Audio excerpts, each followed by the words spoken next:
Chicken and all that. People play down. I know. It's on TV, national. They fried chicken and that fish. He said they did.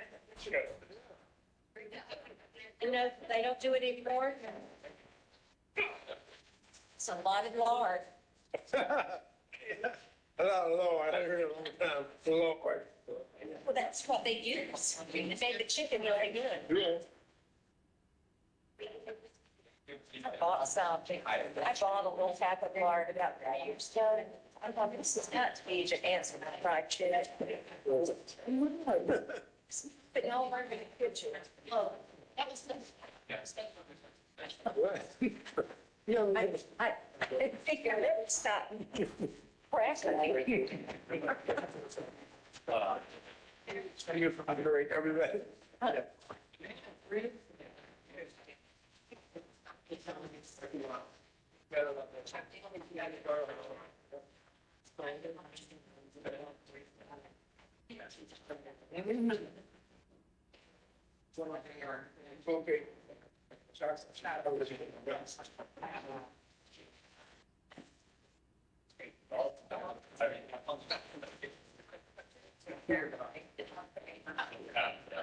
Oh, and that was the worst.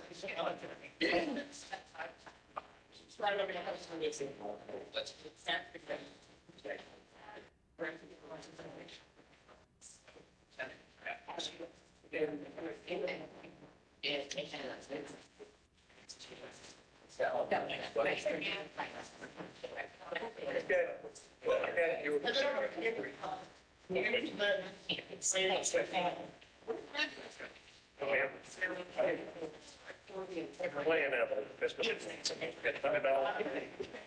I'm on one.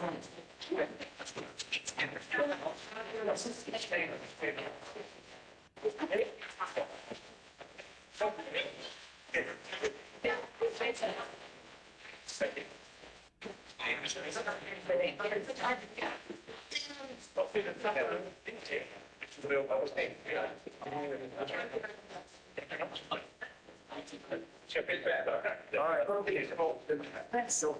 Everybody's. you're standing on move.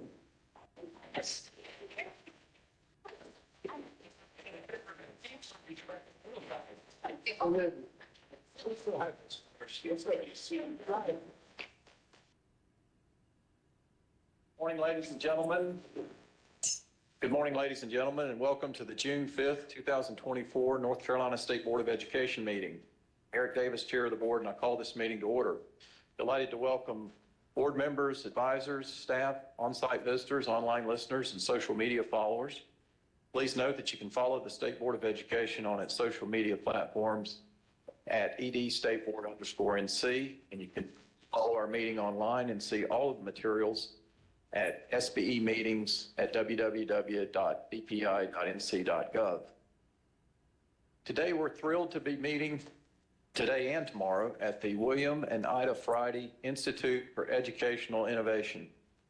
Anyone who knows anything about North Carolina knows the education champion that President Friday was and the impact he continues to have over education in North Carolina. We are all beneficiaries of President Friday's leadership, particularly his commitment to public education at all levels. And we're delighted to be meeting on part of the Centennial Campus of North Carolina State University, the institution that of our colleague, Ms. Caddy Moore. So we're delighted to be here at NC State and the Friday Institute, and we look forward to the next 2 days. In addition, this is a season of great joy when we celebrate with all of our educators and students the culmination of another year of learning and caring for each other. And for many, it's a celebration of one of the most significant milestones in their lives. After years of hard work, dedication, and perseverance, graduation day is a symbol of achievement, a testament to our unwavering commitment to learning, personal growth, and to each other. Late night study sessions to moments of inspiration in the classroom, Our students, especially our graduates, have demonstrated resilience and determination in pursuit of their goals. And we celebrate every one of our students and their educators. Would you join me at this time in welcome and celebrating all of our educators and graduates of 2024?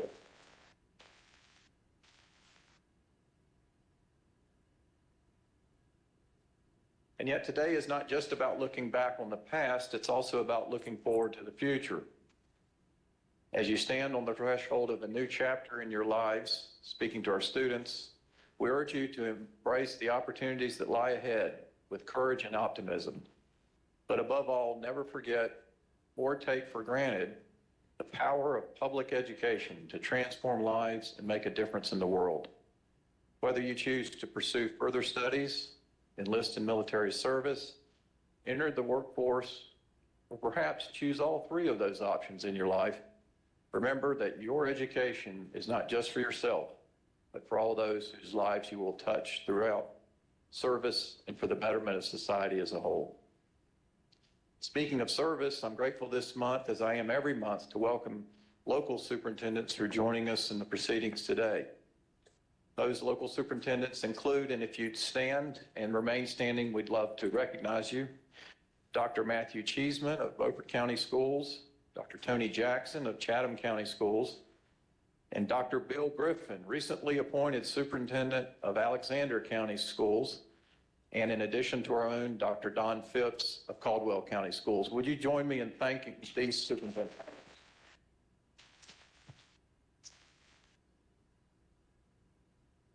We look forward to continuing to share this work with you and are eager to engage in ongoing conversations around how we can be of better service to you, our superintendents, in your efforts to make good on the constitutional right to a sound education for every young person in your communities. For our visitors and those listening online, today's agenda involves our board discussions on agenda items, and tomorrow is our official meeting date when we'll vote on our action agenda. Board members, you're reminded that it's our duty to avoid conflicts of interest and the appearance of conflicts of interest as we handle the work of this board. Does any member of the board know of any conflict of interest or any appearance of conflict with respect to any matters coming before us at this meeting? If so, please state them for the record. If during the meeting you become aware of an actual or apparent conflict of interest, please bring the matter to the attention of the chair.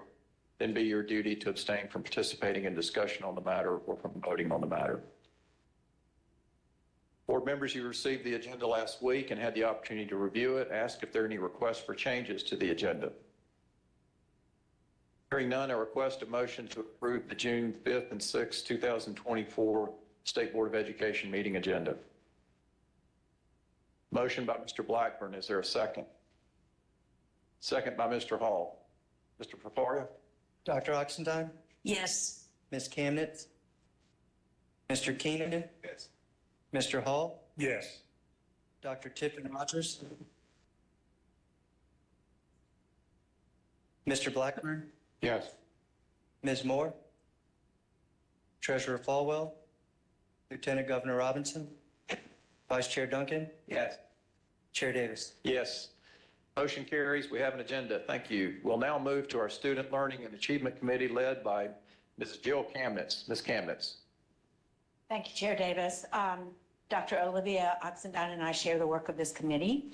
We have a fairly lengthy agenda this morning, so let's just get started with two action items. The first is SLA 1, which is our final discussion prior to voting tomorrow on the Healthful Living Standards. So Dr. Day.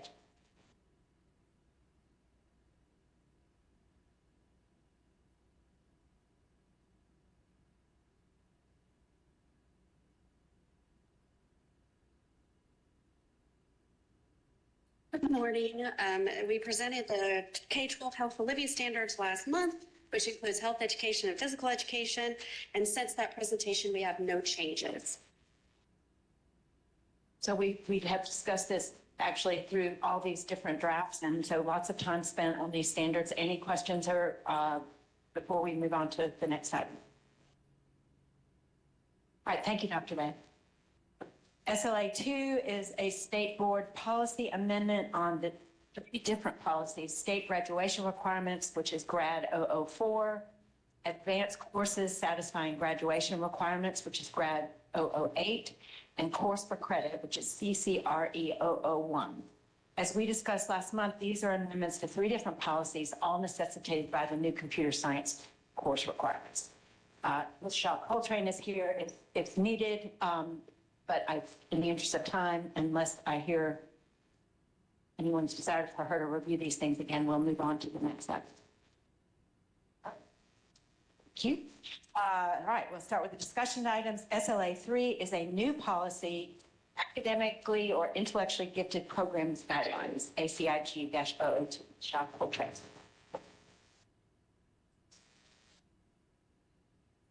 Good morning, everybody. It's so great to be here with you.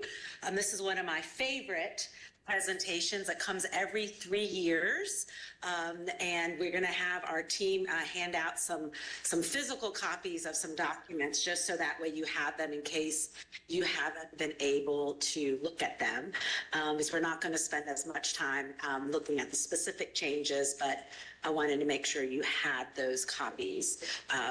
So today we are here to look at 2 policies, all focused on academically and or gifted students in our programming here in North Carolina. One will have to do with the program standards, which are different than instructional standards. They are focused on the systems and policies and practices that guide what happens with students. And then the other one will be about our definition that we're going to talk about. But before we get started, we're going to this really great graphic that our graphics department has come up with. Kudos to our communications and graphics department. They don't get enough kudos. So I want to publicly acknowledge their incredible work. But this is really about how we work all together in all of these areas, from academically or intellectually gifted programming to talent development, to high school courses and middle school, to AP, to dual enrollment, credit by demonstrated mastery, et cetera, early advanced to kindergarten. How all of this works together in our schools to expand excellence, because we want all of our students to graduate ready for whatever post-secondary dreams and needs they have. And so we have to do that by continuing to expand in these program areas for our students. Both the students that we can see easily, right, who come to us in kindergarten and who are reading Harry Potter and we're ready to go. We can see that immediately, and we need to make sure they can keep moving and progressing with letters and all sorts of other stuff.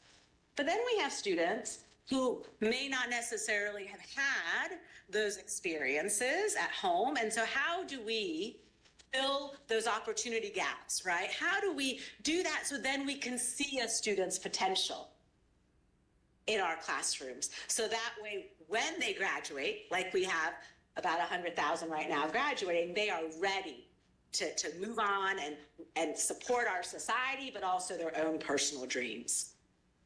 So one of the core components of this work are the academic or intellectually gifted programs in our schools. We have one of the strongest commitments nationally to these students. And I say that humbly,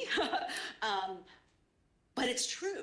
Nationally, people are recognizing us. We have legislation, and bear with me for those of you that know this, but I know we have some new board members, and I want to make sure you have this information. We have legislation that mandates identification and service. Some states, they mandate service but no recognition. Some states, they mandate recognition but no service, believe it or not. We're one of a very few states, both of them. We have your guidance for AIG plans, which is your mandate based on legislation that we're going to look at today. We have state funding, never enough, but one of the highest state fundings in the country. So while I push for always more, I'm very grateful, right? We remain very grateful. The policies that you have developed around all of the bubbles of the tree, the fruits of our tree, from credit by demonstrated mastery, which you were one of the first states to move in that level, to governor school, et cetera. The focus of the department, Superintendent Truitt and all the superintendents before ever with With my leadership, we've been able to bring all of this together. And as a result, we're able to support our districts holistically and systematically. So it's not these things just randomly, but together thinking about that. And our legislation says we have to develop a statewide framework, but locals do what they need to do, which is what we need. Because what happens where Dr. Jackson is going to be different in Chatham than, let's say, what happens with Kim where she is and what's happening at Donna and Patrick where their schools are, right? It's going to vary. Or with Alexander, right? It's going to vary based on their local communities. Just to let you know, identified 13% of our student population are identified as gifted. We serve even more in our programming, right? I've shared with you the sprinkles and the sparkles about AP programming, right? We're at almost 35% of our students in college, in high school, similarly with AP numbers. So it's incredible what we're doing in our state, and we need to keep moving forward. I do want to, because we don't get to come up here often to share this great news, I do want to take this moment publicly to talk about the recognition that our state has received. The call to action for equity and excellence that we brought to you 6 years ago or so, the last time we did this initiative, and before that, maybe 4 years ago, has received national attention. The Fordham Institute chose us as the only state represented on their national task force for advanced education. I was the only voice there from any state representing the practitioner and the policymakers from a state level. We have our auto enrollment in mathematics program has received national attention within the Johns Hopkins just did a brief, and how us in Texas and Wisconsin just wrote me yesterday, remind me to respond to that email, wanting us to help them move their work forward. The AP partnership, which I've talked to you about, again, the only one, and we were asked to be on a panel and talk about this great work, our CCP, dual enrollment program, nationally renowned, and our governor's school, the oldest and the first of its kind. So I say that to help you understand that what we're about to embark on with these policies really are the foundation for what we're doing, and is so critical when we think about movement as a country, movement as society, and movement as an individual, right? To help every student be able to thrive and continue. So today with our definition, I bring to you a definition that was required in legislation for us to develop, but we already had one in legislation. So I bring to you legislative definition on the next slide. That's literally in the law. We're going to put in board policy to highlight, and we reformat it here, but the most important things here is that it's about a student as compared to their peers who need something beyond. It's not about the old statewide definition. There may only be a few of us in here 30, 40 years ago when we had a statewide criteria. You had to all be at a certain level across the state, whether you're in Alexander, whether you're in Duplin, whether you're in Chapel Hill. But education is not, classrooms aren't at the state level. Classrooms are local, right? And that's what this definition that's in our law does. It talks about when students perform or have the potential to perform compared to others of their age, experience, or environment. So it's a beautiful definition, looked upon, and I'm so grateful to be able to put it in policy. That's already in law. The other piece that we did add is to help us ensure that we are still advocating and ensuring that our identification criteria is local, which is already in the standard, already in the law. We just put it here as well. And so this is to help ensure that we don't go backwards to the 95 points that we used to have to fudge in Durham to get some kids, but that we really ensure that locally, every district, all of our superintendents, all of our boards are able to determine who they need to serve based on their students. So that is there, again, based on legislation. Then we're going to be moving into our standards, and you have a copy of those standards printed out, but also you have a table with the changes. These standards are required by legislation for the board to develop the framework and the guidelines for their AIG programming.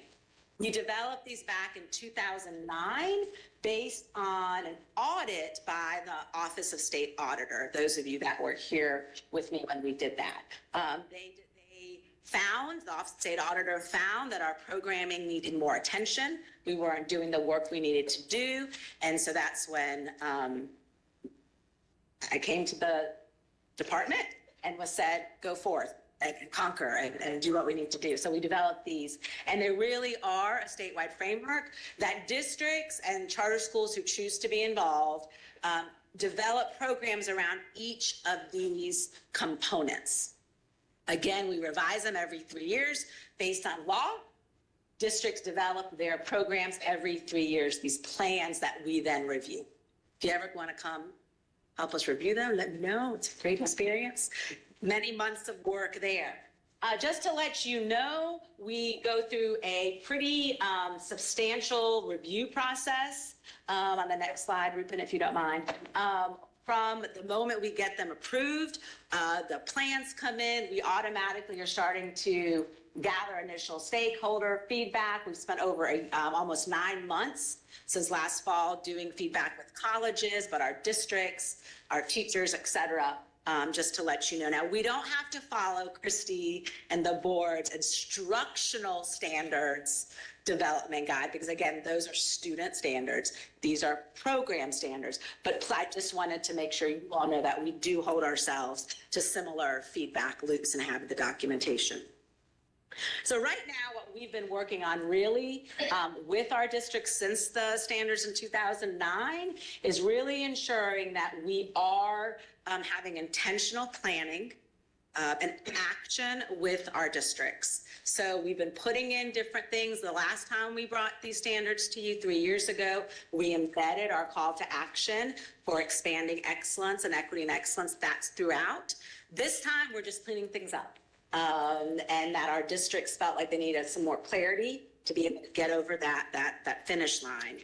So you have 2 documents. One is a table that says why we made the change. And then you have the other pretty one, that's the red line version, that we'll of course post and you will have.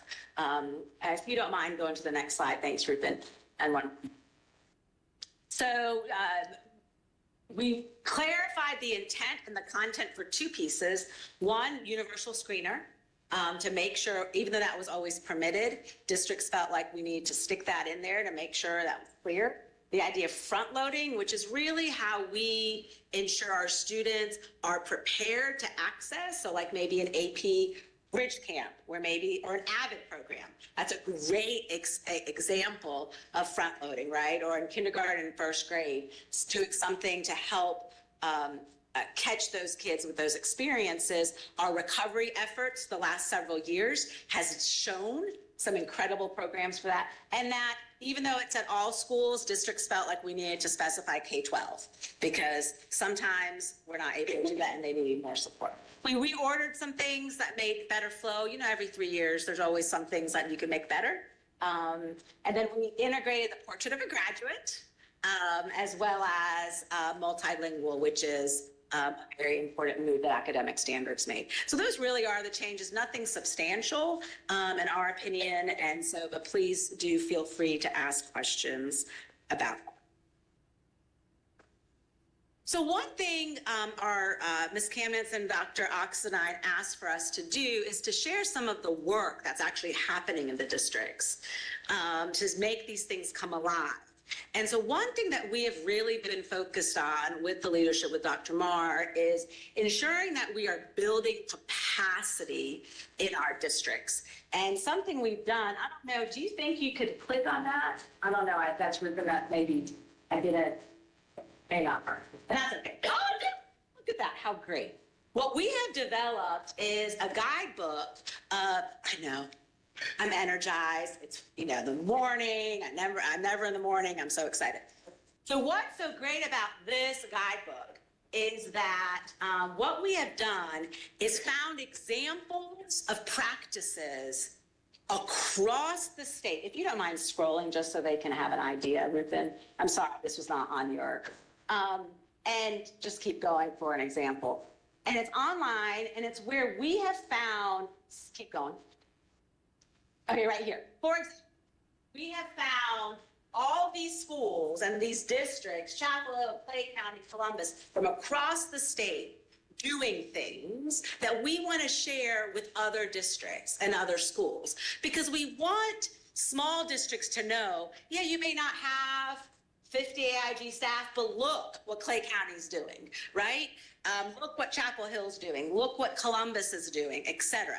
And so we've developed this for people to learn, not from us, we can energize them, but who they're really going to learn from are other districts, right? And what they're doing. Charters as well. We've made intentional efforts with our charters. So this is throughout our call to action to expand excellence. Polk County, Jackson, et cetera, are all throughout here with some really great ideas of how to do this work well. So we have this, we've done this the last 6 years. Please peruse. I think you'll love it. And now we have a great part of the presentation that I'm not going to do. I'm quite jealous. But Beth and Stephanie, our team, are going to come up and they're going to share with you this new thing that we've done that we just honored Onslow County with last night. AIG Promising Districts and Charters. And so we have recognized several who really bring it all together. And so they're going to get, oh my gosh, just great time to share this. And our committee chairs really felt like this was important for y'all to see this come alive. Ms. Beth. So now for the fun part, or even more fun part. As Sneha mentioned, the Office of Advanced Learning and Gifted Education has recognized 13 AIG Promising Districts and 2 AIG Promising Charter Schools that have sustained over time many practices for expanding excellence and opportunities for students, teachers, and staff.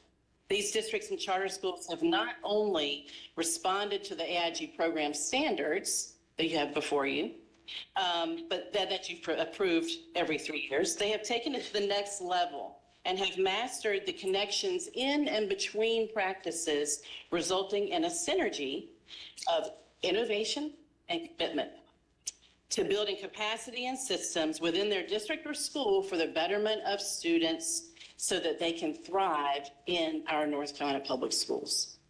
As you can see, we have an intentionally sought out an example in each region. We have large districts, medium districts, small districts, a couple of charter schools. So people can see and learn from them, from these examples and know, so we can do this or that for continuous program improvement and meet students' needs that are sometimes forgotten. Sneha mentioned the districts and promising practices that we've recognized in our guidebook. Next slide, to lift up examples across the state. These AIG Promising Districts and charter schools have focused on mindsets, policies, and practices together to move schools, teachers, students, and staff in the right direction. Next slide. Communication and collaboration are critical in these efforts to create this synergy. Like in the Southeast region, where over the last 15 years, Onslow County Schools has focused on building systems so their communication is flexible and ongoing. And they're building systems, ensuring that stakeholders are aware, but not only aware, but active in the programming in their district and in the mission of their district program. Connections are made between schools and stakeholders within the district to ensure that gifted services are a part of the larger district vision and mission by connecting STEM, enrichment events, and virtual advanced learning opportunities, as well as AVID. The high expectations are in place with support through differentiated professional development and agreements at each school level to ensure that roles and responsibilities of the adults are fulfilled. Similar work occurs in Hanover County Schools, where over the years they have sought out diverse members to serve on their AIG advisory board. That's become a true partner in the work. They're parents, staff, and community members who do things like digging into their data to drive decisions, tour schools to see what's actually happening in the school buildings for their students, so that this actually connects the AIG program with the large district and external community. In the Piedmont Triad, Guilford County Schools is one of the first districts to use local norming in their identification practices in the state. Now that is, referring back to the state definition, and Sneha mentioned, when we recognize students who are performing beyond their peers in the specific school learning environment, not just to the district, but to the students that they attend school with every single day. So if they are achieving beyond, they need something different, just like all of our gifted students. So that synergizes practices to ensure that they provide a range of equitable services for their gifted and advanced learners. In the Northwest region, Gonzaga County Schools has focused on professional learning for their teachers, highlighting them at board meetings and events like that when they're receiving their AIG licensure. Equitable identification practices that include the use of local norming as well. So it's happening across the state, just a different size district. And talent development to cultivate potential and create an environment where our gifted students can thrive. Similarly, in the Cumberland County Schools in Sandhills region, where they have built a strong foundation of talent development, K-12, what that is intentional programming that provides advanced learning opportunities and educational experiences to excellence, to hopefully, to really think about that excellence gap and mitigate that, especially early, starting early, so that we can maybe mitigate that for later. As they provide an array of services for students, there's a focus on professional development as well as support with an expectation of the highest standards that are monitored through something they've developed over the last couple of years, their school wellness reports. And these reports, where they capture all data for advanced programming, from the number of students who are identified as AIG, how many are in talent development, to those students who are enrolled, how many are enrolled in AP, honors, and dual enrollment opportunities. And in this way, they can ensure that accountability is in place to also ensure that the systems they have built are strong. Now, to continue with some more examples, hand it over to my partner in crime, Stephanie Clarks. Well, good morning. So I want to talk a little bit about the Northeast. Some of these districts we've actually highlighted before at the state board meeting. We did a special topic session, and so 4 of the districts that I'm going to share with you, actually we've talked about a little bit before. But the Northeast, Pitt County Schools, their Go Grow initiative and program has really become a statewide model for talent development. It really is a testament to what can happen when you expose kids to rich, engaging, standards-based, challenging curriculum at schools where there's maybe low number of identified students. And to see their potential and using that data then to drive and support your identification decisions. They have incredible data for over 5 to 7 years of what has happened as a result of this intervention, so to speak. So it's pretty incredible. And because they've been monitoring the green and they've been seeing the change over time, particularly with their Black and Hispanic students, that has enabled that district to take a look at expanding those programs, thinking more deeply about how to reallocate human resources to further support those processes and to further support the program. And even has helped them to reconsider what they're doing across the K-12 continuum, thinking about what are we doing with 9-12 and really allocating an talent development acceleration advisor at the high school level to support students at that level. Similarly, in the Western region, we see some talent development focus, right? We're extending opportunities, eliminating barriers. And so Henderson County is one that has seen huge shifts over many, many years of sustained efforts. And they actually have some really good anecdotal evidence as well of the kind of boost that they received when the advanced math course legislation came out. They found several students, all of one of the underrepresented populations that had been missing.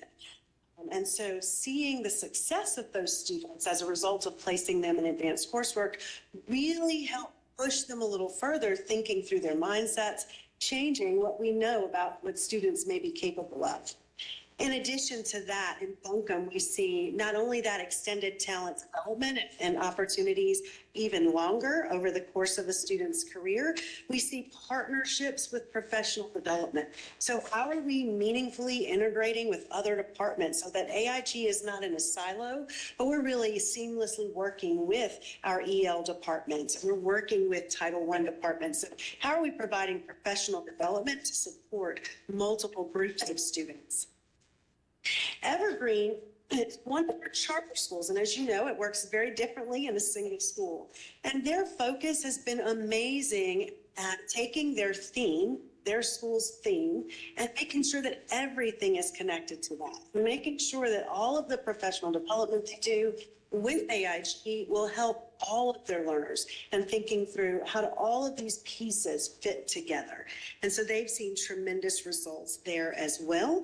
And that includes even the tools that they're using for identification. How does that complement what we're doing in our curriculum that is focused on expeditions and experiential learning? So we see that. Similarly, in the North Central, we see nice alignment. Durham Public Schools has done a tremendous job of aligning all of the work that they're doing with AIG with their district-wide initiatives and partnering across multiple groups within public schools. So whether that's their EL department, whether that's Title I, whether that's the Office of Equity, really thinking about reaching multiple audiences, how to ensure that we are getting the word out to everyone, building understanding, including in the community, some of their specific professional development. So understanding and supporting those equitable identification practices has even led to making sure that they are providing additional funding to make sure they have the human resources that they need to continue these efforts. And then finally, in the Southwest, it's a small number of districts of the greater Southwest, but mighty practices. And we have 5 that we want to highlight in the Southwest. And the strength of the Southwest is really professional development. Also combined with the tenets of data monitoring, thinking about equitable identification practices and partnerships, not just within their local community, but broader. And so thinking about partnerships. So we have professional development that is very targeted, so by audience and content. So making sure that each audience, each group of stakeholders knows exactly what they need in order to support identification and support services. So in Charlotte Meck, for example, a new professional development series designed specifically for principals.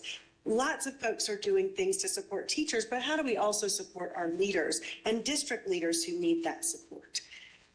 We also have examples in Charlotte Meck of the different tools that they're using for universal screening.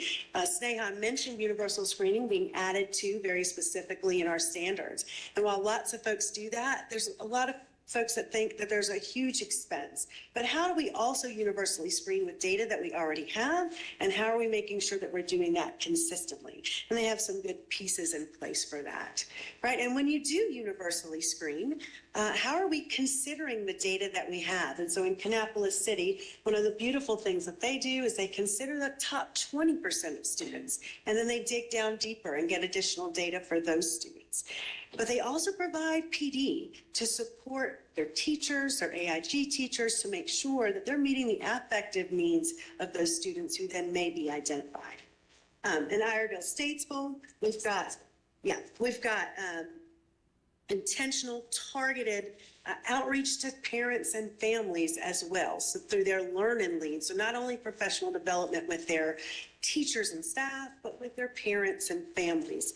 And then Rowan Salisbury, also professional development, but really thinking about how can we partner with our university community? How can they help us implement research-based practices to support what we need? And then the last of our charters, Concord Lake STEAM, also thinking about PD as they are just getting going with portfolios and how do they build in a PD needed to support that effort. So I'm going to turn it back over to Sue.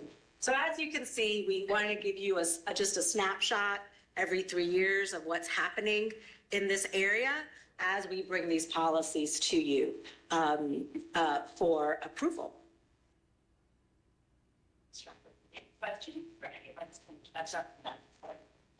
Thank you so much. Such a good presentation. I have a couple of questions. The first one has to do with I wonder, and maybe you've already mentioned this in across the 3 presentations, but do you ever see examples of AIG in school improvement plans? I'll be honest, very rarely. I really feel like one of the areas where we need to grow is a mindset shift that these students will be just fine.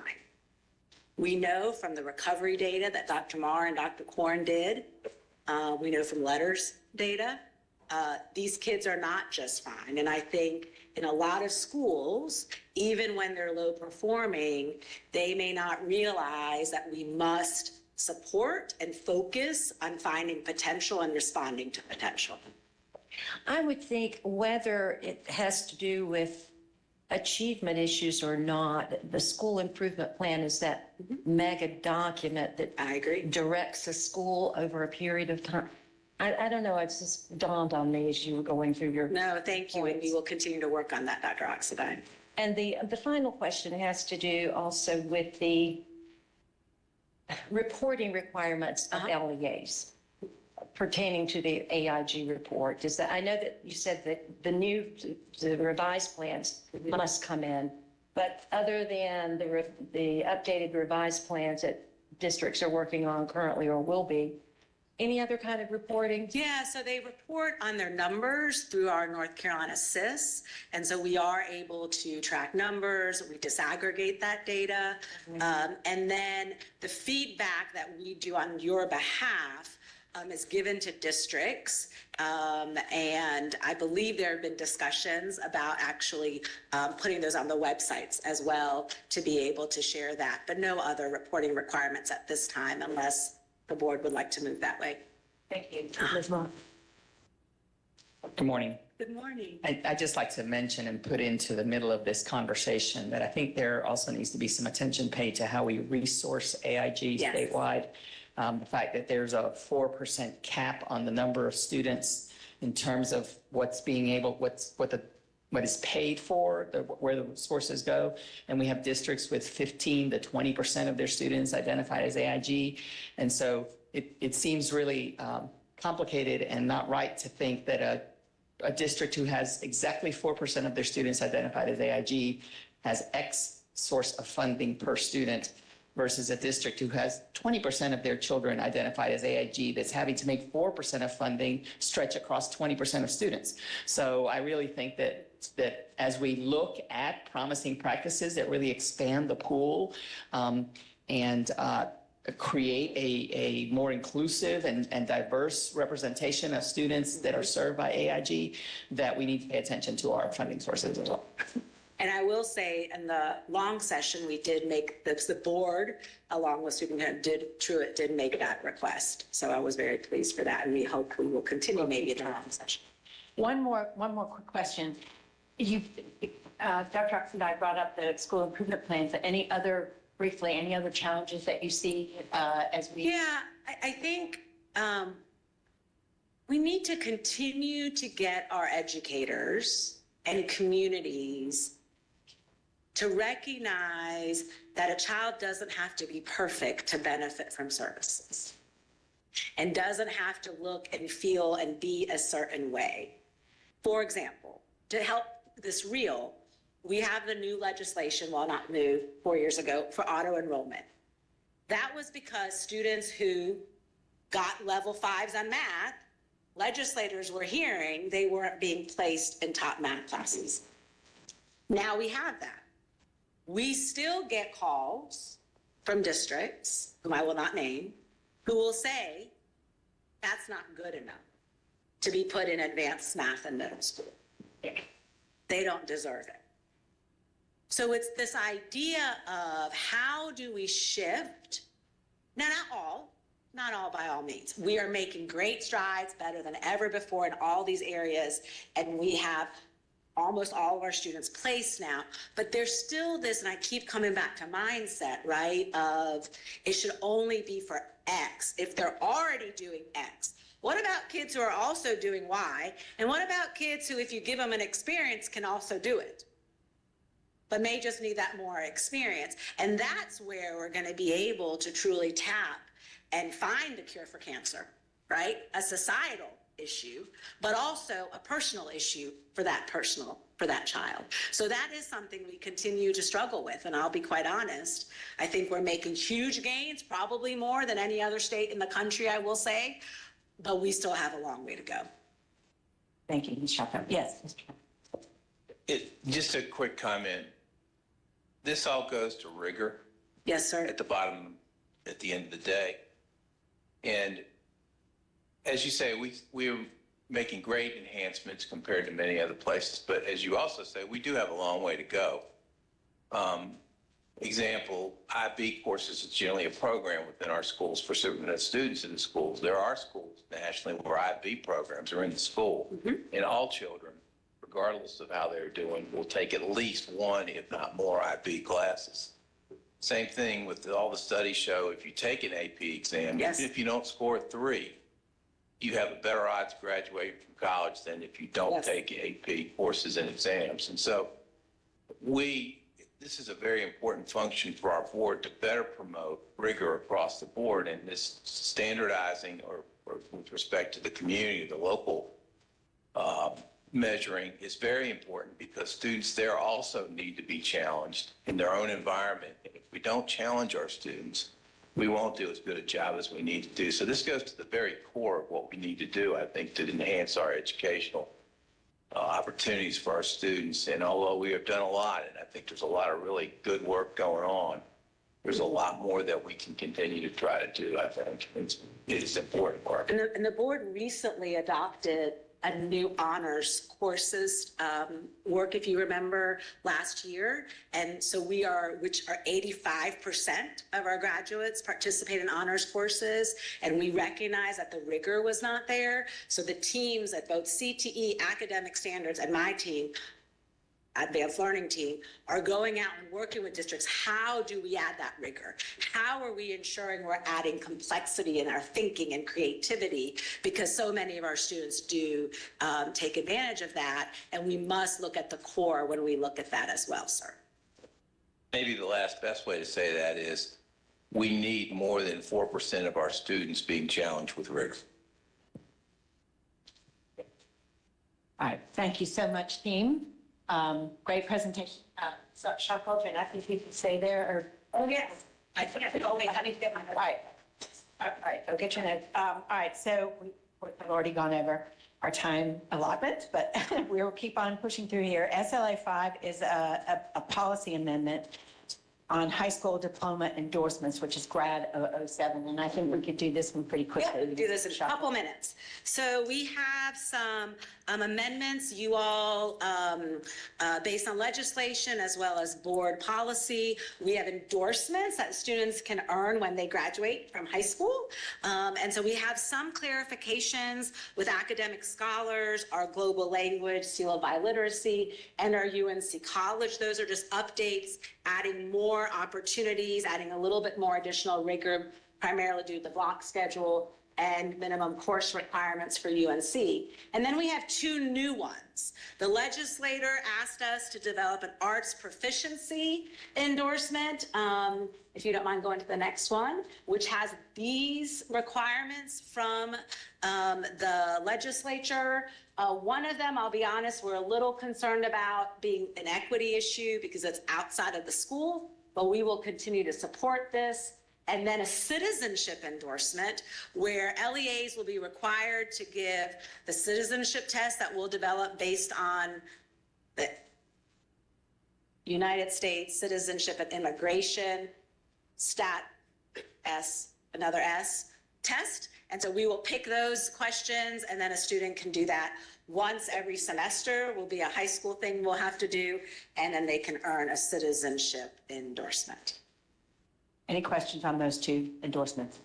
I have Dr. a Upson. question. Really, my question is about the extracurricular activity, 40 hours. Yeah. And you're saying you're thinking that's going to pose a bit of a challenge. So, so that's per student, is that right? And that's in legislation, so it's not I just something. wonder if it could be like a senior, like a group of students or, yeah, you'd have to think through that. Yeah, so we're going to be as creative within the law that we can be. Right. Thank you, Ms. Shackelford. Moving on to SLA 6, which is another policy amendment, the read to achieve alternative assessment and twice retained definition.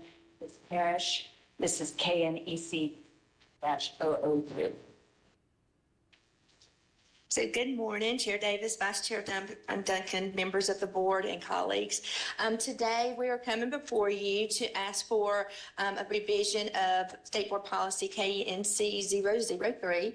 As you probably recall, in 2022, the State Board did approve this definition with the understanding that each year we would add a grade level as funding became available. So this year we are asking that we add kindergarten students to this definition so that they will be served as well.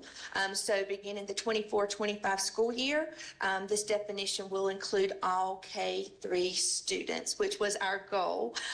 We have provided for you in this presentation so that you can look at the data that we have for each year so that you can kind of see the numbers and the funding and then our projection for this coming year. So at this time, we would just like to ask you to please consider this update. Any questions from Ms. Parrish? Hearing none, we've been working on this over the last few years, but Yes. this is the last, we finally reached our goal. Absolutely. Thank you, Ms. Parrish. Thank you. Have a great day. SLA 7 is you do this every year, basically sort of take a look at the comprehensive plan for reading achievement implementation guide and make the necessary changes. So Ms. Benton.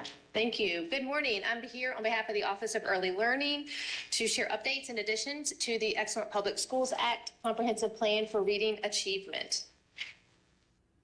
So this comprehensive plan for reading achievement fulfills the Read to Achieve legislation. We bring it to you yearly with a goal of having it approved by July so that we can get it out to districts so they can use it as a support document in their systems before the school year begins. You will notice in looking at previous covers, last year in 23-24, we changed the name from Read to Achieve Implementation Guide to Comprehensive Plan for Reading Achievement because that aligns with what it is called within the legislation that it meets.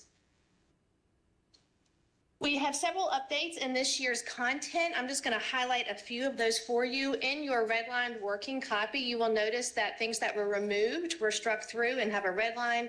Additions were noted by and being in green. Things I'd like to highlight for you. The superintendent did update her message at the very beginning of the guide to reflect that we are about to end our initial cohorts of letters. And so we are celebrating the accomplishments of our educators and leaders across the state, and we're celebrating the hard work that they have to do. As you'll hear me discuss in a minute, though, that work still continues for our district. We have additional work to do as we have new teachers to North Carolina, BTs, and lateral entry teachers that will continue to need letters training. We also have in there with the passage of the 3 queuing legislation, updated legislation support documents around HB 259.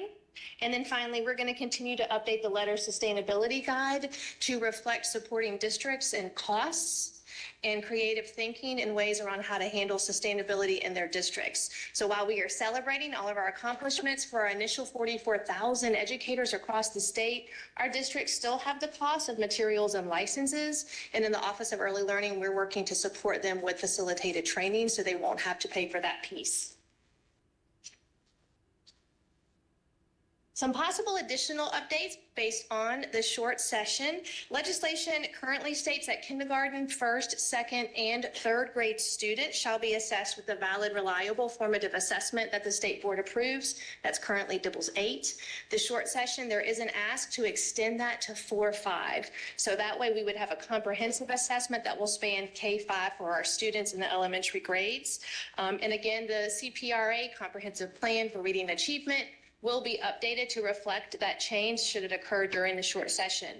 This is also a great opportunity to remind everyone that this is a living document. So as we know, things change throughout the year. So there are minor updates that are adjusted with any resources or supports that the Office of Early Learning provides throughout the year. Those will be updated within the document. A couple of areas I want to spotlight for you. I know it seems kind of obvious, but the table of contents matters. This document is close to 90 pages. We've gotten it shorter than ever, but the table of contents is a direct link to the important areas, and it aligns specifically with the areas within SB 387. The goal is for our district leaders to be able to jump in the table of contents and go directly to the area they need to go to find the legislation or support documents that they may need in support of their districts. They do use this for a lot of instructional, financial, and obviously specifically literacy decisions that need to be made. I want to give a shout out to Dr. Oxendine for encouraging us to highlight this piece when we were meeting and reminding us of the important B3 reading definition.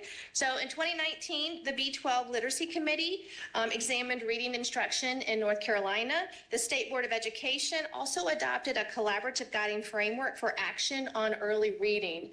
One of the tasks that the state board gave to this committee was to come up with a definition of high quality reading instruction. So we wanted to highlight that this definition is in the comprehensive plan for reading achievement. You can find it on page 5, and it really serves as the foundation for how we go about this literacy work across North Carolina. You will also find a collaborative guiding framework for action as well in the guide.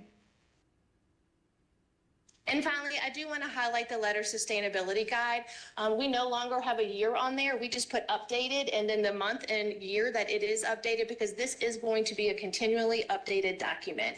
I do want to highlight the importance of recognizing that we are celebrating our initial cohorts and educators, but the work does continue for our district leaders and school level leaders. We have additional educators coming to our state that are going to need this training. So there's information in here around costs, laid out specifically if you want support from the Office of Early Learning or if you want support from Lexia, what those costs are, who do you reach out to at the state to get help with sustainability options, and who do you reach out to get support for facilitated sessions so you don't have to cover those costs as a district. The Office of Early Learning facilitators, our early learning specialists, or your local certified facilitators can support with that.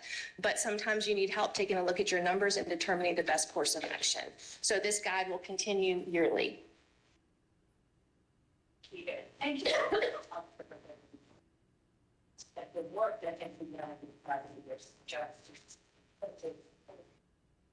so productive. Thank you.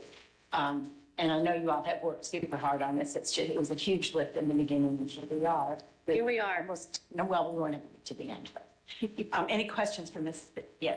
I have a quick question. I just think this document is so important and so fundamental in everything we do in K-5 in terms of instruction and the curriculum and literacy readiness. The piece that my question has to do with, I heard you say something about, I think it's a great idea that Dibbles 8 is going to extend to through grade 5. So what kind of implications do you envision for reading instruction in grades 4 and 5? So I think the implications are that it's actually going to create a continuum of support. So what a lot of districts or schools have done is, with Dibbles only being provided by the state through grade 3, they may have chosen a different screener for 4 or 5. And that different screener may get that data in a different way, and it almost creates a disconnect between data. So when you have a continuity of data from K all the way through 5, districts can continue to track the support they're offering, and then they can make sure that that continuity of support aligns and they're using the same type of data. So it's apples to apples for a student, kindergarten all the way through 5th grade. It also helps us when we think about individual reading plans and those opportunities for support for students. And so this data is really important. And the data is important because now as we move and we have a transiency rate that's high in some of our districts, and they go from school to school and district to district across the state, we have a common data point now across all of our elementary schools, K through 5. And that truly is imperative when you're talking about data and looking at growth over time, which is what we're trying to capture with many of our students. Thank you. Thank you, Ms. Benjamin. Thank you so much. And finally, one more piece of the puzzle, a critical piece of the puzzle that we have not talked as much about. SLA 8 is going to be an update on our EPP science of reading involvement and EPP education preparation programs. So Dr. Ryan, if you will start us off. Yes, good morning, Chair Davis, Vice Chair Duncan, members of the board, colleagues and stakeholders.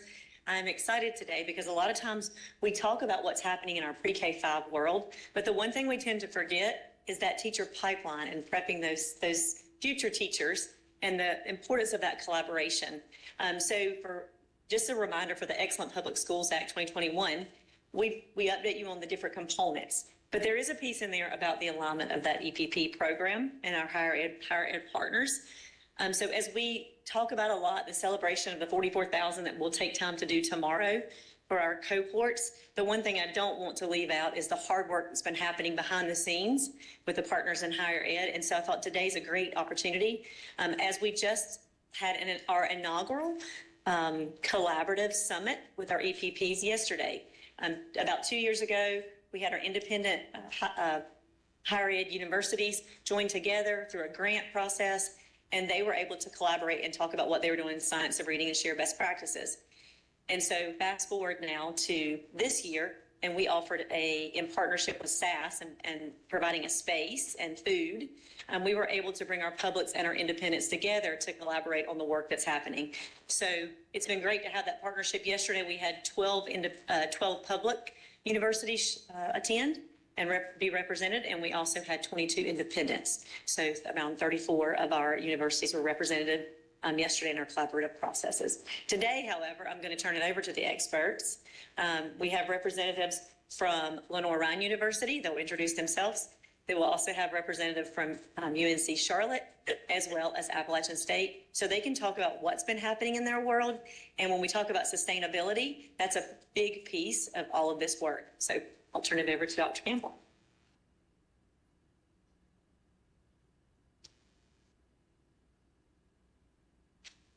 Good morning, everyone. I'm Monica Campbell, representing Lenoir-Rhyne University this morning. Lenoir-Rhyne University is part of NCICU, and we have a map of the other independent colleges that are also part of NCICU. So I'm going to briefly share Lenoir-Rhyne's story with you today, and I am going to use our school mascot to illustrate and highlight some points. So just quickly, some background information about our program of study. So our elementary education program is a dual licensure program. So our pre-service teachers have an opportunity to earn both an elementary ed degree as well as special education. We have a 15-to-1 student-faculty ratio, and we follow a clinical model that I'll explain in a second. And we're an independent university. So here we go. So our pre-service teachers take 2 science of reading courses during their junior year, so it's a year-long experience. But what's interesting is when they arrive at their junior year, it's like a bear, right, standing at a fire pit. Say, I think this looks familiar. I know how to read, so maybe teaching children how to read is going to be a simple process. And so I don't know, I think about this Donald Rumsfeld quote that makes me chuckle. There are no knowns. These are things that we know. There are none known unknowns. That is to say, there are things that we know we don't know, but there are also unknown unknowns. There are things we don't know we don't know. And so our pre-service teachers don't know at that point what they don't know, but they show up and they're ready to learn. So they began taking this year-long foundation of reading courses and began this experience to master the science of reading content. And right away, they began learning theory, some terminology. They learn all the PH words, phonemic awareness, phonological awareness, phonics, morphology. and the frameworks. And then they also then matriculate into their senior year and they take an ELA methods course. And they continue learning about the science of reading, focusing a little bit more on comprehension and teaching writing skills. Specifically, they dive into Sadita's writing rope. So our bears are gathering the fireworks. But the most critical aspect of the learning of our pre-service teachers is that they also take co-requisite labs where they learn best practices in pedagogy. And that's where this huge transformation takes place. They move from thinking like a college student to thinking like a teacher, like a professional. And this is where our students are on fire when it comes to the science of reading. They're enthusiastic and they're excited about it. So Lenore Ryan has a literacy center at Southwest Primary School, which is part of the Hickory school system. And we selected this school for our partnership because of its demographics. 99% of the students qualify for free and reduced lunch. There's a lot of diversity there, and we love that. So when we look at subgroups, it's about 30, 30, 30, 30 white, 30 Black, and 30% Latino. So it's wonderful. And so as soon as our pre-service teachers demonstrate mastery of the 44 phonemes, they begin assessing and then tutoring kindergarten students in need of some intervention. So they take their results from the screening assessments, they compare those to their partnership teachers, and then they administer diagnostic assessments to determine where to begin instruction. They set goals for their readers, and then they map a plan of intervention, and they progress monitor every 2 weeks. So there's a lot of responsibility on our pre-service teachers. They use structured literacy for their tutoring plans. Plans are approved by the instructor prior to implementation. Pre-service teachers receive a lot of feedback. Our activities are hands-on, so our students use explicit systematic instruction as well as multisensory instruction. Manipulatives are a must. What's really cool is that our pre-service teachers receive coaching throughout this entire process and lots of modeling from the instructor. And after each tutoring session, there's also a debriefing session with the instructor. You can see some of our partnerships here. The students, both sets of students, right? College students are pre-service teachers, and the kindergarten students and the tutoring experience really enjoy every moment together. So at the end of this year-long experience, the pre-service teachers administer post-assessments, they analyze growth, and these kindergarten students have almost always made significant growth, as evidenced by their DIBELS end-of-the-year scores. Most importantly is that these pre-service teachers, as juniors in college, have taught a child to read. It's just the neatest thing. By applying their knowledge of content, but also their knowledge of pedagogy. And these kindergarten students have transformed from striving readers to thriving readers. It's just phenomenal to watch. And so as a result, our pre-service teachers have a fire in the belly, right, to repeat this process and help more students learn to read. And again, to continue helping striving readers become thriving readers. And are you interested in the really cool part of the story? These pre-service teachers continue working with these kindergarten students, their tutees. They actually loop with them to first grade. So in their ELA methods course, they tutor the same student to make sure that they're successful as first grade students. And it's just wonderful to see. Now, the beauty is not just in the reading scores, but I want to highlight, I'm going to show you on the next slide. This is an example. You can see pre and post-test scores for each student. So there is tremendous growth. Again, this is just phoneme segmentation. I just wanted to highlight some of the scores for you. If we can go back one slide, Ruben. But it's more than test scores. This fire in the belly comes from the relationships that pre-service teachers develop with kindergarten students and the firsthand acquisition of the knowledge of connections before content. And again, it's powerful. And you can see here, this young man who arrived on day one of tutoring.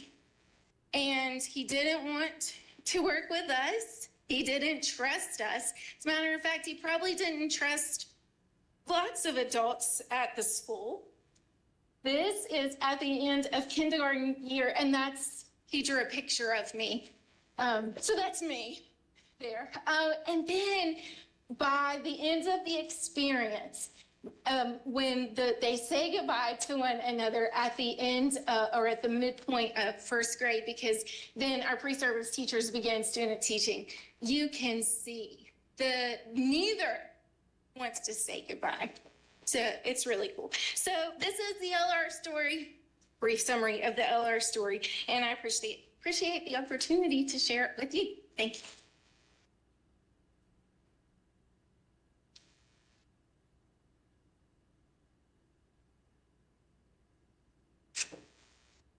Hi, everyone. My name is Paola Glonieta. I represent UNC Charlotte today. So thanks to a very generous gift from the Mebane Foundation last year, we have been able to establish the Mebane Early Literacy Center. And so I'm here to share some of the exciting work that we're doing through the center particularly. There are 3 pillars of the center. One is teacher development, community partners, and research and innovation. Relevant to today's presentation is obviously teacher development. And so our goal there is to be the premier producer of early literacy teachers and emerging literacy leaders in North Carolina. So you may be thinking, how are you going to do that? We accomplish this through our clinically enhanced field experiences. And so the big difference between clinically enhanced field experiences and our regular field experiences is that in the clinically enhanced version, the professors are at the school with the students, with our teacher candidates, as they work with students. We are providing support, guidance, coaching, and feedback. We provide, and this is not just during student teaching, this is very early on during our courses from the very, very first semester. Our teacher candidates have 3 opportunities to participate in these clinically enhanced experiences. One is through the Niner University Elementary School, which is our lab school, and we offer a cohort where our teacher candidates can take courses there for 2 semesters, so for a full academic year. That includes 2 literacy classes. And during those literacy classes, we learn our science of reading content, and then immediately after, we go and we work with students and apply that content by tutoring the children at the school with science of reading evidence-based practices, right, and interventions. And I provide, along with usually a graduate assistant that's with me, in the moment coaching and feedback. And so our goal there is to really support our teachers in becoming more effective. And so this is the first literacy class that they take. We're providing that coaching. And so a lot of it is even, how do I use phonemic awareness segmentation chips while I'm doing my lesson plan? How do I use all my manipulatives at the same time? So it's really sometimes very basic level coaching, as well as what do I do when my student is struggling? What am I supposed to say? Because it is their first semester when they're getting this exposure. Another option we have is for our teacher candidates to take the reading assessment and diagnosis course at one of our local schools. It could be either Niner or another one of our school partners. And again, they're also working with students, tutoring using science of reading, evidence-based reading interventions. And the coaching there is not going to focus on how do we use data-driven assessment data, right? Progress monitoring and modify our instruction to meet students' needs. So it's not just assessing for assessing, but now I've got this assessment, what do I do with it, right? And so our professors are there, right there, helping our students interpret the data, make instructional decisions while using research-based interventions. Our third option for our students is to work in our summer reading camp. And so again, this is also offered at our lab school, but other community schools. And these are paid opportunities for teacher candidates to work and tutor students, again, using science of reading, evidence-based reading interventions. So by the time our students graduate, they should be familiar with at least 3 different interventions that they can implement in their classroom with their students. So these clinically enhanced practices really provide an increased opportunity for our students to be actually teaching, right? You can't be good at something if you're not practicing. But also, they really make a connection between the theory we're learning in class and the lessons that they're implementing in the field. Along with that, we also are going to prepare our teachers through comprehensive planning. Our students take 4 literacy courses. These have been rated as strong by an external reviewer, and that really positions our teacher candidates to be effective literacy teachers, but also to pass the Foundations of Reading exam. Another exciting aspect of our programming right now is our Mebane Scholars. And so our Mebane Scholars are 20 teacher candidates who are the cream of the crop at UNC Charlotte. They organize and facilitate literacy events at schools. They held a screening of The Right to Read a year ago. They do additional tutoring with community partners. So now they're also out in the community seeing what resources Charlotte has to offer, again, that they can use and tap into when they are in the classroom. They present at our literacy summit. So these 20 students, right, are going to go out into the field as beginning teachers, but really they're going to be literacy leaders at a very young age.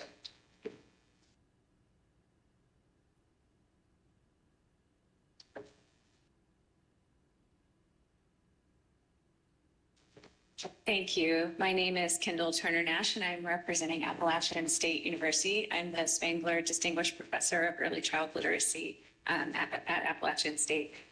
We're just at Appalachian State, so greetings once again.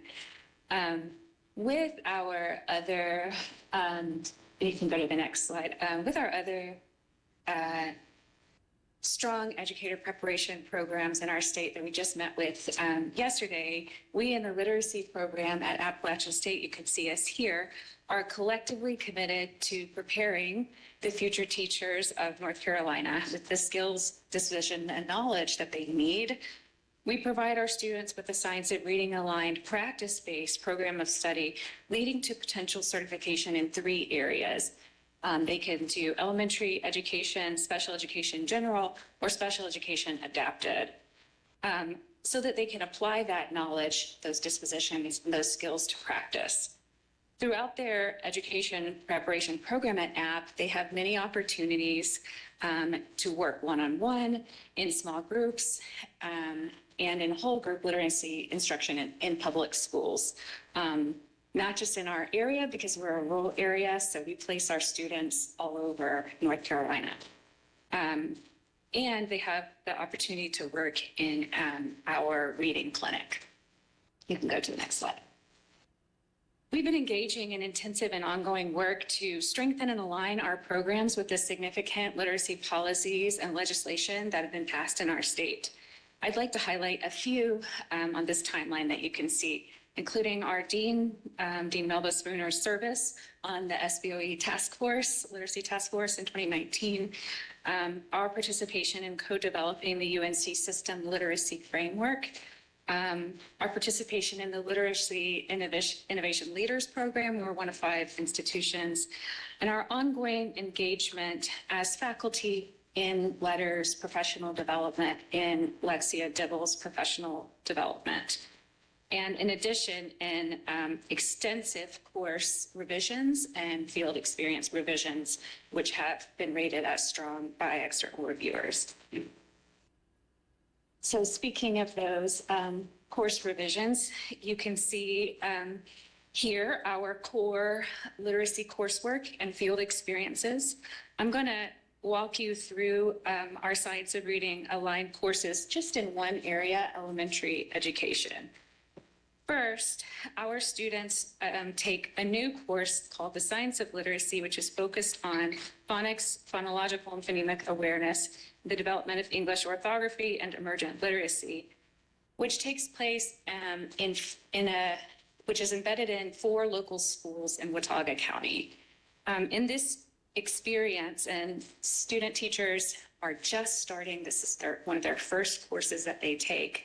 They are trained in Letterland, which is our phonics program, and they actually implement letters interventions to students who are on a literacy plan, so to striving readers. We're in the process of collecting data on that, the impact of those interventions, but I can say anecdotally that we have seen gains with the students in schools, and the course and field experience have been very positively received.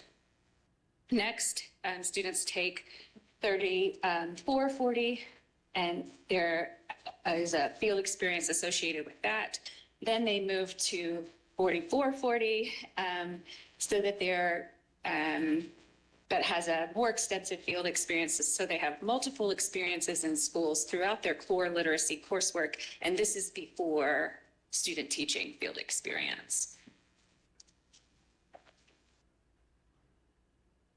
Thank you. We can go to the next one. I mentioned our extensive course revisions. This is just a snapshot of a syllabus template that we've put into place. So all of our courses have a common syllabus, and all of our courses have this table at the beginning of the syllabus where you can see the alignment of our course objectives, our assessments in the course to state, national, international standards to letters. And so this is one of the things that signals to our teacher candidates the coherence of our literacy program at App. And we've, like I said, we've worked really diligently to ensure that we have vertical alignment and strong coherence across our teacher preparation program. This is an example that this is a vertical alignment tool that we created to show how students have common NCTQ approved course text that they're using in the throughout the literacy courses. So we really want them to take deep dives into that book, to reread parts of it, to have multiple experiences. We know as literacy practitioners that that's a best practice. And so this is just a small piece of that vertical alignment tool that shows how our teacher candidates are really in how carefully we planned across our courses and how our teacher candidates are really immersed in the science of literacy content that we've worked so hard to carefully embed in our program. Thank you so much for the opportunity to share the diligent, thoughtful, purposeful, ongoing work of my colleagues in the literacy program at Appalachian State. Before we go to questions, I'd like to thank the three of you. Dr. Ryan, you're going to come back up. Okay, I'd like to thank all three of you for coming in and sharing this with us. I think we talk a lot about the very rapid pivot and huge amount of change that our teachers who are already out in the classrooms had to make over the last few years. But this reminds us that our education prep programs had to do the same thing because they were not necessarily aligned with the science of reading. So just a big learning for everyone. And thank you all for sharing your journey with us. I appreciate that very much. Any questions for our performers over there? I have a quick question, and it's to any one of you. I would like to, if you could just briefly describe your reading education program prior to the before and after the science of reading. It doesn't matter. I mean, you did, each one of you, just a great presentation. But how did reading preparation look, let's say, 5 years ago?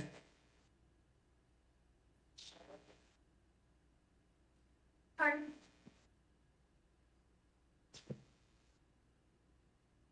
I think at UNC Charlotte, we've had a lot of strong leadership in the area of reading. So our program was more aligned to the science of reading than maybe you might expect. So our courses are still very similar. I think where we have changed, where our focus has happened in the last maybe 2 years, is really intentional clinical experiences, where we really want students to practice targeted interventions, as opposed to kind of having them placed in a school and saying, hey, try these 3 assignments, spend 40 hours there, teach 3 lessons and observe. It's a lot more, you're not going to teach 22 lessons with our supervision and our thoughtful planning and reflection all the way through to really kind of make you as prepared as possible when you start. So I think the change at UNC Charlotte has been more in our field experiences. Great. Any other questions?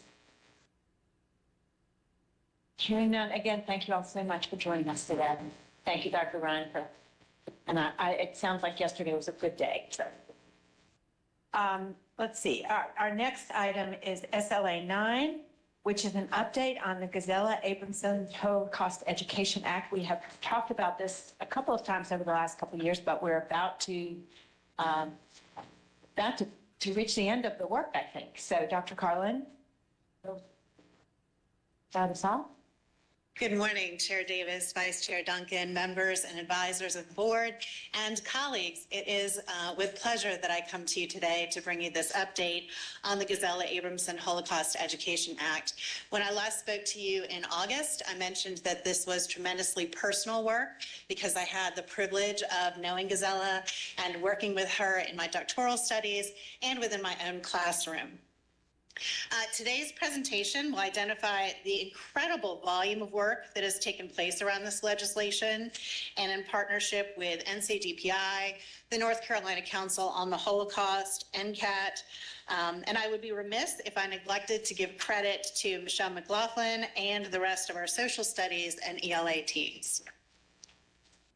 So the legislation, the North Carolina Gazella Abramson Holocaust Education Act, is based on the intent articulated in the Never Again Education Act, which was passed on May 29, 2020 by the United States Congress. The Never Again Education Act encourages the development and dissemination of accurate, relevant, and accessible resources to promote understanding about how and why the Holocaust happened, along with the development, dissemination, and implementation of principles of sound pedagogy and best practices for educators for teaching about the Holocaust. The Gazella Abramson Holocaust Education Act provided funding to achieve this important work. So I'm going to go through and show what the legislation said and how we responded to it. So in the first part, the legislation said that we would review the middle school and high school standard course of study. That has been done through ELA, social studies, and other content areas. The standards and objectives where Holocaust education is appropriate were identified. So a couple of examples. In ELA, there are text sets provided that align to multiple standard course of study objectives for ELA. And just two examples in social studies. For 7th grade World Studies 2, there is compare how individuals and groups respond to stereotypes, oppression, human rights violations, and genocide. And then in world history, there is distinguished ways in which religious and secular leaders and political systems have used power to sustain, expand, or restrict freedom and equality. For the next section, we were asked to create resources to integrate within those standards. And so there have been 14 text sets created for ELA. There is a curated list of vetted social studies resources. There is a partnership with the United States Holocaust Museum called the History Unfolded Project that I'm really excited about. It is a temporary exhibit at the museum. I'm hoping it will become permanent, but it helps us understand what we were hearing in the United States during that time and what we should have known and what we did know. And then our version has teachers from across the state looking in their local regions to see what people would have been seeing on the news or in their newspapers. So it's a really exciting project. Additionally, we have a partnership with Magmatic Videos. There are 8 very short videos that are crafted around topics like the Nazi Olympics, the White Rose Society, and some other topics. There's one specifically on Gazella and her history that I encourage you all to see. And additionally, there are some curriculum wraparound materials with those videos. So all of these, the State Board has access to these resources in your packets, and they may also be found on our DPI website under Holocaust Education, and they're also available on the website for the North Carolina Council on the Holocaust. For the next section, we were asked to create a local elective. And so the Holocaust and Genocide Studies elective course is in final review and editing and will be available this summer. There will be ongoing professional development that will be coordinated with NCAT and available to all teachers. And this course, it's very important that teachers understand, is not intended to take the place of existing Holocaust education courses. If somebody is already teaching one, that's fantastic. It is a local elective, so schools can decide to offer this or not. And now it is with delight and joy that I get to introduce Mr. Michael Abramson. Mr. Abramson serves as the Executive Director of the North Carolina Council on the Holocaust, and he is the son of our own Gisela Abramson, for whom this legislation is named. My friend, Mr. Abramson.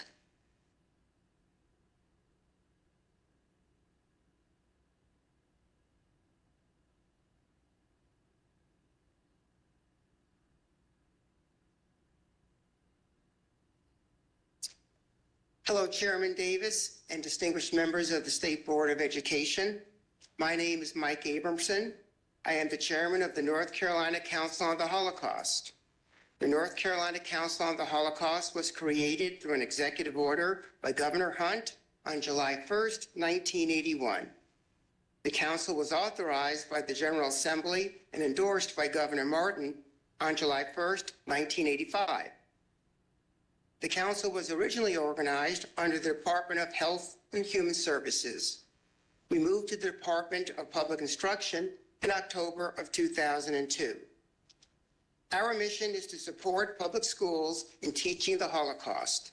This includes writing the curriculum and instructing teachers how to teach the Holocaust to their students. Dr. Carlin has managed our progress with great expertise. She edits our work and provides superb leadership and guidance in our programming. Thank you, Dr. Carlin. And thank you, State Superintendent Truitt, for carefully overseeing our programs, services, and accomplishments these past 4 years. You established a vision and strategic plan that will assist North Carolina schools for decades. State Superintendents spoke at the 43rd Annual State Holocaust Observance just last month. Let's look at school year 23-24. In the fall of 23, the Holocaust Council presented in-person teacher workshops in Winston-Salem and Irwin. We also presented 4 webinars. In the spring of 24, we presented in-person training for teachers at Elon, Albemarle, Summerfield, Kinston, and Boone. Over 430 teachers and district leaders attended these training events. Also, 100 out of the state's 110 school districts were represented. Since 1990, when we began teacher training, the Holocaust Council has instructed over 17,000 teachers on how to teach the Holocaust to their students. We have 21 traveling exhibits that we present at schools. In this school year, we showed exhibits at over 200 schools throughout the state. We also purchased classroom sets of books for teachers. In this school year, we purchased books for 50 schools. Despite these successes on a very limited budget, our mission is far from complete. With additional funding, we could significantly enhance our outreach and impact. We would repair current exhibits, purchase additional exhibits, supply more classroom sets of books to schools, enhance regional libraries with comprehensive Holocaust educational materials, and train more teachers on Holocaust curriculum. I would like to end my remarks with words from my mother, Gisela Abramson, a Holocaust survivor who made her life in North Carolina for over 50 years. In fact, on June 19th, I will celebrate 54 years in North Carolina. She spoke to thousands of schools in North Carolina, all over the state, in every village, hamlet, and city that would invite her. And she spoke this way from 1972 to 2009. She talked about her deep and enduring love for this country. Here's what she wrote about Holocaust education. Holocaust education explains what happens to a society when hatred and discrimination permeate all phases of public policy and thinking. Holocaust education is a balance of literature and history that illustrates the lessons learned when evil conquers good and when good people do nothing in the face of evil. Holocaust education teaches that democratic institutions and values are not automatically sustained, but need to be appreciated and protected. The Holocaust was not an accident in history.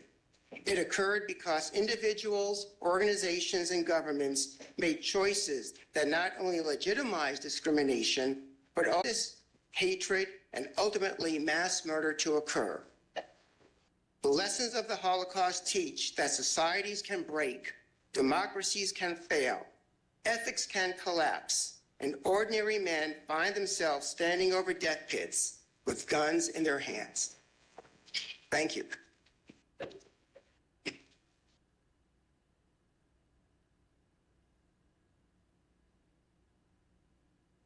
Mr. Aberson, before I turn to questions, I just have to say, for myself, and I suspect on behalf of everyone around this table, the state of North Carolina, the citizens of North Carolina have been blessed by your mother's presence and by the continuation that you're doing with the work that she started. Thank you very much. So grateful, and I think particularly at this point in time, we all are recognizing about even more the importance of that work. Thank you very Thank you much. so much. Thank you. Thank you all. Any questions for Dr. Good morning, Mike. Hey. I just wanted to. The greatest teacher of all in North Carolina and a spokesperson for our council. So that's what I was going to say. I'm very fortunate to have been a teacher who directly benefited from the work of the council. My very first Holocaust education professional development was through the council, and because of funding through the council, those workshops were offered with substitutes paid, which is a huge part of the budget, and it's critical. There are teachers who want to teach this well. We are now required by law to teach it well, but the investment in the resources of allowing teachers the time out of class to dedicate a full day is much needed. And I know that's a significant funding responsibility of the council and DPI. I will also say to Dr. Carlin's work that the council, the teachers working on the council, I helped in the early stages with ELA standards. The work of Ms. McLaughlin and the departments have been outstanding, and the units that are going out into our classrooms are exceptional. If implemented with fidelity, we will have a generation of students who are very well informed, very well taught, and more importantly, empowered to act today. To Mike's point, what we do and how we educate is not about our students. We educate our students about the Holocaust and human rights so that the past is not prologue. And the outstanding curriculum that you all have created and the work you're doing is happening all across our state. So kudos to y'all. And thank you as one of the teachers who's benefited. Thank you so much. Thank you. Thank you so much for joining us today. Thank you. Our last two discussion items are both content standards. SLA 10 is the proposed draft read of the K-12 World Language Standards, and SLA 11 is the same for the art standard.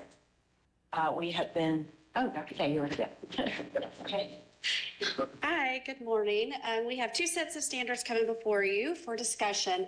There's some overlap in the slides, so I'm going to talk kind of collectively about the two groups as well as what makes them different within this work. First, I'd like to thank with the World Language Standards, I'd like to thank the DRC, the Data Review Committee, and the standards writing teams who have dedicated and volunteered their time, their passion, and their expertise into this work. Countless hours of their volunteer time so that their expertise can be seen throughout these standards, throughout these objectives, and used across the state. We always start with our policy. So we have SEOS 012 that guides our procedure and our policies.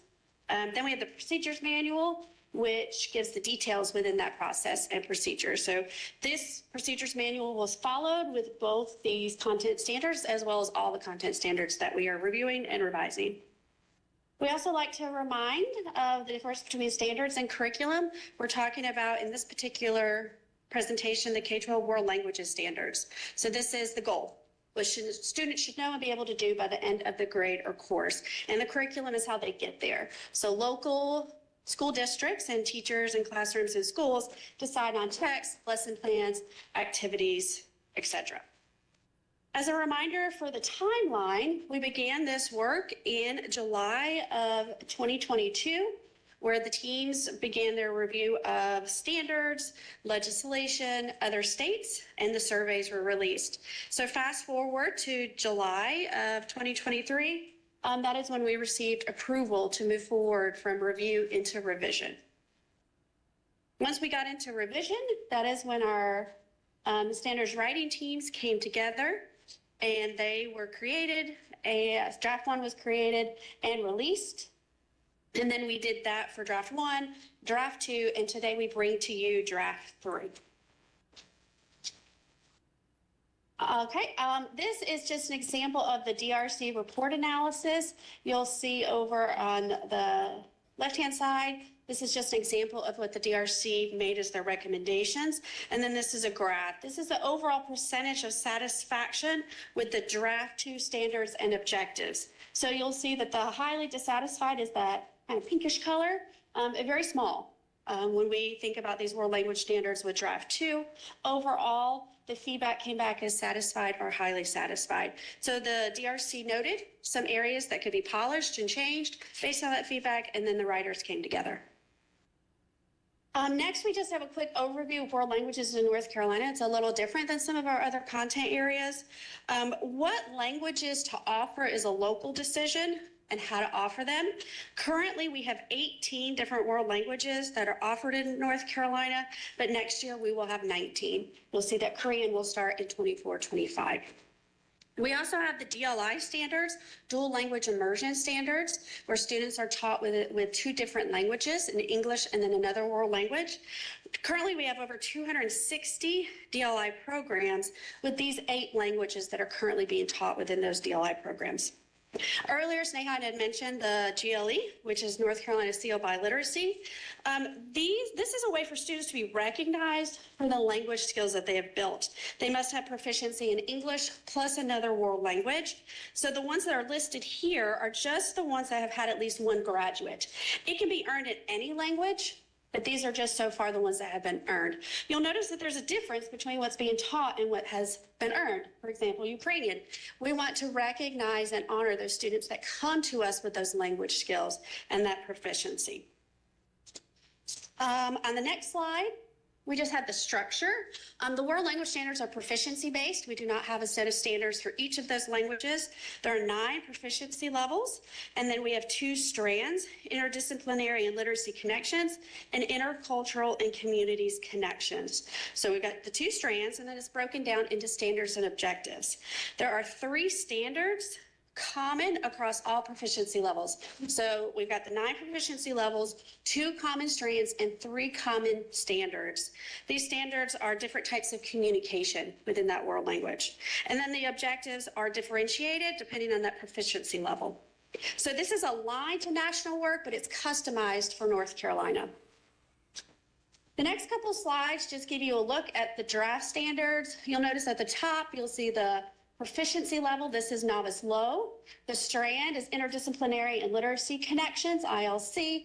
And then those are those 3 common standards, interpretive, interpersonal, and presentational mode.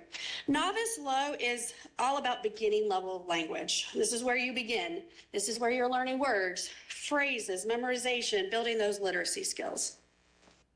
Next, we have intermediate mid. Again, same strand, same 3 standards, and then we have the differentiated objectives. Intermediate mid is where students need to achieve to meet that the requirements for a GLE. So if they want the CO Biliteracy, this is the level that they must attain. Typically, you're looking at intermediate mid in AP or IB type courses, roughly a level 4 course. Again, these objectives are building language skills. You're thinking in this level or this proficiency level, you're thinking about enough language so that they can ask questions and they can use in a variety of ways if they are in certain situations within their community or workplace.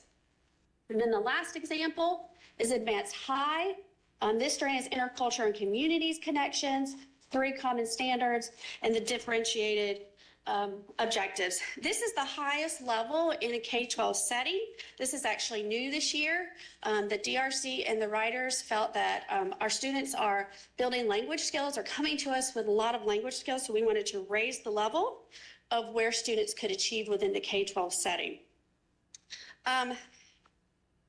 Especially when we think about DLI programs. So DLI, dual language immersion students, there are some students that are starting in kindergarten learning in this world language, and they are continuing up through those programs so that they are able to meet this advanced high. This basically means that you can do almost anything in that language. You can easily hold a job within this language and use it 100% of the time. Depending on the language, it could be a translator or interpreter, depending on the requirements within that language. And so we're thinking very specialized medical or legal Spanish, for example, with this. The implementation timeline, this is the same for world languages and the arts. Installation would be 24-25 if both sets of standards were approved next month. And then initial implementation when those standards go live would be in 25-26. So we would have a year of creating support documents and support in the field before they are teaching these standards. And they would start 25-26 and then full implementation 26-27 until we come back in 5 to 7 years to revise. The last slide for world languages is just taking a look at Portrait of a Graduate. The connection here with world languages kind of speaks to itself on lots of levels. You're thinking about modes of communication, which is collaborative, multiliteracy and linguistic, and those global connections, economically and both socially, connections, critical thinking. If you are biliterate or bilingual, there's lots of research around being able to be mentally flexible within that. So we're thinking about adaptability, empathy, critical thinking. So there's a lot of connections and a lot of promotion of global awareness that takes place within the world languages classrooms, which lends itself to those Portrait of a Graduate durable skills. The questions before we move on to the arts, anything on world languages for Dr. Beck? I have a very quick question about the Cherokee language. Do you consult with a tribe on the language of the Eastern Band Cherokee? I'm going to let Anne Marie, who just stood up behind you, she is our world languages consultant. And I do want to recognize Anne Marie. She is our only world languages consultant. Has done a wonderful job with this process, but I'll let Anne Marie answer that question. Thank you. Yes, we work with the Eastern Band of Cherokee Indians, the EBCI, on a number of questions related to language development K-12. Of course, they have their program that starts with toddlers with the language and culture revitalization efforts that they're doing. But we are always working with them across the board, particularly when their students graduate from their DLI program and go into some of our high schools. We're looking forward to having our first Cherokee Seal of Biliteracy earner soon. And also related to that, I would, at some point, not down the road in the future, I would like that to have a number of students, of course, Cherokee would be there, but other students, non-Cherokee, that are enrolled in the courses. Yes, we can provide that. I will say that the document Christy showed on the slide about the overview of our language programs, there's an annual release of a flyer about our world language enrollment. And that lists statewide how many students are enrolled K-12 in each language. Thank you. Perhaps you could share that with Ruben and he could share that with the rest of us. All right, we're moving on to the arts. Okay. Arts. Again, I want to thank the Arts DRC and Standards Writing teams for the same level of commitment, time, expertise, and passion that they've put into this work. There were several different working teams here because we have 4 content areas within the arts. I also want to thank the DPI team. We've got 2 wonderful consultants who facilitated this flawlessly as we move through this work. I'm going to skip the first 2 slides because you've seen these. Just a quick note here that when we think about curriculum and we think about text when it comes to the arts, it's a little different. You're thinking about scripts and instrumentation. So when we think about text is a definition of text is very wide. Anything that can be read, analyzed, thought about, critically thought about. And so their curriculum looks a little different. But over here, you'll see that the standards we're talking about today are K-12 dance, music, theater arts, and visual arts. Their timeline is pretty much the same as world languages, so we will move forward with this one, but they began that work in July of 2022, and we are coming to you this month for discussion with draft 3. The process was followed in the manual, so you'll see that cyclical process all the way through. This is just a snapshot of their DRC report. And over here on the left-hand side are just quick words that came from the 10 questions. So where we're asking, are the standards clear, appropriate rigor, those types of things. So you'll see that most agree. The blue is agree. This is dance. So there were some areas that were somewhat agree or disagree. So the DRC took into consideration the quantitative but also the qualitative, so those comments. And the writers made some changes within all 4 of those content areas to get to draft 3. The structure, we call them the big 8. We're talking about those standards. So similar to world languages, the arts across all 4 have the same strands and they have the same 8 standards. So you'll notice that the strands here are connect and create. So you'll see those across all 4. And then on the next slide, we've got present and respond, and 2 standards that correspond with those strands. For example, the next slide just gives you a look of how that would look. So this is create. We're talking about original work, and you'll see dance, music, theater, arts, and visual arts, and this is CR1. So you'll notice how they each start with create original something. So with dance, you're thinking about dance movements and works. You've got the musical ideas, theater, visual arts. And then at the end, it's independently and collaboratively. So across all 4, they are creating original works, ideas, and they are doing that both independently and collaboratively. So you'll see there's a lot of similarity, but then differences depending on that content area. The structures, we have K-12 dance. Within music, and we talked about this when we brought draft 2 to you all, kind of broken into 2 areas. We've got K-12 general music, and then secondary vocal and instrumental music, which really concentrates within specialties within music. And then theater arts, we have K-12 theater arts, and then the high school technical theater that comes with some different skills around set building, costume design, lighting, and those such things. They are also proficiency level standards depending on the grade. So K-8 in dance, general music, theater arts, and visual arts are by grade. But then when you get into secondary, it is proficiency based. Same with music, but then those start in actually grade 6 for those proficiency levels. The next couple slides, we just have drafts of the standards. This is Connect. So there is our strand, up there is Connect. We've got the standards over here, and the AD before the CN is actually advanced. So this is an example of a proficiency-based, 2 proficiency-based standards and objectives. This is just thinking about connecting dance, knowledge and skills, how to transfer that, and then connections for with art within as a profession. So you're thinking about innovations and technologies in the dance field. Next, we have music. It is a create strand. Again, it is advanced, and they are exploring, experimenting, planning creations, and adapting legally, fairly, with those types of ideas and works.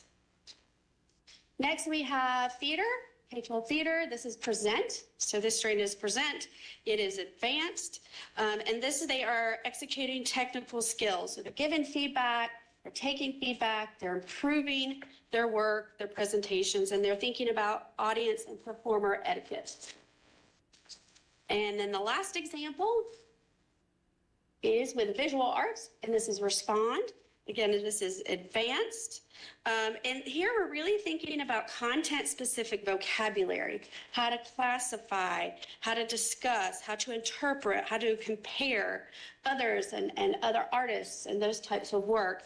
And then thinking about their personal bias and critiquing and curating within that content area. Next slide, same timeline as world languages.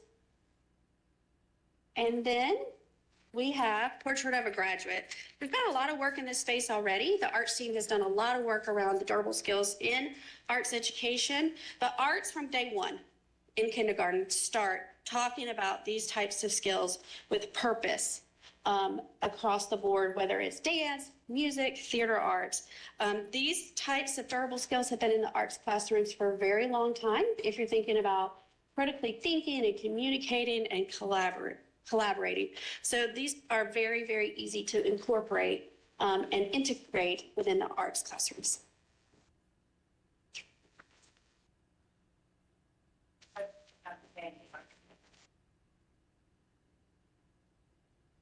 Hearing none, thank you so much, Dr. Day. We will vote on these next month. Finally, SLA has 3 consent items. SLA 12 are appointments to the North Carolina Governor's School Board of Governors members.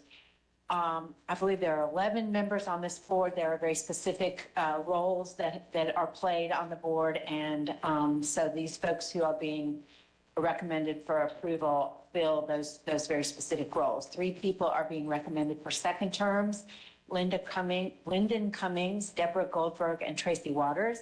And then 4 new members who would fill expiring terms: Russell Knight, Arisha Smalls, Lois Peterson, and Amy Williams. So we'll be voting on those tomorrow. SLA 13 is a policy amendment to the automotive services programs, standard SCOS-014. This policy very simply is being amended to reflect a new accreditation process and change in the name of the global governing body for automated services programs. And finally, SLA 14 is a policy amendment to the North Carolina Career and Technical Education course inventory for 25-26. As you'll recall, we do this every year because some of the courses within CTE are of a highly technical nature and the rate of change is quite rapid, so it is important to update them regularly. Mr. Michaels asked me to point out that for advanced manufacturing, it is being moved from a state level to a local level course to provide flexibility for local districts that need to offer specialized courses related to local and regional business needs. And so this means, I think, a very important need across the state, and will give our districts much more flexibility in these courses.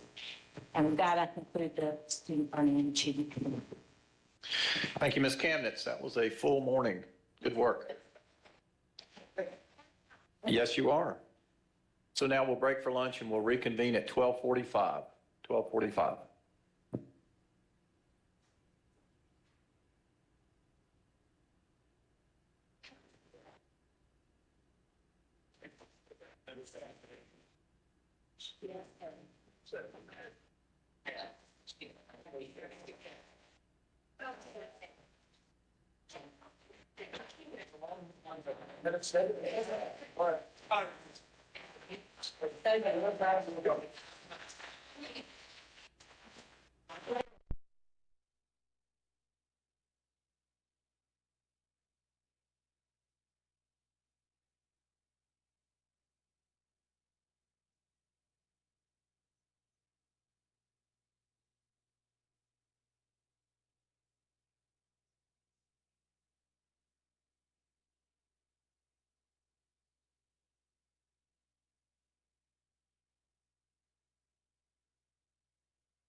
Underground, rights and she was like.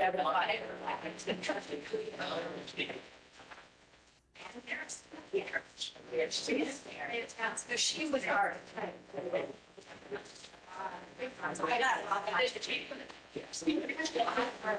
I don't.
It goes into effect September 1 of '24.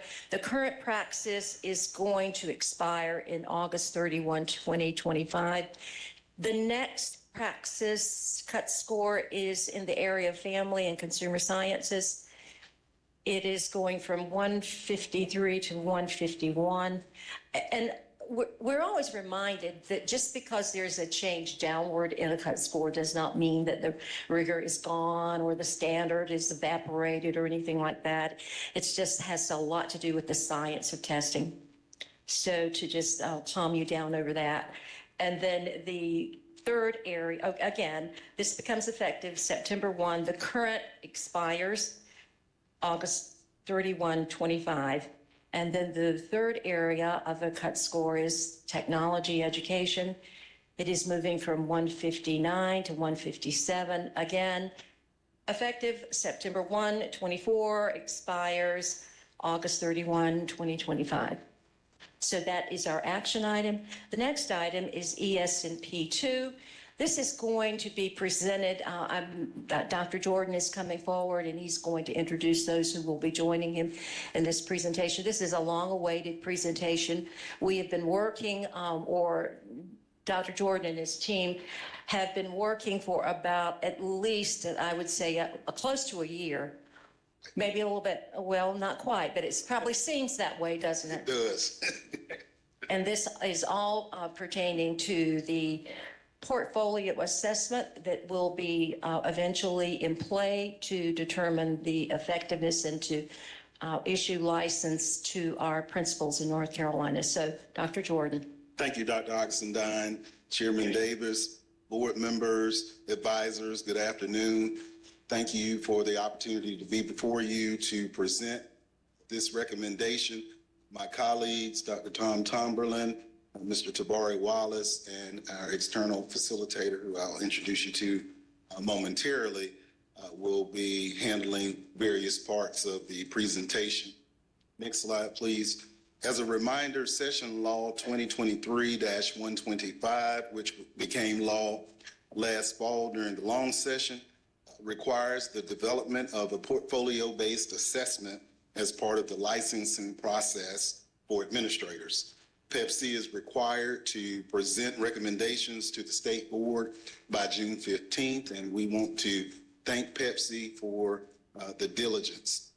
In terms of historical background with respect to the principal portfolio, some of you may recall that in August of 2007, the principal portfolio was instituted as a requirement for licensure through the EPPs.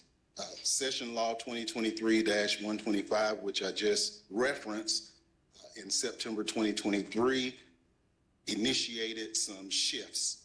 And so that required us to take a look at the current portfolio process, and we determined that the current process is absolutely aligned with the North Carolina standards for school executives. However, the various portfolios were not consistent in format or requirements across the state. So a standardization of the portfolio-based assessment requirements was needed. We proceeded with creating a task force on principal standards, licensure, and evaluation. And that group, alongside of the Department of Public Instruction Research, and identified a portfolio-based assessment. And that work spanned January 2024 through March 2024, and the work continues. With respect to the work and the purpose of the task force, primarily we wanted to gather broad stakeholder input on the best ways to meet obligations for Session Law 2023-125 with respect to the portfolio-based assessment system, as well as the internship. In addition, we are leveraging the task force to review the standards for school executives to ensure that those standards are more aligned with PEASL, as well as the related evaluation rubric, which is housed in NESIS. We have had several meetings You see those meeting dates listed there for your review. And as I noted before, the work is continuing. The next slide shows the representation that we have on the task force. We are proud of these 20 individuals. You will note that we have represented folks from our educator preparation programs, superintendents, principals, and assistant principals. I want to take a moment of personal privilege to say thank you to all of these individuals. They have worked hard, they've had homework in between meetings, and they've been fully committed to arriving at a solid recommendation. What I have appreciated the most is the fact that they have been able to engage, disagree, and ultimately collaborate in a positive way. So again, thank you to those individuals. The next several slides will be handled by Ms. Erin Larkin McGuire. Erin is an independent consultant who first worked with the Department of Public Instruction as a coach for the Council of Chief State School Officers, Advancing Inclusive Principal Leadership Initiative. She has been a teacher, school administrator, director of special education, and a dean of graduate school of education, where she did extensive work designing master's degree programs for teachers and principals. Erin has been instrumental in helping keep us organized, focused, and productive. She's joining us virtually, and as I said, she will take us through the next several slides. Thank you very much, Dr. Jordan, for that kind introduction. Can you just confirm you can hear me okay? Yes. Yes, we can. Great, thank you so much. If anything occurs that's in the room that I'm not aware of, please feel free to interrupt me, or if I lose my audio or any of those tech challenges. Thank you for welcoming me. Thank you to the board for having me. It has been a great pleasure to work with the DPI team and the task force, and I'm excited to share some of the results of their collaboration. If you could advance the slide, please. So as we began the work of determining a recommendation to bring to Pep-C and now to the board, we began with identifying a set of criteria. What needed to be true in order for this portfolio-based approach to be successful in the state of North Carolina? And so we identified both pedagogical criteria and practical criteria, which you see on the slide. I'm just going to walk us through each of those criteria so you have the context for the recommendation that we're bringing today. So first, alignment. It's critical that any approach to assessment meaningfully align with North Carolina's principal standards. If the portfolio is not going to assess what North Carolina says is a good principle, then it's not a functional tool for the state. So alignment was our first criteria. B, EPP flexibility. As Dr. Jordan referenced, current state EPPs are implementing a wide range of approaches to portfolios, and we wanted to ensure that EPPs still had the flexibility to design their own programs, that they retained that autonomy. We didn't want to commit to a strategy that would be overly prescriptive for EPPs. C, scope. Meaningful coverage of standards.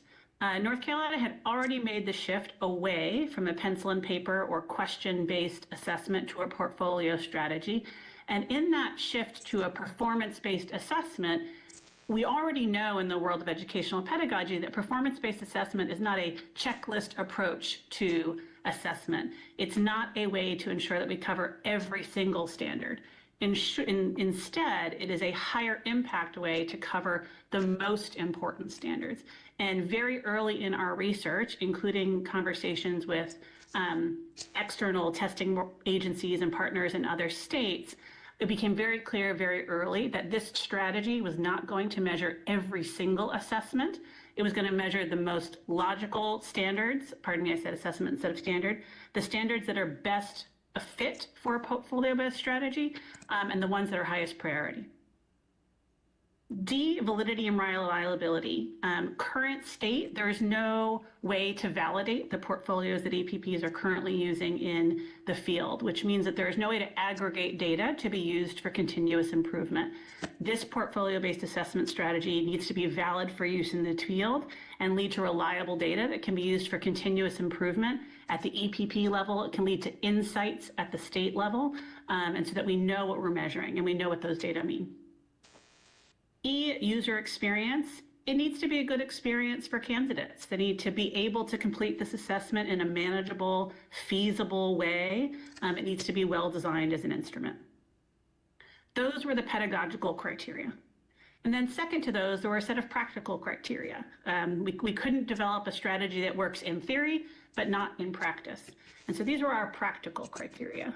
One, as is timely for the meeting we are at today, it needed to be viable in meeting the deadline set in statute. We need to get it to Pepsi to then arrive at this board meeting by the June 15th deadline.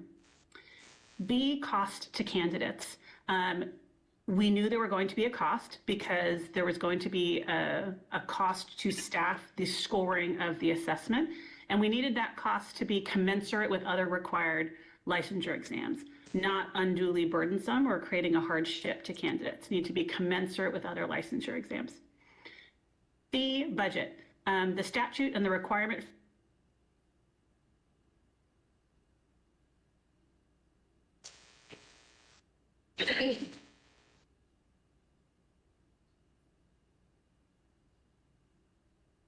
Can you still hear us? We can't hear you.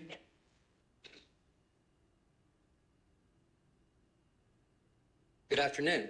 I'm Tom Tomberlin. I will step in. So the cost to candidate is commensurate with other required licensure exams. Just as a note to everyone here that this assessment that we're proposing is the same price as the old principal assessment that was discontinued back in 2008. Ability to customize. We were looking for an instrument that could be customized without jeopardizing the validity of the instrument to the North Carolina context. And then scoring capacity. This does not require DPI to collect these assessments, these portfolios from the EPPs and evaluate them. The vendor takes care of that as part of the assessment process. So researching options and implementing a plan. So we looked across the state, the country to see what was happening in the realm of performance portfolio-based assessment. And we did find 5 states that were implementing this type of assessment, 2 Pearson, 2 ETS products, and 1 from Bloomboard. The most viable choice was to leverage an existing state-specific exam, particularly the CALEPA, and work with Pearson to contextualize it to North Carolina's needs and context. And then staff works in collaboration with Pearson and the task force to do that alignment from the CALEPA to the North Carolina context. She's back. I will turn it back. Dr. Tomberlin, can you hear me?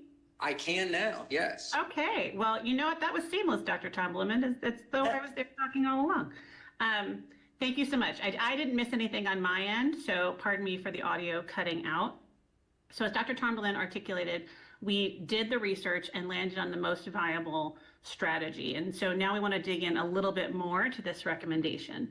The portfolio that we are advancing for approval is divided into 3 key tasks.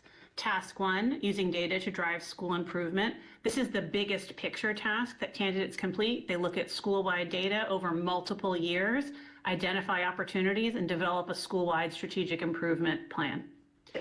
In task number 2, facilitating communities of practice, this is really where candidates work with a critical group of school-wide educators to build skill and address an opportunity for school-wide improvement. And then in task 3, it's really focused on the development of an individual teacher, conducting a comprehensive observation and feedback cycle. If you could advance the slide. So the big work of the task force was to examine these tasks and to evaluate them against the criteria that we articulated on the previous slide. And in particular, to determine the ways in which this portfolio, as originally designed, assessed the North Carolina standards and its component elements. And so what you see on this slide are the first 4 of the standards and their component elements. In the first column, where it says Cal APA pre-modification, this reflects the task force assessment of whether the original assessment meaningfully assessed that element, that's green, partially assessed that element, that's the peach color, or did not yet assess that element, that's the lightish pink color. And so on this slide, you can see, for example, in the original, the task force felt strongly that the original design meaningfully assessed a candidate's ability to lead change in a school. But it was less impactful at assessing the candidate's ability to reinforce the component of efficacy and empowerment, or, for example, in human resources, recruitment, hiring, and placing and mentoring of staff. There was less evidence of that. And so we then asked the task force to say, okay, this is where it is now. Where do we want to strengthen this assessment such that it does meaningfully or more meaningfully assess an element? And where are there places where we say, as I alluded to before in the scope and the choice making, the portfolio is not the most useful strategy for assessing a candidate's ability with this competency? And so we took that guidance and worked in collaboration with the task.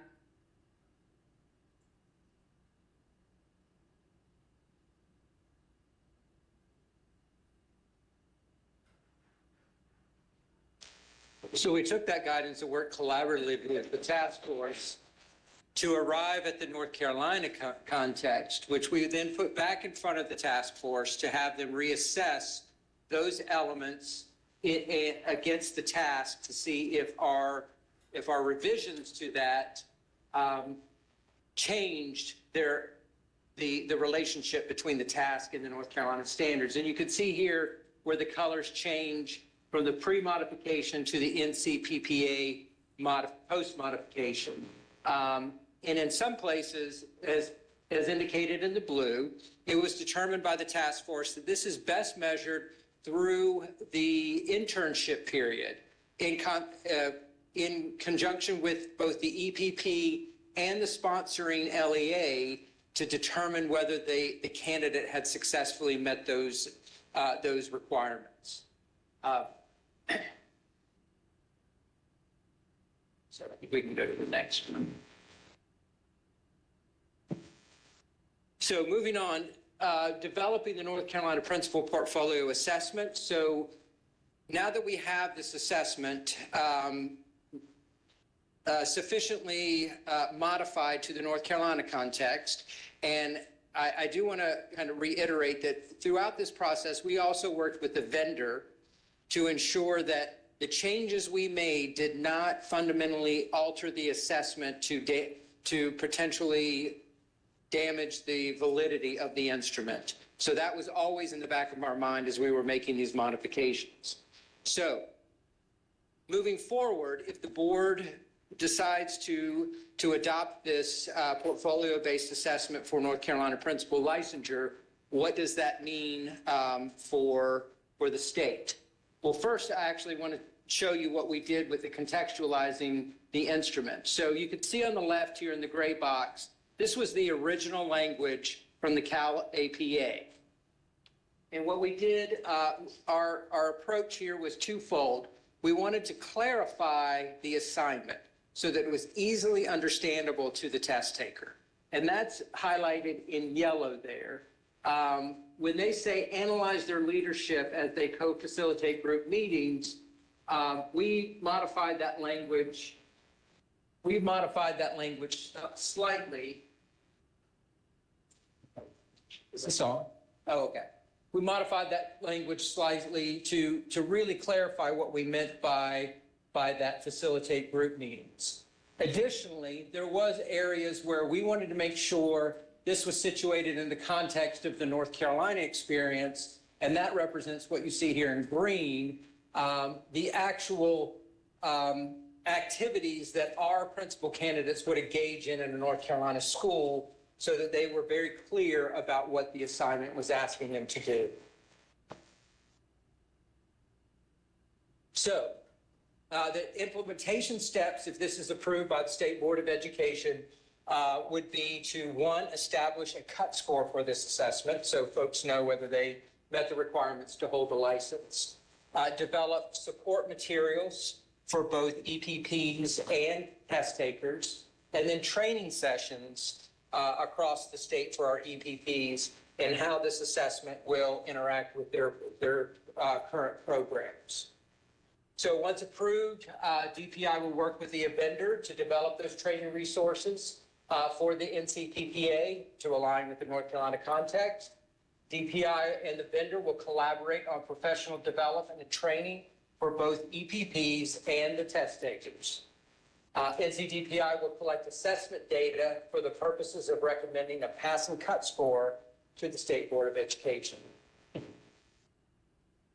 So the big question here is, who will have to take this test and when? And the answer to that question can be found in the language of these two, the session law, which is, we always refer to it as the principal waiver. And that was the waiver that allowed candidates to progress to hold the principal license even though they had not taken an assessment. And so any candidate for principal licensure who has completed a course, at least one course, towards that principal licensure program by August 31st, 2024, is waived from the requirement to take this test. So, put a little more practically, anybody beginning their principal prep program this fall and hasn't taken a course towards that program yet, when they go to get a license, they will have to take a test, this test or another test that the board may approve, in order to hold the license. If they begin their work this summer and complete a summer session, then they would be covered under this waiver. Presumably they would have completed that one course by August 31st, and they would not have to take the test. So if you think about this in probability, it is highly probable that no one will be required to take this test before this time of 2025, because they will have gone through this year of coursework.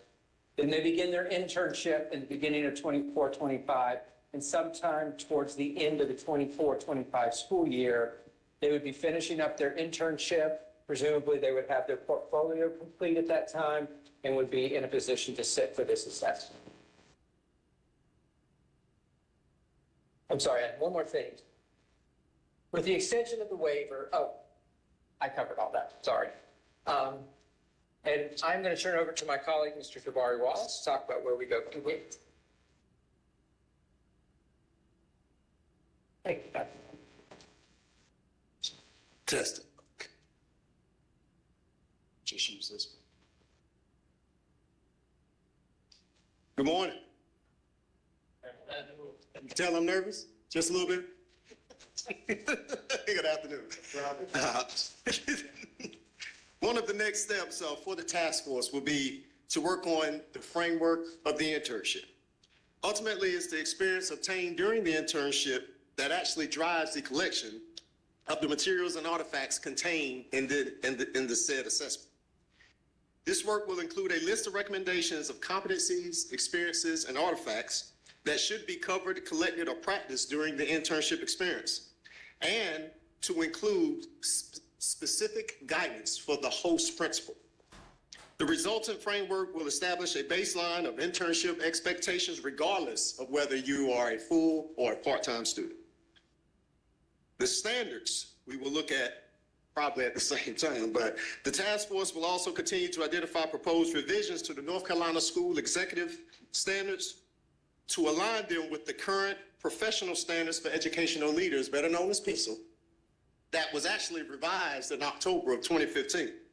This work actually began in 2019, but was stifled by the advent of the pandemic. With the creation of our current task force, this lends an opportunity for a fresh set of eyes as we continue with this most important work.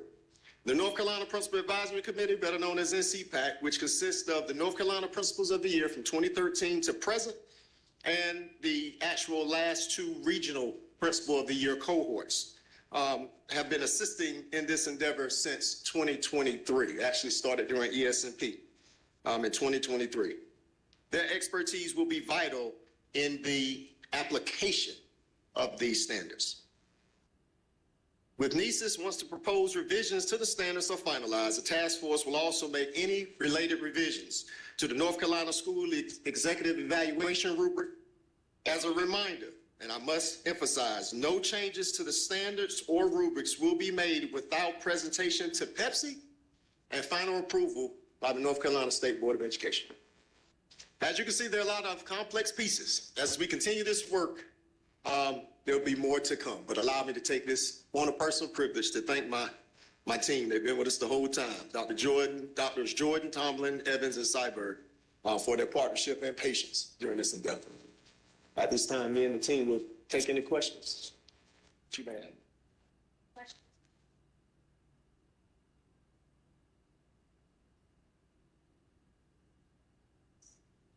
We could go back to the color-coded frame in the PowerPoint, showing partially, not met, so on and so forth.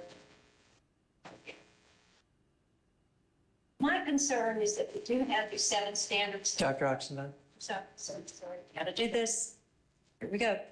So the concern that I've had, and let me just be clear and candid about this. The concern that I've had I feel much better about this alignment. The crosswalk does a lot to articulate some sense of alignment with the 7 standards that we currently have in our programs that we follow and design our assignments, evidences, and artifacts around those standards. But my question has to do with, let's focus on standard 5, for instance. No. Let's focus on standard 6. Standard 6 is external leadership.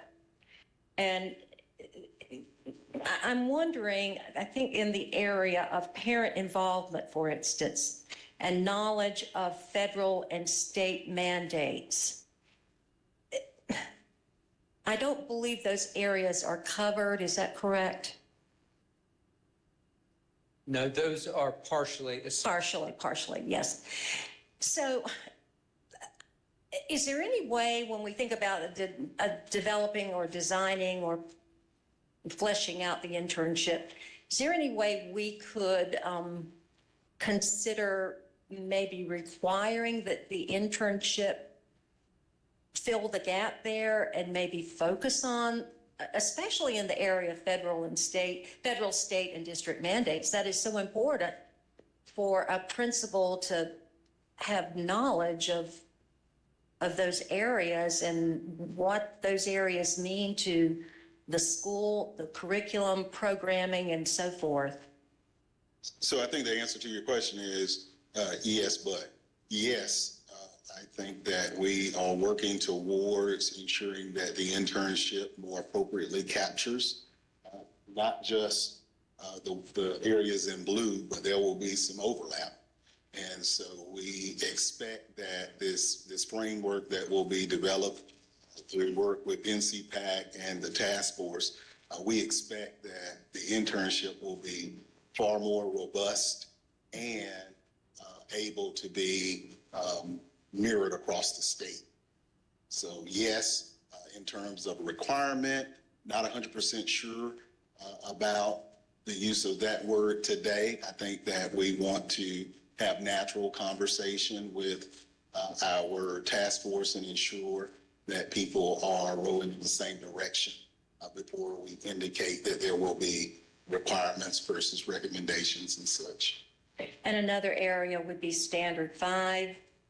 Has to do with managerial leadership, and in that area that is maybe partially met would be conflict resolution. So important for a principal to understand and have the skill sets and the know-how in that area of resolving conflict. Also, the school budget and managing resources and the budget, developing needs to be somewhere. All of those are important. And again, this portfolio-based assessment for the areas you just noted partially covers, but we anticipate overlap in the internship framework that will have elements required across the standards. Overlap is good.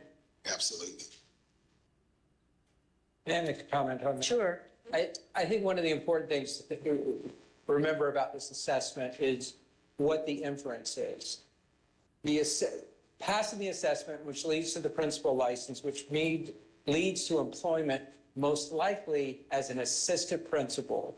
The model in North Carolina is not that somebody passes the test and then immediately becomes a principal, but most districts put folks through a period of an assistant principalship before they take on so what you're describing is the desired outcome for a sitting principal.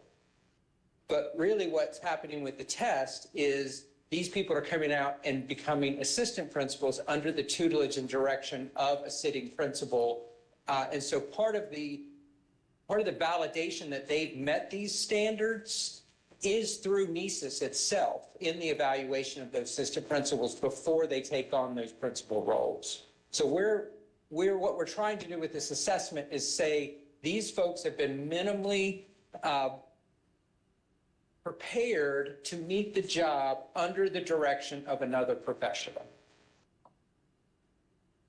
Well, I understand that, but at the same time, our programs are called principal preparation programs. And I know that it will take even a seasoned principal 2 or 3 or up to 5 years to become competent and confident in those areas. But since they're part of our existing standards that we use to design our programs, even an AP needs to have some knowledge about federal and state and district guidelines.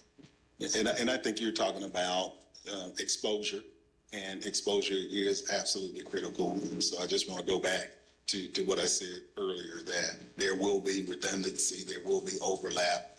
And what we've heard loudly and clearly is having a framework for the internship is going to be welcomed.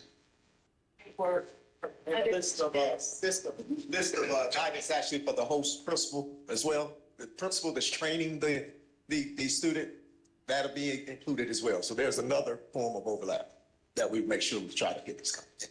Ms. Gamitz? Just to make sure that I understand what happens next, you've got these other implementation steps I'm going to follow if we approve, but once we get all of this ready to go in the portfolio, there's going to be statewide. Absolutely. No piloting or just that. So there will be a period of time where we will have to see how candidates perform so that we can have enough data to recommend a cut score to the state board. So if you'll recall how we implemented the EdTPA, there was this period of what we call the soft rollout, where a certain percentage of candidates took the test. That allowed us to collect the data and make some recommendations to the board. They'll have to have some period where the assessment is non-consequential, but they have to take it, but it's non-consequential, and then you establish those cut scores. Would that also give the opportunity if you find that there's some that is not performing as you had hoped or? Oh, yes, definitely. So that would go to, incorporated in that would be ensuring the validity and reliability is working the way we think it should. Are there other questions? I didn't know, I'm sorry, I just wanted to say that I did not acknowledge our colleagues here who were a part of this process. Dr. Phipps, Ms. Bledsoe, and Dr. Green were a part of this work, and we appreciated the contributions that they made and will continue to make. Very good. I did note in the material, there is a document on the rubrics and also that some tests, and it looks very much like the California items. Is that correct for North Carolina? So Isn't that one of our attachments? So in terms of the sample materials from Those are samples. all of those will be massaged and put into North Carolina. Very good. Good work. And next month, we will be voting on this item.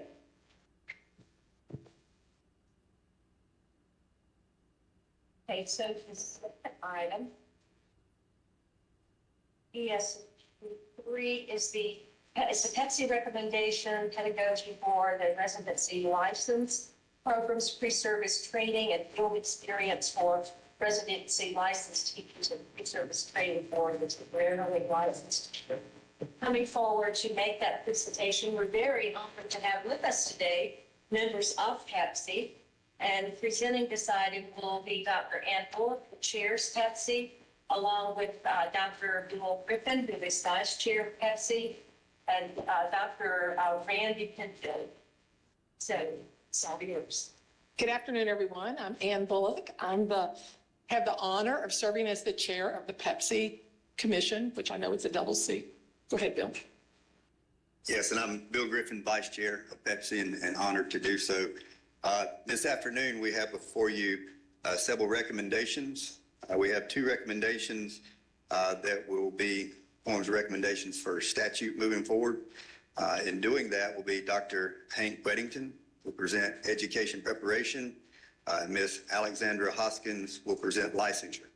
Then we also have a recommendation that will go forth for the legislative agenda, and that'll be presented by Dr. Randy Penfield on assessment and performance. So just to give you a little context briefly, all the statute recommendations and the legislative recommendations have all been done through subcommittee work, as Bill said, and there are 3 guiding principles that were used. One was we tried to maximize flexibility because the statute recommendations deal with residency licensure. We tried to maintain quality by looking at the data, thanks to Dr. Andy Baxter, who provided lots of data to us related to what we were talking about. And third, we tried to mostly reduce barriers to put more teachers into the classroom. So we will begin with Dr. Weddington.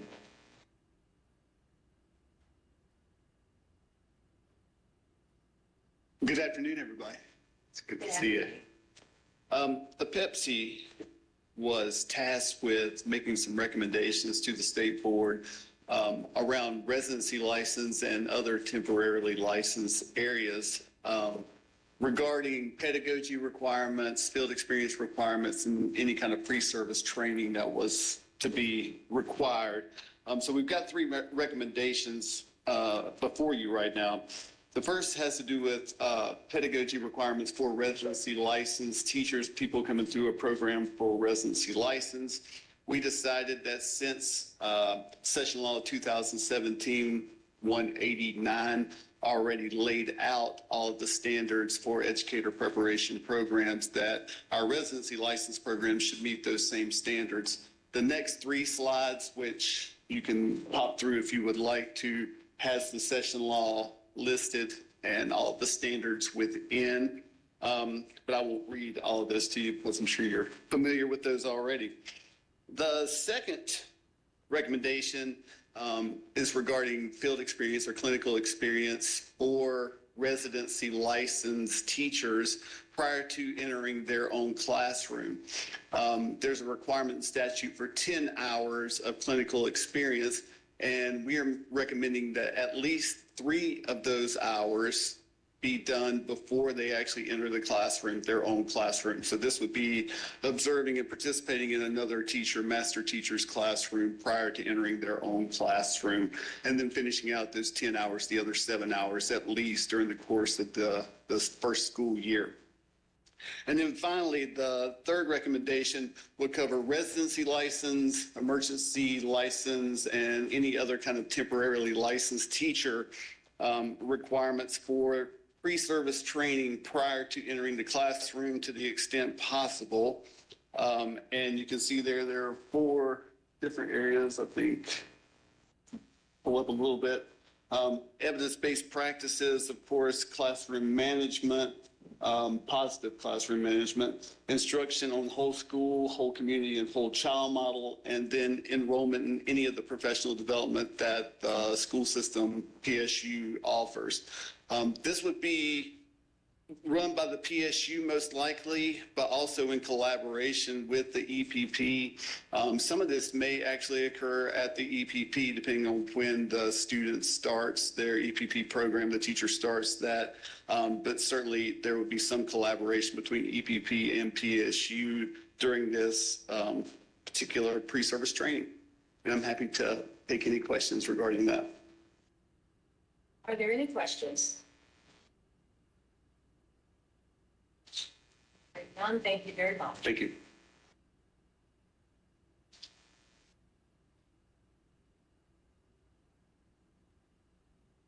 Good afternoon.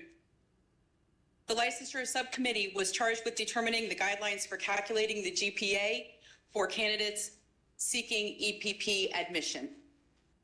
Came down to whether or not we were going to use the cumulative GPA or the content-related coursework, and I never thought that the word "or" would cause quite as much conversation as it did. So PEPC recommends that the GPA shall be based on at least 18 semester hours of content coursework relevant to the area of licensure. Those EPPs shall have the flexibility to determine which coursework to include as part of that calculation, and they may consider content coursework from any official transcript. If there is a candidate who needs remediation, then they can take the coursework that is content related but external to the EPP pedagogical requirements, so that we are ensuring that our future teachers have the content necessary in order to be successful teachers in their area. Any questions? Are there questions? I have a quick question. If we look at the third bullet, we say consider any official transcript. So we're not talking about finding the bundle of transcripts. It's any one transcript. Is that what that means? No, they would be allowed to pull from different transcripts. So what we were concerned about was folks who might have a bachelor's degree, might have an associate's degree, might have a master's degree, and in some of that coursework, they would be able to bundle to come up with that cumulative GPA. But also looking at relevant courses germane to the area of teaching. Is that absolutely? Yes. Science class. Yes, ma'am.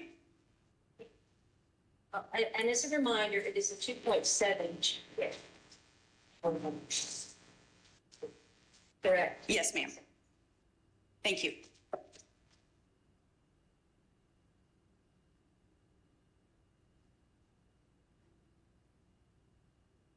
Good afternoon, members of the board. Good afternoon. PEPC was charged with making a recommendation on the use of the Praxis Core Assessment as a requirement for entry into the traditional undergraduate four-year education programs. The recommendation submitted by PEPC is that PEPC recommends the removal of the Praxis Core or any other equivalent assessment substitution as a requirement for admission into the teacher preparation programs.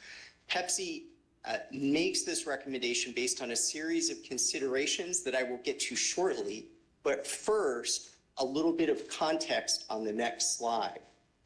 Two broad categories of pathways into the teaching license. One is what we call the traditional undergrad program, where you end up with a bachelor's degree in an education field. The second is alternative licensure, where you already have your degree in another area and then you want to come back and teach and you pick up your license at that time.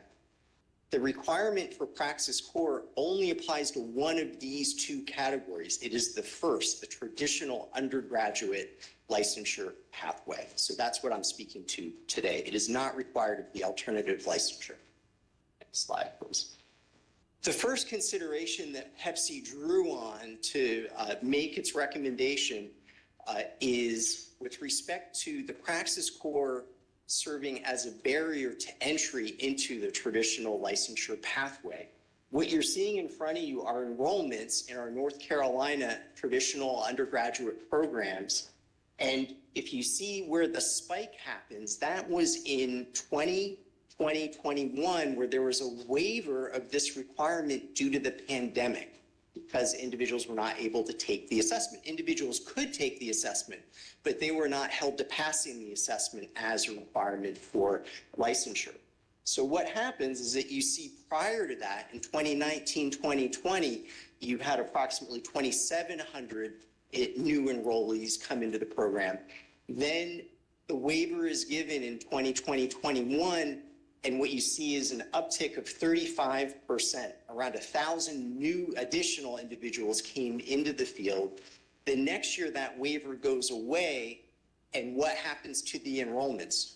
You can see the trend, right? It drops way down, and it continued to fall. So this provides strong evidence to Pepsi that the Praxis Core is serving as a barrier to entry into our traditional teacher preparation programs.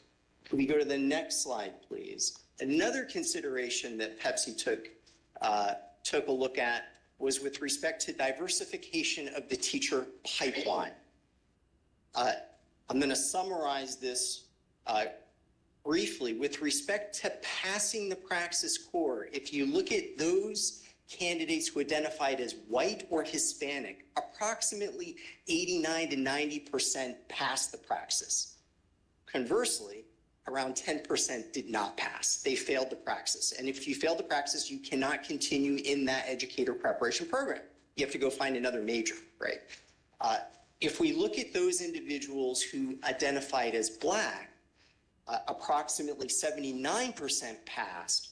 But what that means is 21% failed. In other words, the failure rate of individuals identifying as Black is approximately twice that of individuals who are white and Hispanic.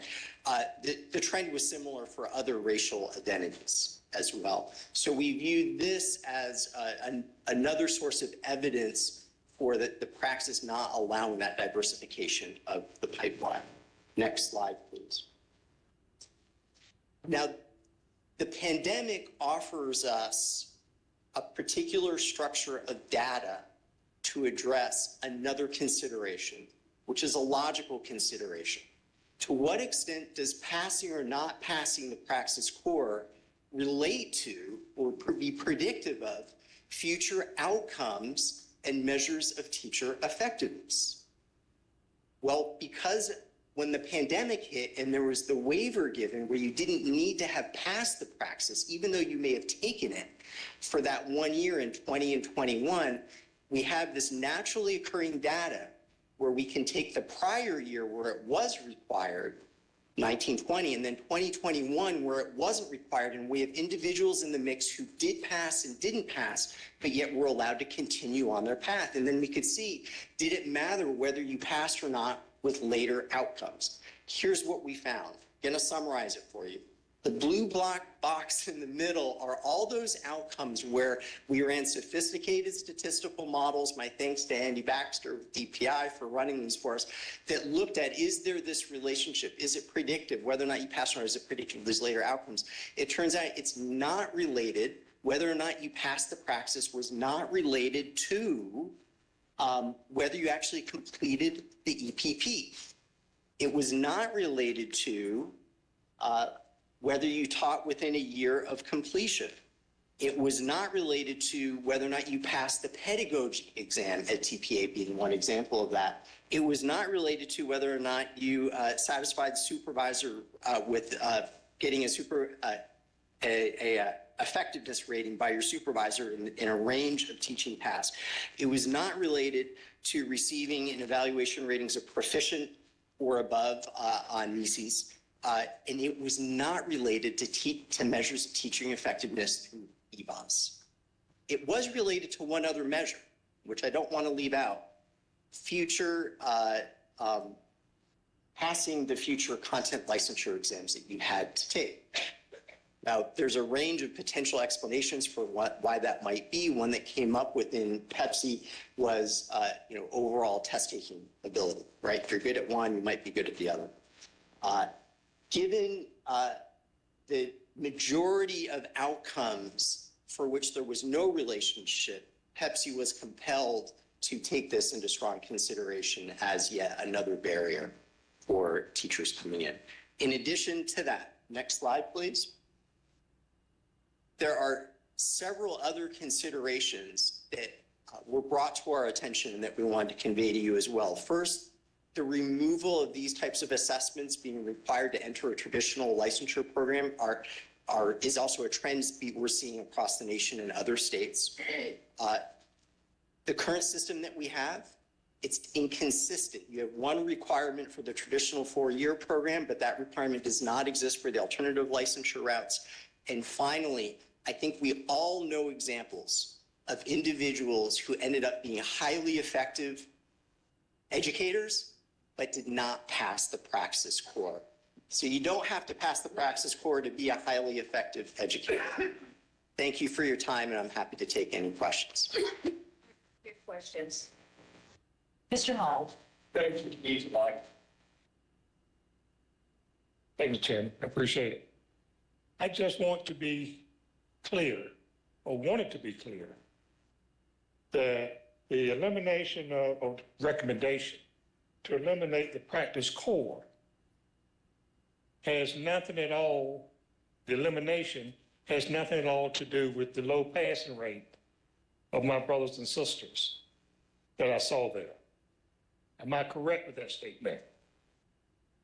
We want to ensure that every individual has opportunity. If you want to be a teacher and you can be effective, that you have that opportunity to be that teacher. It's just one of the many other factors. The many factors. Right. I want to make clear Yep. that because sometimes people misinterpret the tone of words. And I think you've done a great job. I welcome the day when it will become law that we don't have to take the practice. Because just like you said, I have friends of mine who perform well in the education field and never pass the practice. And I thank you for that. But I had to bring that out, that is not the factor. It's just other factors. Right. Thank you, sir. Are there other questions? Ms. Hamnitz. I just have to echo Mr. Hall and say how appreciative I am of this great, really strong argument and data for taking this action.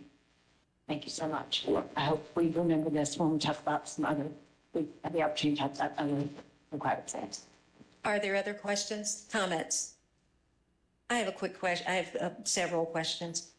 The first question is if you would be so kind to, in a nutshell, describe the Praxis Core, what is tested, and is it difficult? I actually feel there are individuals in the room who are better positioned than I am to describe that, and so I'd like to move that on And Dr. ahead. Bullock, I think it would be good for the state board to understand what comprises Praxis. Sure. So in a nutshell, I do not work for ETS, but in a nutshell, the Praxis Core measures math, reading, and writing skills. It is difficult for some people. The test is difficult because people do not pass it on the first round, but that is what it measures. Does that answer your question? Do we have any data on the average number of times of repeat test takers of Praxis Core? Is that data? Are those data available? Yes, Dr. Baxter is our hero. He has all data. But I don't know that I know that, but there are multiple individuals that take the Praxis Core multiple times. Also, there's a cost factor to that as well. Right. You know, I think an issue that is just as important to me as almost anything that we have discussed and could continue talking about board members is the fact that we continue to hear that there's a growing number of college students who approach end of sophomore year or early junior year, and they can't pass this test. I think therein is the question that we need to ponder. Why are we hearing about an increased number of students, college students, who want to go into teacher education, want to become teachers, and they struggle to pass this test? Because I remember, a few years ago when I worked with undergraduates, I remember attending some of the workshops for Praxis Core, and I don't recall the test being all that difficult. It was like basic writing, reading comprehension. Maybe it's gotten more difficult over the years, but my concern is this, that we have students who approach the junior year, they want to be teachers, and they struggle to do this test. There is a greater issue at hand, in my opinion, that this board and all education policy makers need to be really, really, really concerned about. Also just add that in the last few years, since the pandemic mainly, that we don't have this in our data, but the state schools and the privates in North Carolina have become test optional. So the equivalent test of SAT and ACT can be used if they have a particular score on that, a cut score, you know the law, or you can find it. So what's also happening is candidates are having to take the practice core because they did not take the ACT or did not take the SAT in there, which we're used to, it would be a smaller percentage. So the increased number of students that have to take the practice core has gone up because of the test equivalence, test optional features, which was an appropriate thing to do. I'm a positive test optional person, but just another little piece to add to the bigger puzzle here. And the other question that I have, and Dr. Bullock, you and I talked briefly about this before we came back into session at 12:45. Has Pepsi given any consideration to you're coming before this board and you're asking us to consider adding into the legislative agenda the removal of Praxis Core? And I think you are also, unless I'm incorrect, you're asking the removal of ACT and SAT, so that therein, board members, is the removal of 3 pathways to get into teacher education. So is that correct?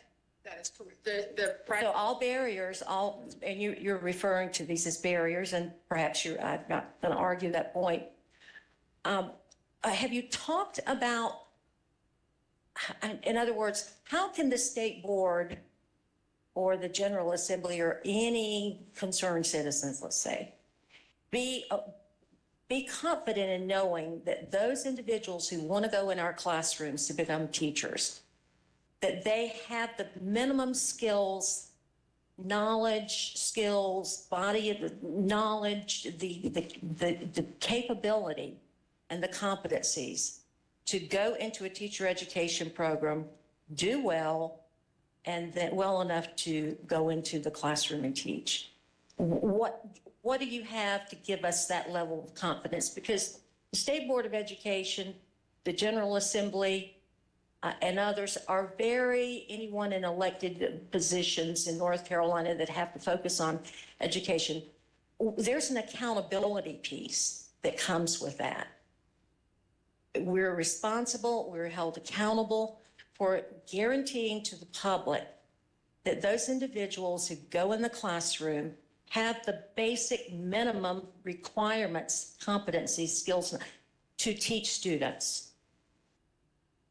Dr. Oxenden, I just want to make sure we're clear with the prior statement that you made, that with respect to the SAT and ACT, that everyone's aware that there's the requirement of the Praxis Core. Now that requirement can be waived should you come in with a high enough score on the SAT and ACT, right? So it's the waiver of the Praxis Core requirement. Do you want to speak to that particular, or you want? So with respect to how can we protect the public interest and be confident? The common good. Yeah, the common good. So there are other requirements in place, right? There is a minimum GPA by statute of 2.7 that students must have to come in. It varies because it's not defined in statute beyond that 2.7, but there are other requirements that educator preparation programs have in place for the admissions process into that. So there are things in place to protect that public interest. Anything else other than the 2.7 GPA? Well, they have to complete the program, and these are rigorous programs, right? That are fairly prescriptively defined by statute as well. I do believe that I would say that most schools do interview those individuals who want to go into teacher education. So an interview process would be, can we say that that happens in all of our EPPs? I can't make that claim. I just don't know the answer to that. It's something we could explore. I do think we should explore that. So I would like to point out here that there is an EPP accountability model. So if you could go back to those relationships, forward to, there you go. So these components, many of these components are contained in the EPP accountability model. So these are the outcomes that we measure the EPPs against. What we're talking about in this case, these are inputs that say, we want to try to know before you enter whether this is going to happen. And what the data are telling you is that those are likely to happen irrespective of those input measures you're putting in front of those teachers. And so to answer your question, do we have a safeguard against low quality? Yes, because the EPPs put themselves in peril. If they admit folks who are not prepared, it will manifest in their outcomes and their accountability model, and could lead to the EPP being revoked as a provider in the state. So I want to make sure we understand that what this group is referring to here are the input measures to try to control quality up front. And what we have learned in this analysis is they have no relationship with those outcomes of interest that could potentially cause an EPP to be shut down or to continue or to be lifted up as an exemplar in the state. And I just think that was an important kind of connection to make there. Yes, we already have the accountability model that catches that quality control on the part of the EPPs. And a final question goes to the heart of, let's say that you do have, and I know this happens, you have students who enter teacher education and they struggle. They may make 2 Cs and are terminated, I don't know, or an F terminated. What do you do? What could Pepsi bring to the state board by way of a recommendation that would address, I suppose, I don't want to use the word, remediation doesn't even seem to fit higher education. So those things already exist, right? So if you have a candidate that's in trouble for some reason, whether they're not doing well, they have maybe they have a personal problem that's happened and they haven't had a good semester. Let's just say that. There are steps in place in EPPs to try to, wrap around that candidate to see what's happening, right? To see if it's what we need to do advising wise. There's also things called improvement plans. So you have due process of having a chance to get better. You know what you need to work on. Say in student teaching, someone's not doing well, they could be put on an improvement plan, or they could be put on a support plan, as we call it where I work. So we try to put it in a positive spin to start, and then it could become a teacher education dismissal plan. So either you meet the standards, you have to meet all the standards. A beginning teacher in a traditional program has to show competency in all the NECES areas in order to graduate. So if they're not showing competency in an area, then there has to be support around that and ways and strategies to get them there or not, right? So I would say those things are in place, and those things happen because you want to provide due process for candidates and students and programs. Those things happen across the state. I hope that answers your question, Dr. Axel. Yes, and I see some hands on this side. Yes. The teachers are very comfortable with with all the guardrails in place to ensure that the EPPs are giving our teacher candidates the best experience possible. Ruben, can you go back to practice core requirement slide? So if we said that all the teachers in North Carolina have to take this practice core requirement, that means that half the teachers in North Carolina would have to take it and pass it. Almost half of our workforce, our teaching workforce in North Carolina, has not taken that test because they were alternatively licensed.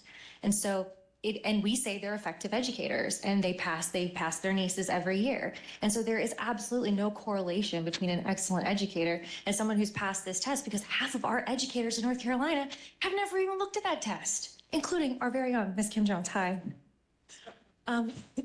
Second of all, to the question about the legislature, I wonder the same thing, what they would think. And then I wonder as well how they would feel about this, considering that there is no requirement for even a license in our charter schools.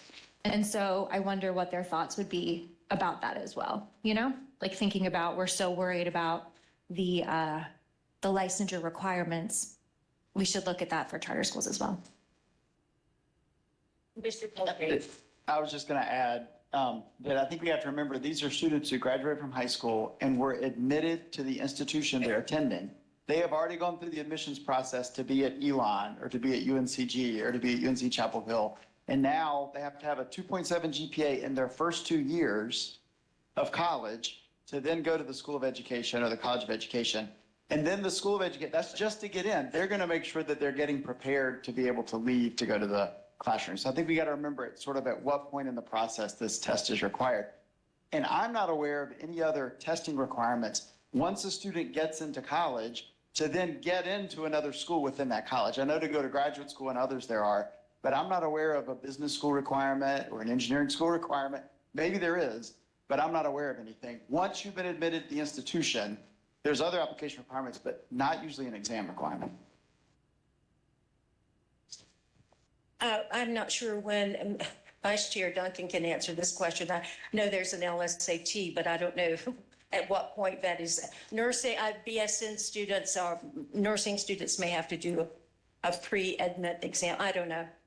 LSAT is a graduate school requirement, as Mr. Coltrane was just referring to. I think I'm reminded with this discussion a little bit by a wonderful commencement address given by one of our former presidents who was a Yale graduate. And when he was completing the address, he lauded those students in the class that were A and B students, commenting that Yale was a heck of an academic institution, and that was quite an accomplishment for them to have done that. But then he noted for all those students who didn't achieve that, they too could be president of the United States. And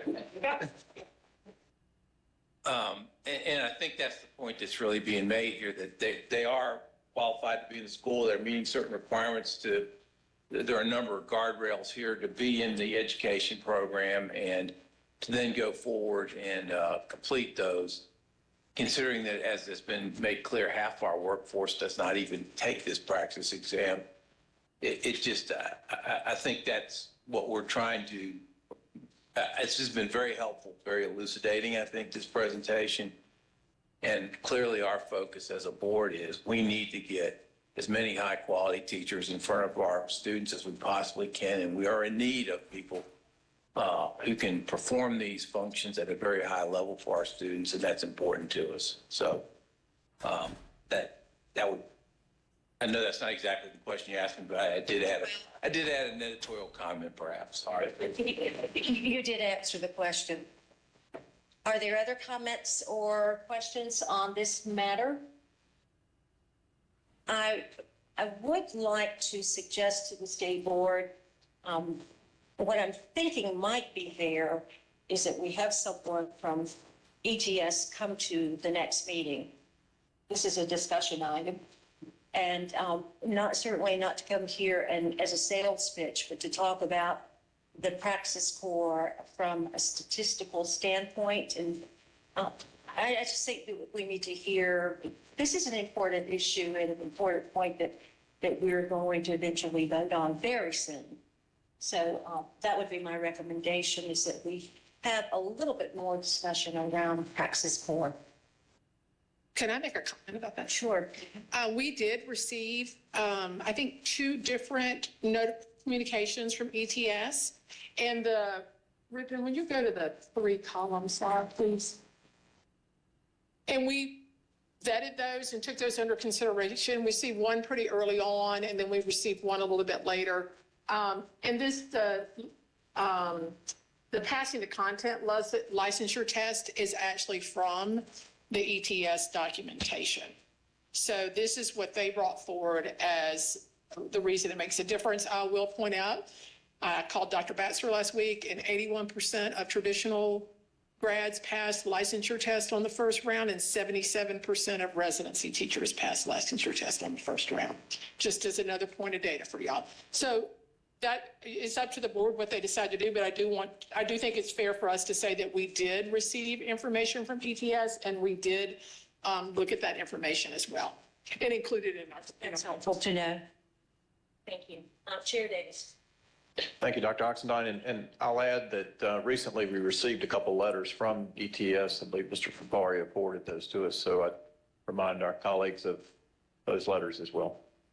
Okay, we'll move on to the Healthy Responsible Students Committee led by Mr. Reginald Keenan. Mr. Keenan. Thank you, Mr. Chair. Myself and Ms. Winter Hall chairs the HRS committee, and as the chair, we have 2 action items and we have 2 discussion items. The first action item, we have Dr. Essick to talk about the SBA policy amendment, NC Middle School Athletic Manual updates. And Dr. Essick, will you go ahead, please? Sure. Good afternoon, board members. It's nice to be with you today. This particular item is just an update to our middle school athletic manual. We bring this to you every year. You have in your board materials a summary document that lets you know what we changed from last year's manual to this year.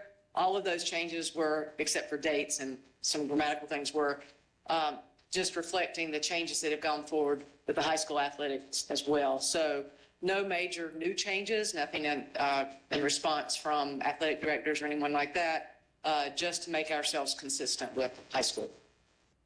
No major changes, any questions or comments about amendments?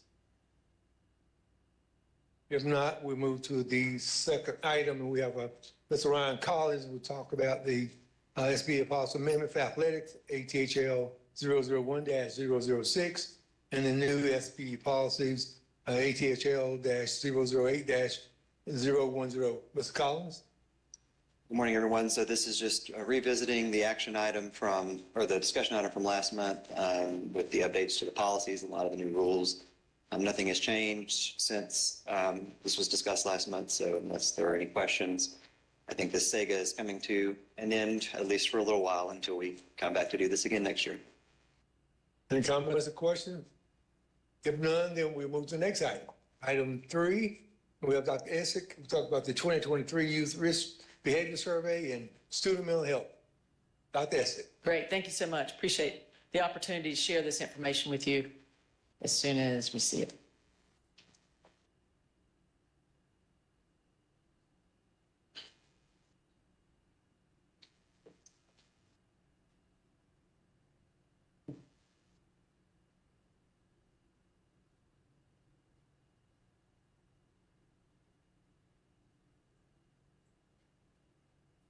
So we're really excited to bring the results from the 2023 Youth Risk Behavior Survey to you today. And I'll just start by saying these are not all the results. We have a lot of data, but these are some data points that we think will help also set the stage for some further policy work that we'd like to do. So with that, I'll tell you just a little bit about the survey itself. The YRBS is conducted in middle schools. We have 2 separate surveys, one for middle schools and one for high schools. And they've been administered every year on every odd number year since 1993. So we have trend data back to 1993. All the schools and classes that are selected are randomly selected. Participation is completely voluntary at each level, from the district to the school to the student, even down to the student level. Now, parental notification is required, and these surveys are designed to be done in one class period and are completely anonymous, so we don't collect any personal data. Personalizable, identifiable data. This is a list of the behaviors or the categories of behaviors that we ask about in the survey. These are behaviors that contribute the leading causes of mortality and morbidity for Americans. But the key to this particular survey is this is about students. This is not about students, but it's from the voice of students. So students get to tell us about their health behavior. We spend a lot of time talking about students, and this is one opportunity that they have to tell us about their behaviors.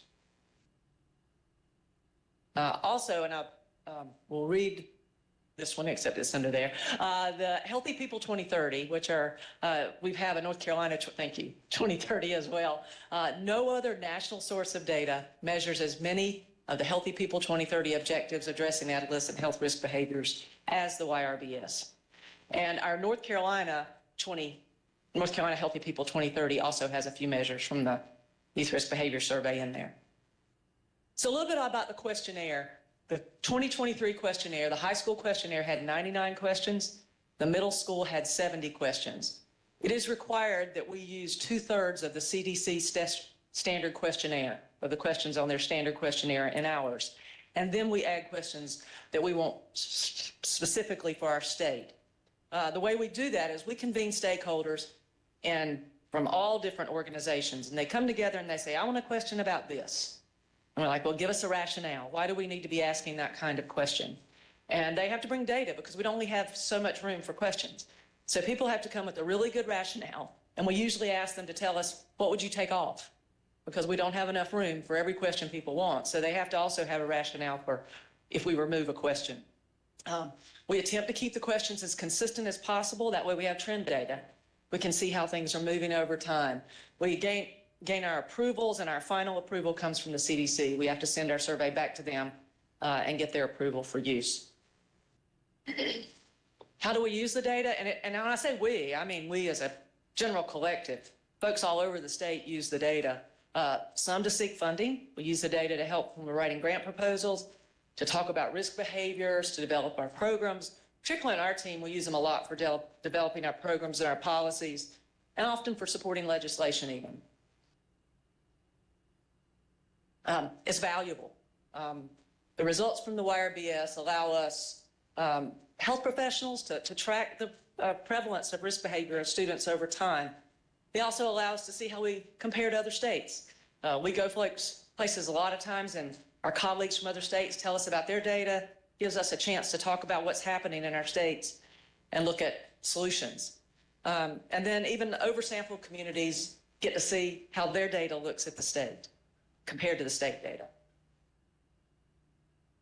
As I go through this data today, it's just a reminder that we have to look at it in the context of that whole child, that child in the center of the whole school, whole community, whole child framework. Because even though I'll give you a lot of individual data points, they are all impacted by something else. And I'll give you an example in just a few minutes when we get into the data. So the state of North Carolina, student health. Couple caveats as we start the data. You're going to see some positive trends, but some of those trends are not statistically significant yet.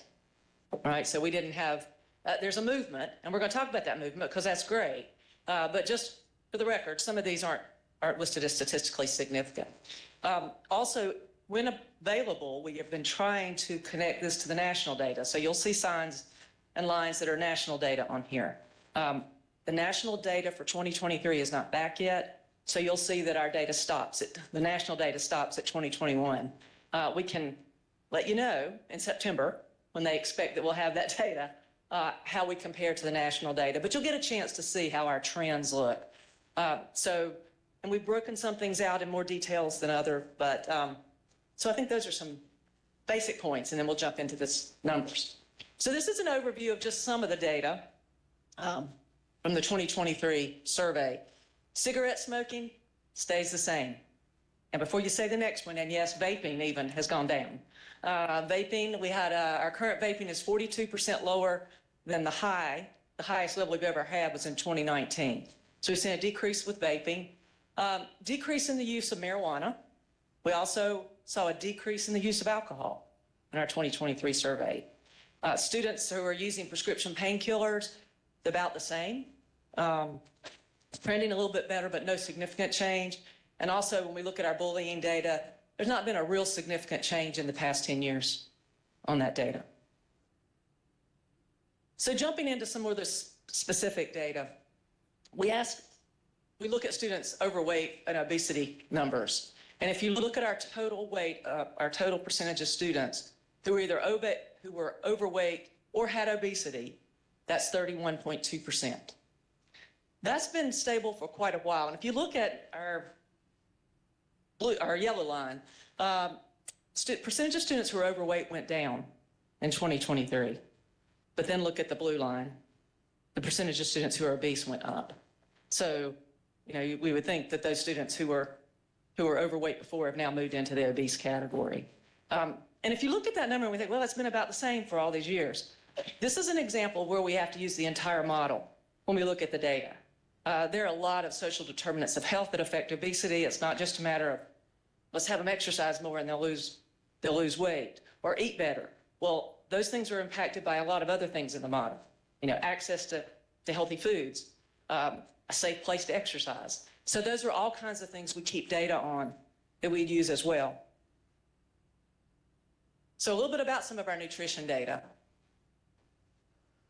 So this is a percentage of high school students who ate breakfast on all 7 days of the past 7 days.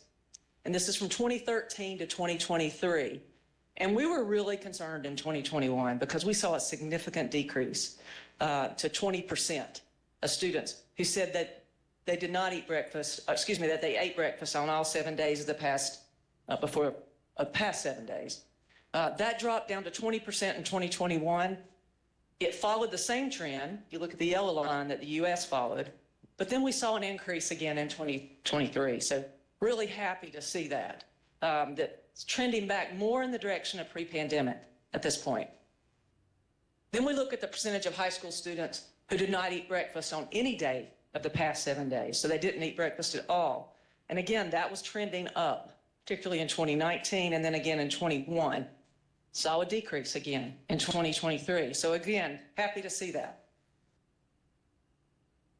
And this is one of those places we'll throw in a little bit of middle school data to show the comparison. This is the percentage of North Carolina middle school students who ate breakfast on all 7 days of the past 7. And you see it was going down again to 2021 at an all-time low of 33%. But we've seen an increase again in 23. And we asked the same question, the percentage of middle school students who did not eat breakfast on any day in the past 7. That was going up in 21, coming back down in 23. So good direction for all of these. So moving into physical activity. So this is the percentage of high school students who are physically active at least 60 minutes per day on 5 or more days of the past 7. And the yellow line is the United States. So you can see that our students are not as physically active as the average U.S. student. And that percentage of students who are physically active, 60 minutes a day, has begun to come down. And we were at an all-time low of 34% in 2021. We were ecstatic to see that we had that significant increase again in 23. Still not back to where we would like to be. We'd like to be up that 27 we were in 2013. But an increase back, a significant increase back to 42%. We also ask our students if their teachers provided short activity breaks in their classroom. And that has stayed about the same in our high school classrooms for quite some time. 17% in 2023 said that their teachers provided short physical activity breaks. So we're going to move to a few mental health questions now, and then I'm going to show some relationships. So this is the percentage of high school students who strongly agree that their teachers really care about them. And you can see that we saw this going down from 59% back in 2013 down to a low of 42% in 2021. That was right after the pandemic. And just remember that our teachers had a lot of stress on them too. So there was a lot going on in that time. Everybody was impacted by the pandemic. But we were happy to see that that's moving back up in 2023 to 48%. But then if we drill down a little more and we ask them, this is the percentage of high school students who reported they had at least one teacher or adult in their school that they could talk to. And that number is 60, it was 60% in 21 and 62% in 2023. So 60% of our students say that there is somebody in their school they can talk to. Even if their overall perception is different about their teachers, they have somebody in their school that they can talk to. And well, I'll just say that tended to go up as if you look at at high school, 9th, 10th, 11th, and 12th, as students become more comfortable with their teachers, they have more folks they can talk with. Makes sense. So this is a percentage of high school students who agree or strongly agree that they feel alone in their life, meaning they feel lonely, they feel alone. That has increased up to 33% in 21, but this year in 23, it came back down to 30%. So moving back again in the right direction. And I should stop here and say that moving in the right direction is still not where we need to be. If 30% of our students are feeling lonely, that's a problem. So I want you to be excited about the changes, but also realistic. We've got a lot of work to do to keep our students mentally well. This is a percentage of high school students who strongly agree that they feel good about themselves. And this is really disturbing. If you look in 2013, 75% of our students either agreed or strongly agreed that they felt good about themselves. And in 2021, it was down to 49%. But in 2023, that's moved back up to 55%. So again, we've seen some trends. I would also add that we've done a lot of programming, provided a lot of services for mental health in the last few years. And I hope we'll be able to continue doing that. So this is a percentage of high school students who felt sad or hopeless in the North Carolina. And actually this question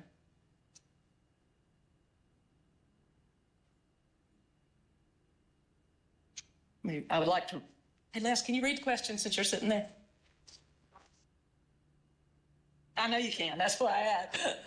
You'll just read that or say what that said. Okay, so the actual question for the high school students on this is, during the past 12 months, did you experience feelings of sadness or hopelessness for 2 or more weeks in a row, so much so that you stopped doing normal activities? So it's shortened to felt sad or hopeless for the sake of PowerPoint. Right, we couldn't get all that on one slide, but the point is that is the definition of depression. Students felt so sad or hopeless for that time. And you see that's gone up to 43% in 2021, but then we saw a decrease in 23. And if you look at the national data, we're right in line with that. Same kinds of things are happening around the US for that data. So I want to draw a few things to your attention here. The blue line is the percentage of high school students who were physically active 60 minutes a day on at least 5 days of the last 7. Remember, we talked about how that went down all the way to a low of 34 in 2021. And then that jumped back in 23. The percentage of students who felt sad or hopeless or depressed has been climbing up to a high of 43% in 2021. Okay. So as one went down, as physical activity goes down, depression's going up. Or as depression goes up, physical activity goes down. That correlation there. And then we see that flip, that inverse correlation, as students became more physically active, their mental health got better as well. They were less sad and depressed. I can't say that's cause and effect, but I can say that there's a relationship there, and we have a lot of research and a lot of data that supports not just for adolescents, but for adults as well, that if you're physically active, your mental state is better. Okay? And we were really excited and didn't really expect to see that total flip back, but it has since 2021 to 2023. So this is the United States data. If you look at the US physical activity data from 21 of 20, I can't remember what date, can you do that just a little bit? Thank you, 2011 to 2021, physical activity went down, depression went up. They haven't crossed each other, but we've also seen that same move nationally. And this is our middle school data. So to show you that those trends are all through our schools, if you look at, we only asked these questions since 2017 at the middle school. But you see that decrease in physical activity and an increase in depression. And then this year, those lines started moving away from each other again. Depression was better, physical activity was higher. And I'll come back and talk more about that in a few minutes, but if we look at our suicidal behaviors, and for those of you who can't see the graph down here, it's blue is seriously considered attempting suicide in the past 12 months. Yellow is made a plan for suicide in the past 12 months. Green is attempted suicide, and the gray bar is attempted suicide that resulted in needing a treatment, medical treatment. So from 2017 to 2021, we saw just each year a gradual increase in those students that seriously considered suicide. We also saw, and then in 23, we saw a decrease back to 18% of our students. The yellow line, we saw a gradual increase from 14 to 18% in 21, and we started coming back down in 23.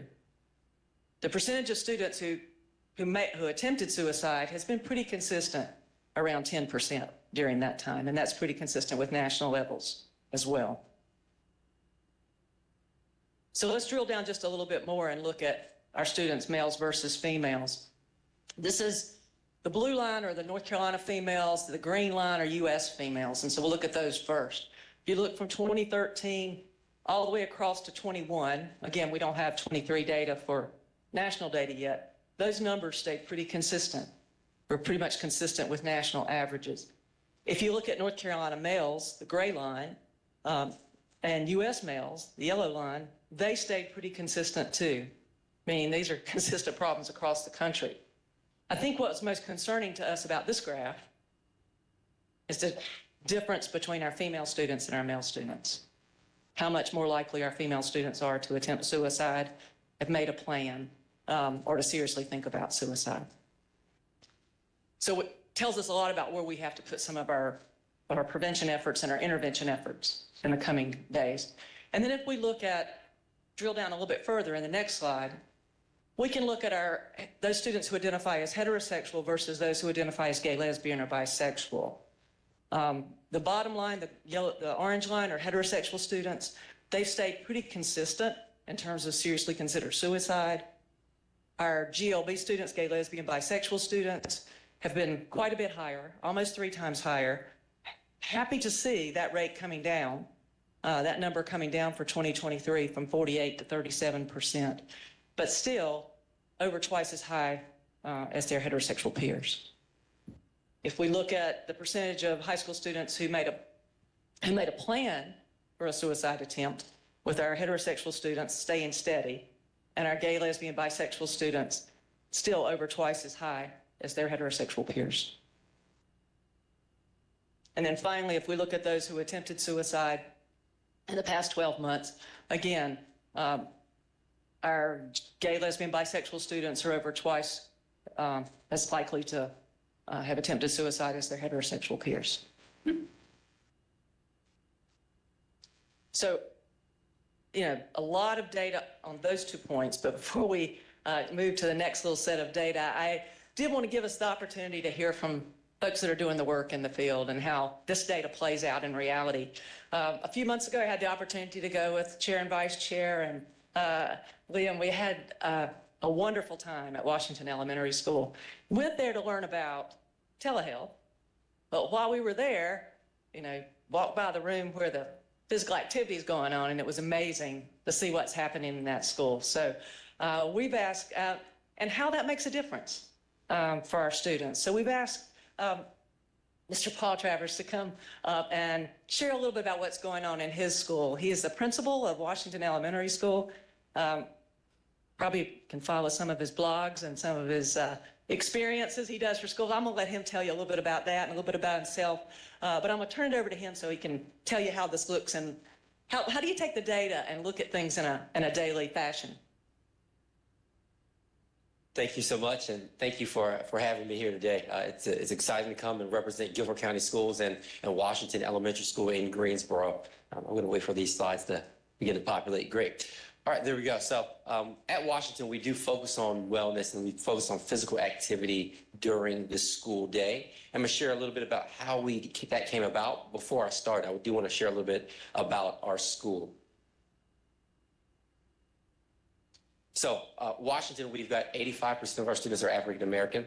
We'll see 8% of the students are Hispanic, 5% white, and 2% multiracial. We are a magnet school this year, so we have students that come in for a Montessori program. That Montessori program is exiting next year, so we will only be a traditional, just a neighborhood school. Before we move to the next slide, though, I want to share a little bit about kind of where this idea of wellness and this mindfulness that we took came from. It really is that we were exiting the pandemic when we were attempting to get students back into the school.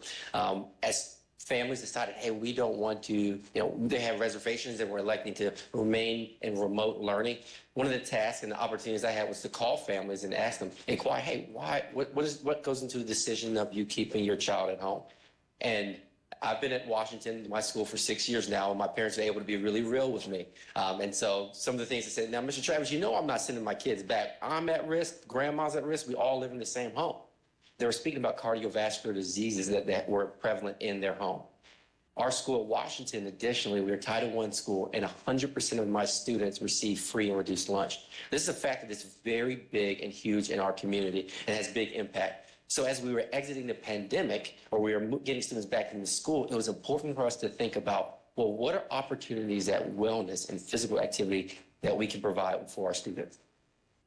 And so we had to lean into some research at this time, and you can go to the next slide. So we consulted in the Youth Risk Behavior Surveillance Survey of 2019.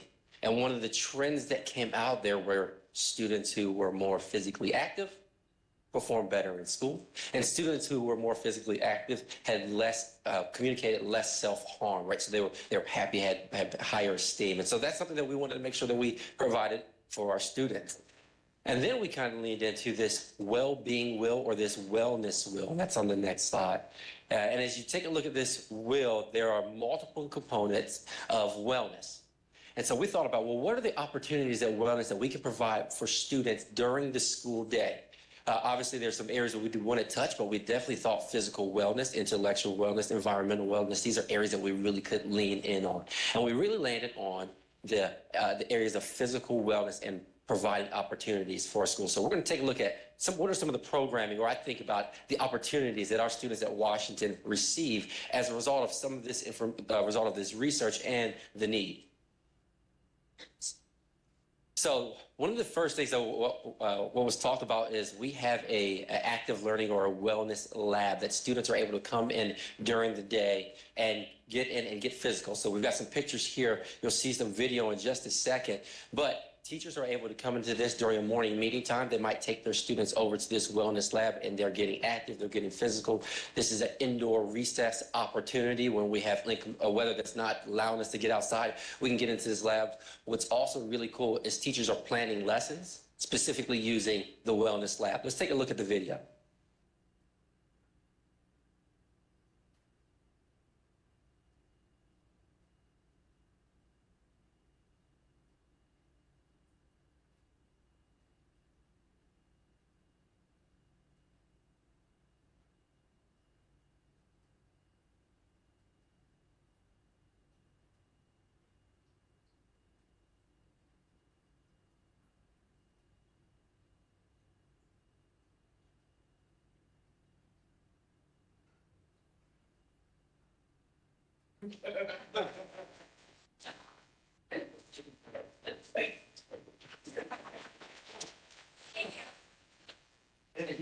You see a familiar face there? So the labs focus on a number of different areas. They focus on speed and agility, strength, conditioning, flexibility, balance. No, we're not trying to make the best athletes ever. We're taking a look at the different elements of physical activity and giving students opportunities to explore those and giving opportunities to get physical in those areas. We also have something called wellness pathways. And now this is something that has garnered a lot of excitement around our school. Each student in second through fifth grade participates in a wellness pathway, and they stay in that pathway from second all the way through fifth grade. Some of the pathways are speed and agility, mind, body, and movement. We've got yoga there. They are in flexibility or speed and agility. We have nutrition. We have gardening. All these different pathways which align to the wellness wheel in some way are experiences students are having. And you might be thinking, well, how are you fitting that within the required instructional time that students have in the building? That's the first thing I thought about was how are we going to provide this? Well, at 7:45, our bell rings for students to start, and we have intentionally a block in the day that is focused on SEL, and this is a part of our students' SEL. They go to these wellness pathways during this time, and they experience this once a week. Each month, each quarter, they take a field trip to somewhere in the community, or somebody comes in and provides them learning around this area. And then they take field trips. So you've got here, they got a chance, our speed and agility or our running pathway, they got a chance to go walk over to A&T. That's how close my building is. Walk over to North Carolina A&T State University. Meet with the track coach, Alan Johnson, who's an Olympic gold medalist. Talk to them about hurdling. Go tour the facility inside the weight room and talk to the football, the strength and conditioning coach, and then walk back over to campus. These are really rich experiences that our students are having. Now imagine a second grader that's learning how to take care of their body, whether it's nutrition, whether it's running, whether it's speed and agility, and take that through second, third, fourth, and fifth grade. We're leaving that student with the opportunity, hey, some things might not be going well in my life, but I know that I can cling on to this piece of knowledge. The same thing with gardening. I'll tell you this, I'll tell you a quick story. My son, I have two sons, my 7-year-old son, he came home and I was getting ready to throw a bottle into the trash. And he said, no, Dad, that's recycling. You got to throw it into recycling. So the information that these students are getting in the 2nd through 5th grade, guess where that's going? Directly to the home from the families that were saying, Mr. Travers, we've got cardiovascular, there's health risk at home. We want to make sure. So we're providing that information directly into the home. So we're really excited about these pathways and what they're providing for our students. Here's another quick video. Before we play the video, one of the things that I love to do, so it's important that they get the experiences in the building, but we also wanted them to know where can we go and participate in physical activity in our community. As we talk about the whole school and the whole child, the community is a huge part. So every Wednesday, and this Wednesday I did it today, I go to a different location around our community. I take a selfie stick. We go live on Teams, and my students are watching from inside their classroom on the projector of a different location that we're at in the community. Majority of these areas are those areas that we visit are places that are 5 to 10 minutes away. And for students who are living in poverty, have difficulty with access, the proximity is extremely important. And now we're providing them with knowledge of where they can go to participate in more physical activities. You're going to get a chance to take a quick video of look at a video of some different places that we've gone and some different things that we've done. There's zip lining at the Greensboro Science Center, LaBella Park, doing a little dance for Hispanic Heritage Month. Ice skating downtown again. Kersey Valley, that's right at the outskirts of Guilford County. Greensboro Aquatic Center. Bryant Park, another park in Greensboro. So lots of different areas that we're able to visit to connect students with. Just this morning, I was at Camp Weaver, which is 5 minutes or 5 miles away from us, about 10 minutes away from us in downtown Greensboro. And we were out at the lake sharing with students opportunities that they can get out to get physical, to get active. It's something that's really important for us. And you might be thinking, hey, well, this is great. But Mr. Travers, what are some of the results that you're seeing? What's the impact of what you're seeing? So let's talk a little bit about that. This is our performance composite over time, okay? And you'll see year 2023, last year was our first year of these wellness pathways. We increased our overall school proficiency or school composite over 6 percentage points.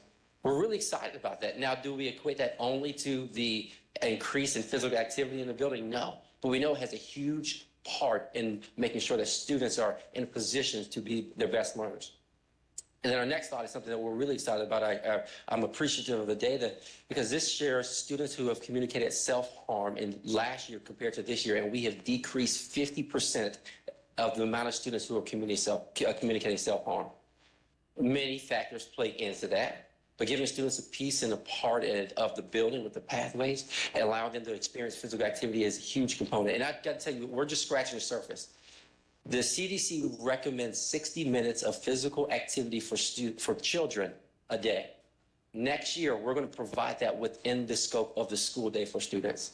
The very first 30 minutes of the school day next year, our students will come in and get involved in physical activity circuits, 20 minutes of that, and then 10 minutes of yoga and breathing before we get into the day.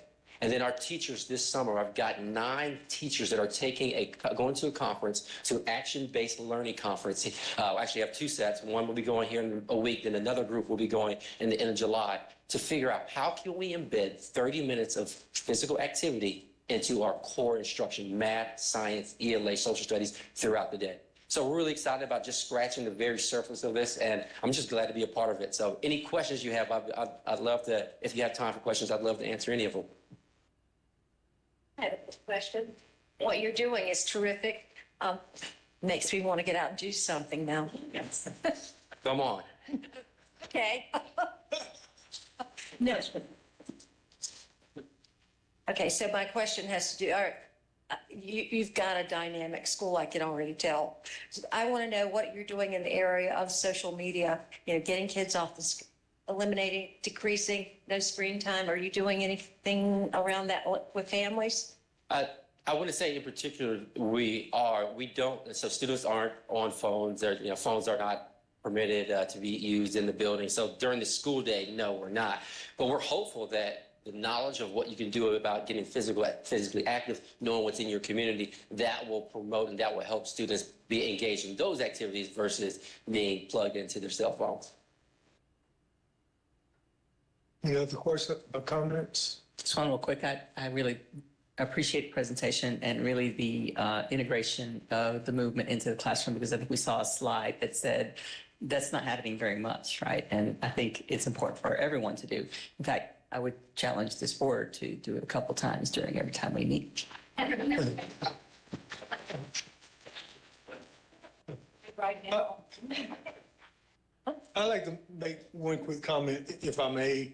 Dr. S, I was going to say it before you came back, but I'll go ahead and say it now. When I listen to you and I watch your students, I think about, I just reflect about real life, that sometimes when people judge a child, they don't know anything about the child, they don't know where they come from, what they had to eat, they don't know where they had to sleep.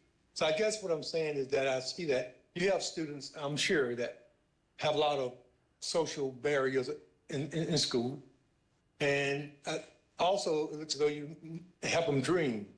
Because the park that you went to or the little things, place you've been, they never not been or never will go. But what you were doing is helping them dream. And even though you did, like say, you may have gone to a park, to many people that was not important. But to that child, you went to Mount Everest. So I just, what I'm saying, I just want people to still remember that child is a child, somebody's child. And that child didn't ask to be where they are. They just weren't born in maybe a better home. But where they are because of that's who the parents are. But that still gives us reason to continue to give them love, continue to care, continue to make them better, their lives better. And from what I've seen, what you illustrated, that you and your anxiety and your personality, you care, you love them. And for those, we can tell that. And by the score, it shows that. And I just want to commend you for your desire to make their lives better.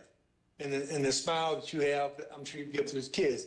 And I'm going to end with that, but I'm just saying thank you. And again, for the students that you have, keep them with a dream and they'll be better because of you. Thank you. A couple of things that Paul did not mention. First of all, great things happening in Guilford County Schools. Just really proud of the work they do there. No affiliation. Couple of things that Paul didn't mention. One of them is that his students wear, in response to the cardiovascular disease going on in his community, his students are actually wearing heart rate monitors so that they can track their heart rate as they're in that room. And so they can see what their heart is doing when they exercise and how they're building that muscle. Yeah, that's exactly right, Leah. Thanks for sharing that. That students, one of the things we were mindful of is it's not a competition between how I'm doing compared to a peer. It is how am I doing compared to my own body. Everyone's on their own. I had to share this with staff. Everybody's on their own wellness journey. And it's important for us to be able to check in and be reflective for ourselves. And so the band is projected has a number correlation, and it's projected on the board, doesn't have their name. Students know their number, and they look at the board and it flashes different colors, and that lets them know the zones that they're in. And they're shooting to stay in a certain color zone for the optimal level of a workout or optimal level of physical activity for themselves. The second thing Paul did not mention, because he's a humble human, is that when he does his morning announcements, he also brings a book with him, and he reads a book to his students from that location, and the book correlates with that location and usually has something to do with the history of that location or the importance of that location, which I think is really cool that he incorporates physical activity, literacy, and he's showing us that that's something that you can do anywhere. So congratulations, Paul. Absolutely. Thank you. Thank you so much. Thank you. Dr. Des, turn back over to you. Thank you. So before you say thank you, we have a couple more slides here, right? Okay. So just a quick question. How many of you have looked at your cell phone since I've been up here?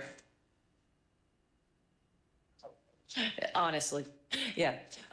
Most of us do, right? Because it's right there in front of us and we glanced out at it and we look at the text that came through or whatever showed up on our phone during the time we were there. So I just want to put that context out there when I go over these next couple slides, because it's not just students that we're talking about, it's all of us that use social media and cell phone use.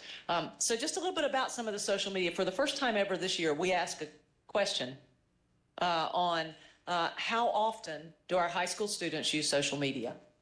Okay.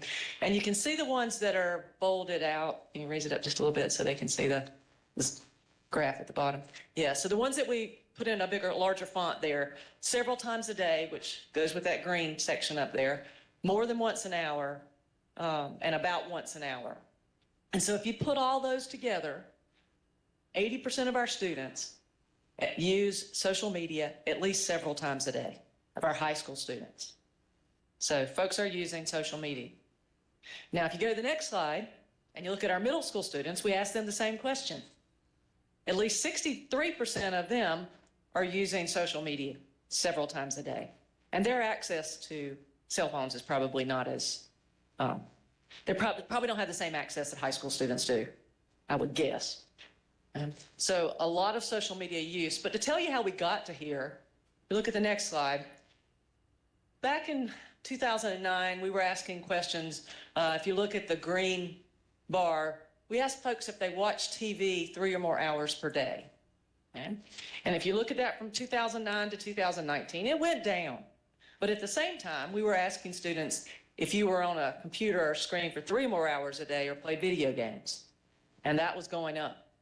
Okay? So students were on screens one way or the other. Maybe they were watching TV, maybe they were playing video games, but they were on a screen. In 2021, we asked them if they spent 3 or more hours a day on a screen. We didn't ask about TV specifically. We included that in all the kinds of screens they could have. And so that was 74%. And then today I just gave you the data in 2023. Social media several times a day, we had 80% of our students, which means they were on a screen, right? Because they had to be on the screen to be doing social media of some kind. So we have seen a dramatic increase since 2009, especially around, as Les will always tell me, around 2011, when we saw more cell phone use coming about. So a lot of our students are on screen time. And we think about that, and some of that is for school, obviously, and some of that's social. But if you look at the next slide, what we also see that goes along with that is a decrease in the amount of time our students are spending sleeping.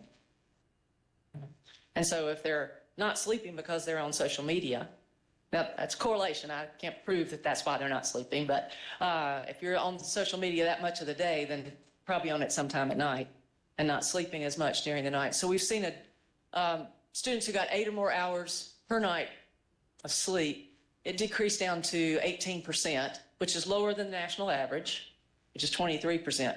And we've seen that go back up and the students getting a little bit more sleep in 2023. So how does it all connect?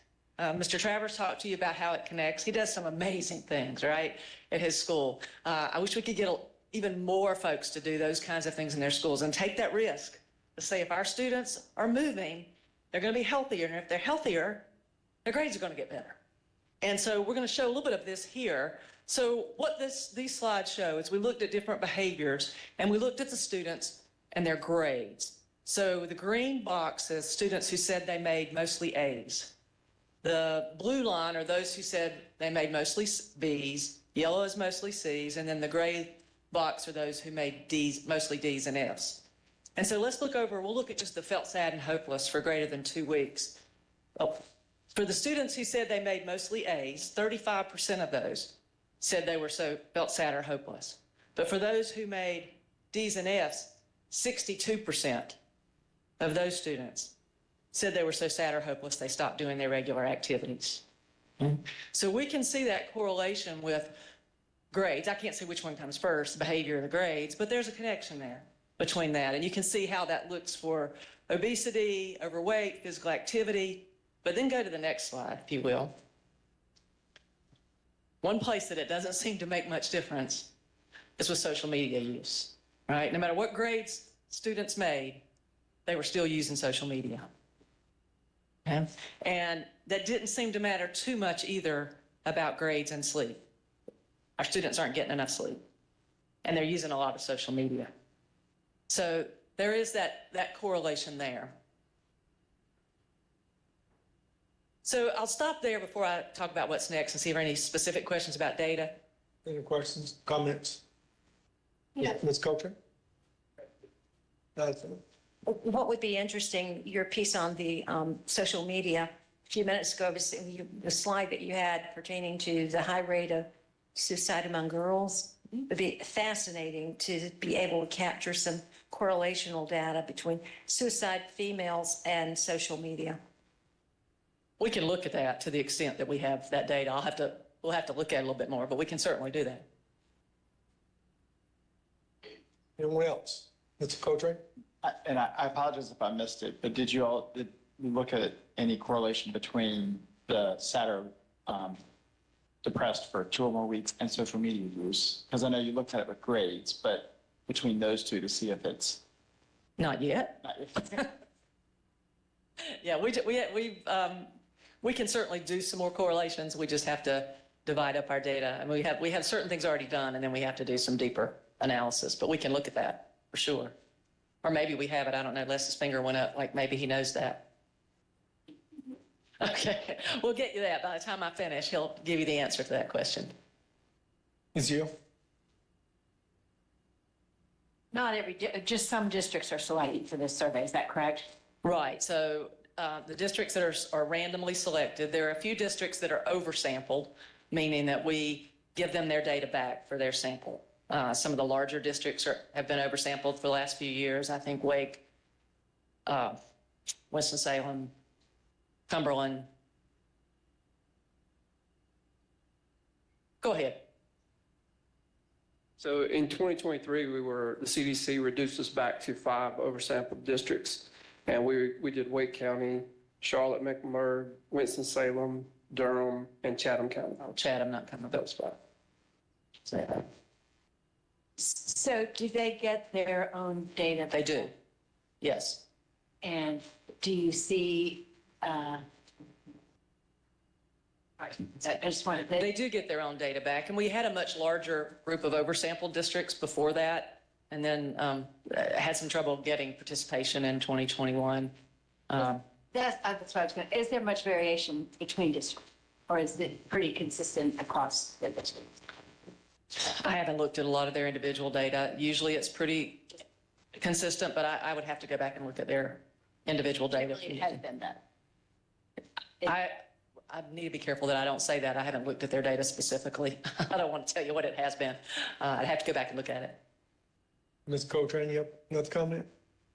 This is not a data question, but a participation question. So with the Parents' Bill of Rights, there were changes to survey administration. I know this survey was exempt. There was some confusion around it. Did you see any changes in participation because of that from 2021 to 2023? I'll tell you in 2025. Okay. That will impact our 2025, which is on my next slide here in a minute. But yes, that impact didn't happen in 2023. That goes into effect now, which will impact our 2025 data collection. Yeah, good question. Continue. Okay, so just a few other things. In 2025, to answer your question, what we're looking forward to, first we'll release this data after we've brought it to you, so other folks will have access to this data now. We will come together in July, most likely, and bring our stakeholders together again to already start talking about 2025. We'll develop a questionnaire based on what those folks want, what we need to keep trend data for. It's a lot of decision-making factors that we put in there to decide what our questionnaire is going to look like. In January of 2025, the selected schools will be contacted, and they're selected randomly. They're not selected, we don't pick them. So we will inform them that they've been selected, I'll say in 2025. Then January through May of 25, we'll be doing survey administration. I call that begging and pleading, to get people to take the surveys, to agree to participate, to make sure we've got enough folks, because we need enough schools to participate in order to get generalizable data to the state, which means to get weighted data, we have to have participation from folks. And so we'll be doing a lot of begging and pleading during that time. Then hopefully from that, and you'll see in just a few minutes, we'll have a few policy recommendations based on some of that data, one today and then another in August. And then finally, just some things to think about from the data that we've seen today. Increasing physical activity improves mental health, and we're on the right track for that. We're moving in that direction. If we can keep continuing that physical activity. And I did want to make a comment, Dr. Moore, you talked about students not getting physical activity. That was at the high school level. We still have the Healthy Active Children policy that requires the 30 minutes at middle school, but I'll talk more about that in just a second. Mental health is improving after it took a pretty big hit during the pandemic. I hope we can continue moving in that direction. Social media is playing a growing role in students' lives and their mental health. And Dr. Oxendine will try to find that how much of that role it is with our data. And then finally, this is our students' voice. It's their opportunity to talk about their behavior. And they want to tell you. Get a student, start talking to them, and they'll tell you what's going on in their lives. And this is their opportunity to do that. So that's why this is such an important survey. Because healthy children learn better. That's the bottom line.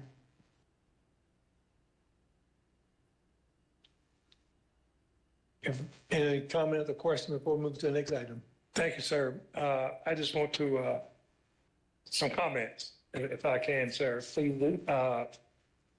In sitting here listening to my colleagues around the table, those who have visited Washington Elementary School, the principal Travers,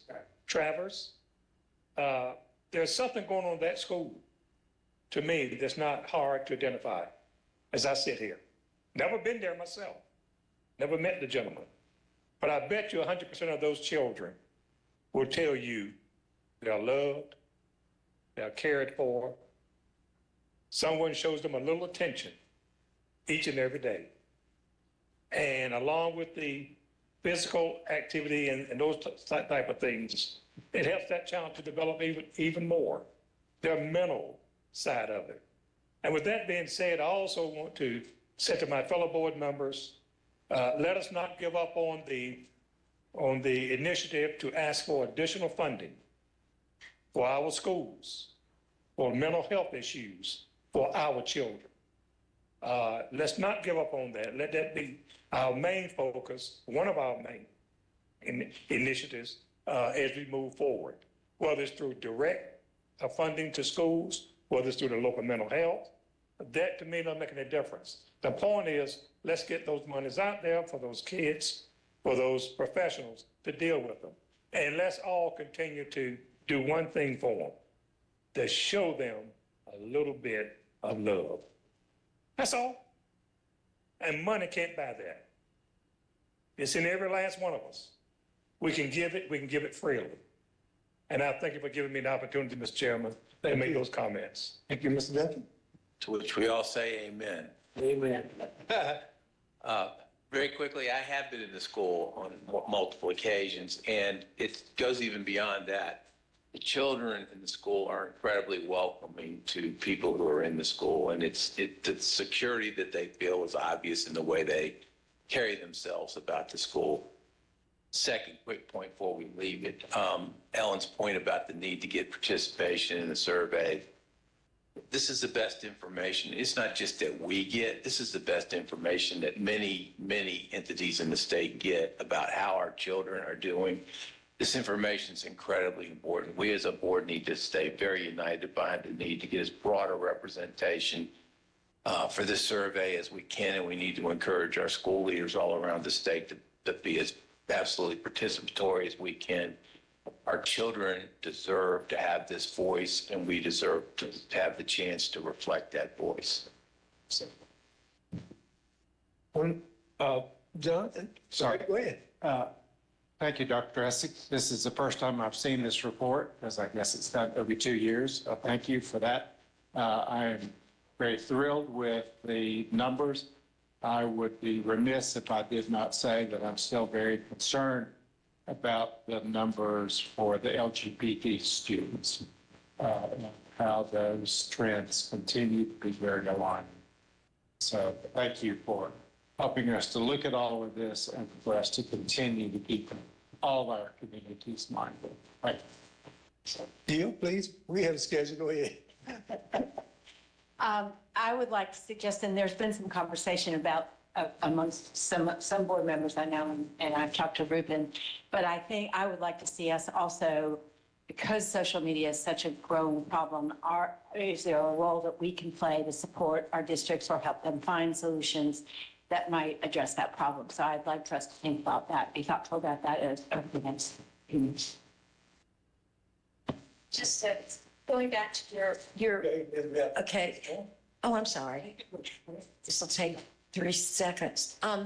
So he's on a decline in mental health issues. Tell me how you capture that. How is that? How is mental health defined, and how is that how is that captured? I mean, how are the data captured? As in, what are the questions that give you that data? Yeah, that was one of your something you had on it. So those were the responses to questions from our Yeah, students. right. So if we asked students, have you felt so sad or hopeless in the last 7 days, 12 year, whenever, 7 days, that you stopped doing your normal activities for 2 weeks, in the last year, sorry. So we asked them about what they've done. We asked them if they feel sad or lonely. We asked them, all that information that I provided there was a question that we asked them, and they told us the answer. So that's how we collected that data from them. But I'm saying, I suppose my question is, how are you put on someone to find them to know a mental health issue? Is that based on a question about sadness? Well, so that was one of the questions. We said, have you felt so sad or hopeless for 2 weeks in a row that you stopped doing your normal activities? That's the definition for depression. So we were asking students, and they told us if they felt that sad or hopeless, that they stopped doing their normal activities. We didn't say, are you depressed? Because they may read that a lot of different ways. We gave them a definition of depression that they could respond to and say, yes, I do this, I stopped doing this, or no, I didn't stop doing that. Or maybe I stopped doing that. Depending on the question, sometimes we give them variations that they can give us on that. Have you felt alone in your life? That's a question. How often have you felt alone in your life? And then they tell us the answer to that. So that's how we get that data. Now, we also get the suicide data. They report suicide data, but we can also look at the actual attempted suicide data from the State Center for State Statistics, and we can get the data which correlates almost identically with what students are telling us here. For those who have visited an emergency room, for self-harm, and for those who have, and we do have a self-harm question.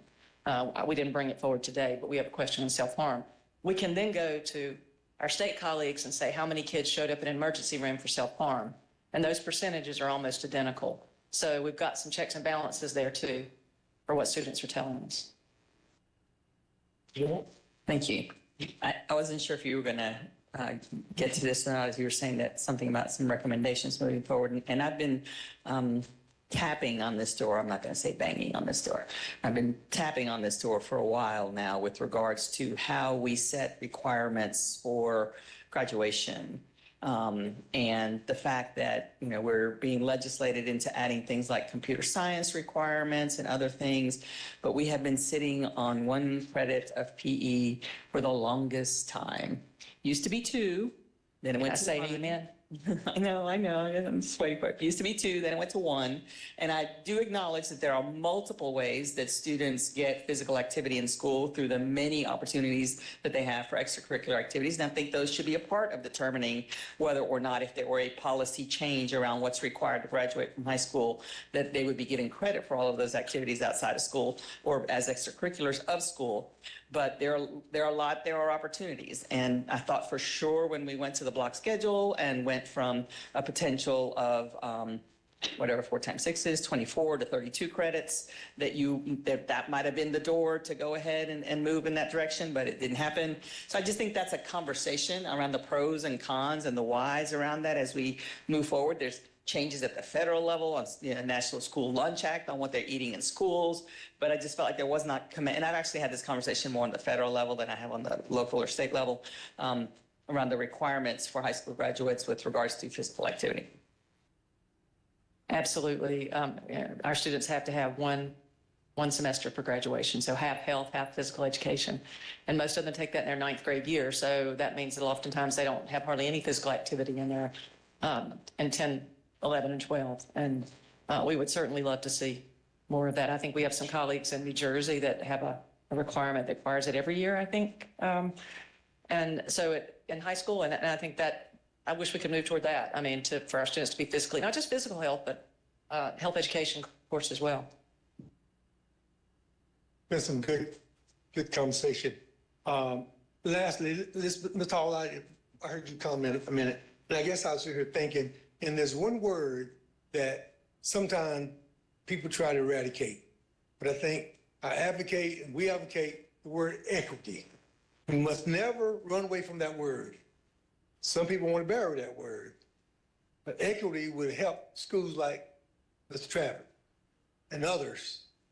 And so I'll conclude with that. I'm just very passionate. We are too, but we got that in our whole model of equity. But I see many times in my community, sometimes they want to suppress it. And it hurts us. It's wrong. But we have a board here that believes in equity. And I want to finish with that, say thank you, all of you, for that.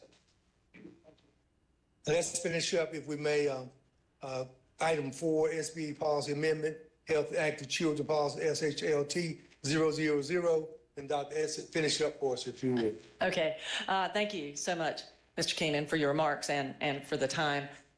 So based on what our data is telling us, we decided maybe it's time to make some changes to our physical activity policy.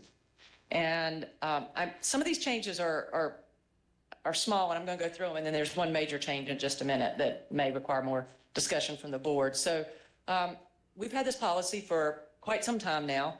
It's the Healthy Active Children policy. It requires 30 minutes of physical activity daily in grades K through 8. It also requires that all districts have a school health advisory council that has representation from all the different areas. And we decided to make a few changes to the policy, removing some language that's already federally legislated around local wellness policies, just because that's double reporting for our districts. They already have to report that in order to get their school nutrition funds. So we can still get that data, but we took it out of the policy so they don't have to report twice and don't have to have someone who has to go find the person who does the local wellness policy to come and get that information. So just trying to make it easier for our folks to report as we ask them more questions. We also wanted to make it clear that health education should also be taught during this time, and and it should be taught within the standard course of study, which you all will vote on tomorrow, actually. And at the elementary level, it's the expectation that the classroom teacher teach health education. I think sometimes that gets lost in translation. The physical education teachers doing all the physical education classes, and there's not time in their day to also do all the health classes. So it's the expectation that that is integrated, usually, into the regular classroom. And then just a mention there that we had mentioned earlier that the national recommendation of physical activity for children and adolescents is 60 minutes a day. So here's the new addition to the policy. We currently ask middle school students to have 30 minutes a day, beginning in the 25-26 school year. In the interest of improving student mental health, schools are expected to provide students in grades 9 through 12 with the opportunity to participate in physical activity during the school day for 60 minutes weekly. That equals 12 minutes a day, just when you start doing the math. And we know that some people say, where am I going to find the time for that? So we've talked about making that a little bit later so that we have time to continue to do professional development and update them and educate them on how they can do that, often through comprehensive physical activity programs, and we have professional development around that to offer. And we're adding that in there too, just as an educational piece, that schools are encouraged to implement comprehensive physical activity programs.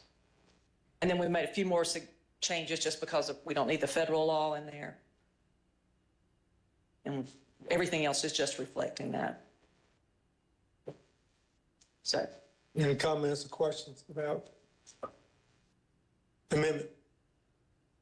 Again, Dr. Essett, I thank you and your staff for the great work that you're doing and appreciate you very much. And Mr. Chair, that concludes our report.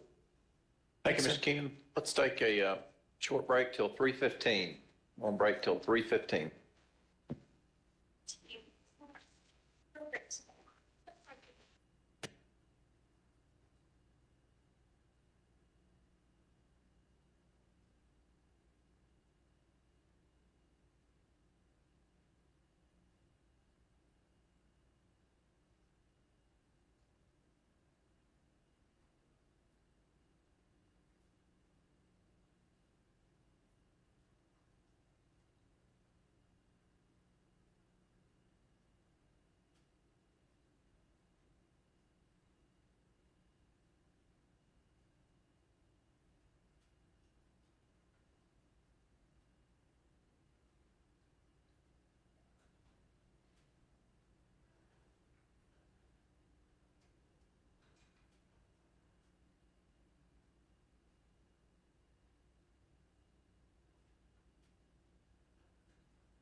We are back in session, and next up is the Education, Innovation, and Charter Schools Committee, led by Mr. John Blackburn. Mr. Blackburn. Thank you, Mr. Chair. I serve in the work, I'm chair of this committee, and I share in the work of this committee with my co-chair, Ms. Jill Kamnitz. Our first order of business is from Ashley DeCaro, who will give us a charter school review update. Ashley. All right. Good afternoon, everyone. The previous Charter Schools Review Board meeting was May 6th, and so I'm here just to give you your monthly update. Our main item on the agenda was our final renewal. Our 2024 renewals concluded. The final school was a school in Lenore County Children's Village Academy, and this school was unanimously non-renewed and scheduled to close, or its charter will terminate at the end of this month. The school did appeal. That appeal was heard before a panel this week, and you will hear that finding today. There were also several amendments, including mission statements and enrollment expansion requests, and we had our first remote charter academy applications. Legislation this year allows charter schools to apply for a remote charter academy, and there were 3 schools which were approved for those. We heard from Dr. Jenny Korn on recovery analysis for charter schools. We heard some presentations on high school scholarship recipients. And then finally, we had an update on our Ready to Open cohort. That is the cohort of schools that are scheduled to open in the fall. We started with 12. At this meeting, we had 3, and now we currently have 2. So there are 2 charter schools scheduled to open in the state in the fall, if they make it through the final months of Ready to Open. One is in Union County and the other is in Craven County. The next meeting is June 11th, next Tuesday, and then traditionally the Charter Schools Review Board will recess during July and August as they review our charter school applications and prepare for interviews in September. Any questions? Thank you, Ms. Vaquero. No questions. EICS 2, she just referenced an appeal that we heard on June 3rd. So bear with me. It's a fair. Mr. Blackburn? Yes. EICS 1. EICS 1. Oh, I'm sorry. Sorry. Yep. EICS 1. There. Okay. Thank you. Okay, the next item is the 2024 charter agreement. So the charter agreement is essentially the agreement that a nonprofit board enters into with the state to operate a charter school. Traditionally, we will review these annually to make sure that all of the language is aligned to statute, and if there's any other changes that need to be made. This year, there are significant changes made due to all of the legislative changes that took place last session with the General Assembly. So you've been provided with a track change copy of this, and I'll kind of summarize the changes and then see if there's any questions. One of the main changes you will see is that we've crafted it in such a way that it will be drafted for each individual school based on whether the charter is being awarded from the Charter Schools Review Board or if it's being awarded from the state board on appeal. So now that the state board has an appeal authority, the charter agreements may issue from the state board as well as the Charter Schools Review Board. So it's taking that into account. We have also updated language to align more with statute. So for example, in enrollment, section 7.2, that language is specifically cut and paste from the admissions statute, which is in the Charter School Act, Article 14A. We have added, we have changed the entire enrollment section actually, 7.4, and that is to align with statute as the enrollment statutes have changed this year as well. For section 10 and 11, we have updated reporting and notification requirements, and we brought everyone to the table. And so if there is a notification that needs to take place, it needs to come to both the Office of Charter Schools, the Charter Schools Review Board, and the State Board of Education so that everyone is aware of what is happening. Same with records. We've updated that so that schools are well aware that subject to state and federal laws, the State Board, the Charter School Review Board, and DPI and their agents may ask and has the right to examine records, reports, documents, and any activity related to the activities of the public charter school. For section 15, we have updated the facilities section to just make it a little bit clearer of what the process is for a relocation. A relocation must be approved either by our office or by the Charter Schools Review Board based on the distance of the location. So to make that a little bit clearer, we've updated section 15.2. And then section 16 regarding licensed employees, there was quite a lot of legal changes this year in terms of rules updates. And so there's just been some updates to those administrative code references and who shall be notified if there is a issue with a licensed employee.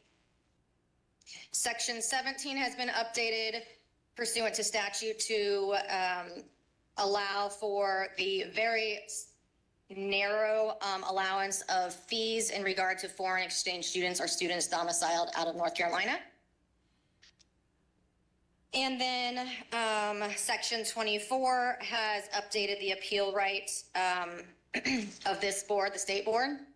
Same with section 26, just stating that a termination may happen via the Charter Schools Review Board or the State Board on Appeal. Section 27 has been revised. This previously had an entire rule just slapped in there, and now we've just made it clear that the schools need to contact the Office of Charter Schools because we walk them through that process, and oftentimes the amendment or what we call the material revision process changes, and it makes it easier just to reference that as opposed to having to change it every time a statute or a rule changes. And finally, for oversight and intervention, we've just added some language regarding the fact that OCS and any division within DPI may conduct announced or unannounced site visits at the charter school. And we have updated our contact information as we no longer use fax machines. So we have an email address instead. And that is the charter agreement. Any questions? Mr. Vice Chair. Yes, first of all, I did look at a draft and I appreciate the revisions that were made. I think they were helpful. One revision or area I had concern about where the revision hasn't been made, and I think you explained why, Ashley, 7.2.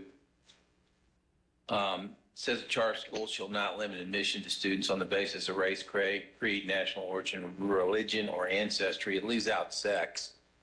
And I understood your explanation was under the state statute that language was not employed. But these schools receive federal money, and under federal laws, discrimination based on sex for admission to the schools would be an issue. We do have a situation where, or limited situations where a school may apply to be a single-sex school. I'm not sure if we have more than one of them now. We had two at one point, but I believe one of them closed down. You can correct me on that. But there are some requirements to have balance in terms of if you're going to have a single school for boys, typically you have to have a single school for girls as well. And the overarching federal guidance would be that certainly with respect to admissions to a charter school, discrimination on the basis of sex would be inappropriate. So I still believe that word should be in there even if it was not in the statute, because we do have to remember that federal money is involved in these schools, and therefore federal regulations and requirements should also be observed. We do have one single-sex school. It's located in Wilmington. It is a girls' school. I know that in previous, I think maybe 2 years ago, we had another girls' school that applied to become a charter school. They've not opened. And then we did previously had a boys' school that closed. I offhand do not recall the legal research, but I do know that the DPI legal team did do some research into what are the allowances for single-sex schools. I can't, again, we just took what was in general statute, so I don't know if it was a semantics problem on the part of whoever was writing legislation in General Assembly, or if it's, if there's a reason behind the way they've written it. Well, I think we should have the limiting language. I don't think it's as simple as a charter school whose mission is single sex. I mean, that might be their desired mission. That would have to be approved, including by legal. That alone should take away the issue. But certainly if we had a charter school that was set up for admission by students and admission decisions were made based on the sex of the child, that would be an issue. Frankly, should be. I just feel like it's a fairly easy fix. And just to piggyback on that, I would need to understand why we wouldn't do it. I wouldn't say that I've heard a specific argument against adding that, but when my office is crafting language, we tend to craft the language exactly as the General Assembly is written, so that we aren't told that we are opposing or in opposition to something that the General Assembly has written. And the way the General Assembly has written it is exactly how it's written on this section. So why I personally, nor does my office, have a opposition to adding the word sex into that sentence, we've just kept it exactly as it's written in the statute. And I could bring that to the Charter Schools Review Board I can't imagine that they all would have a concern with that. I would have to bring that to our meeting next week, because we do have to get these out for the charters that are expiring in a couple of weeks and have to be notarized by both the charter boards and the superintendent. And I would say that I think we do need to follow that step and take that back, because it just, notwithstanding what the General Assembly might put in legislation, I don't think we want to put anything that either contradicts or leaves the door open to violate federal law. So it would seem to me that you would want to make sure that you're taking care of the various institutions that provide funding to the schools and the students that we're talking about. So I would agree with that. So the pleasure of the board is that we would add sex to that. Is that our communication? Is that what we want to communicate? Yeah, so does anyone feel differently than what's been expressed? I need to have it clarified. What are these? I think we're saying, if you could put up the text again. I think we're saying add the word sex.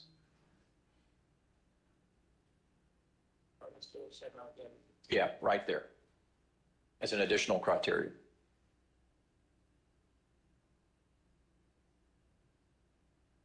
Mr. Duncan? I would think along these same lines, because we have, as Ashley noted, we've had applications for single-sex schools. 2 have been approved, 1 is still in operation, that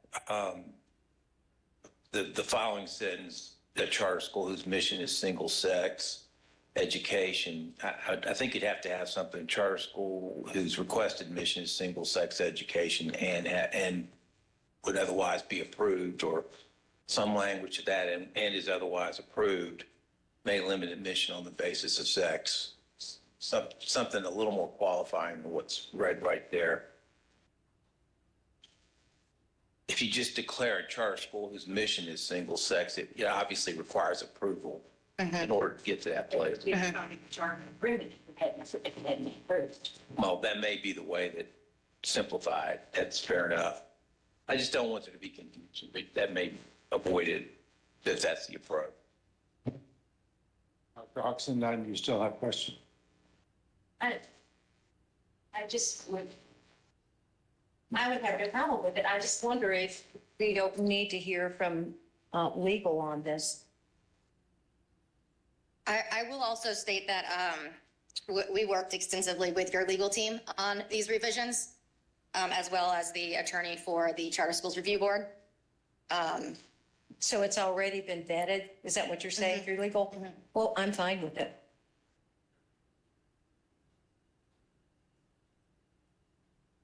Any other comments?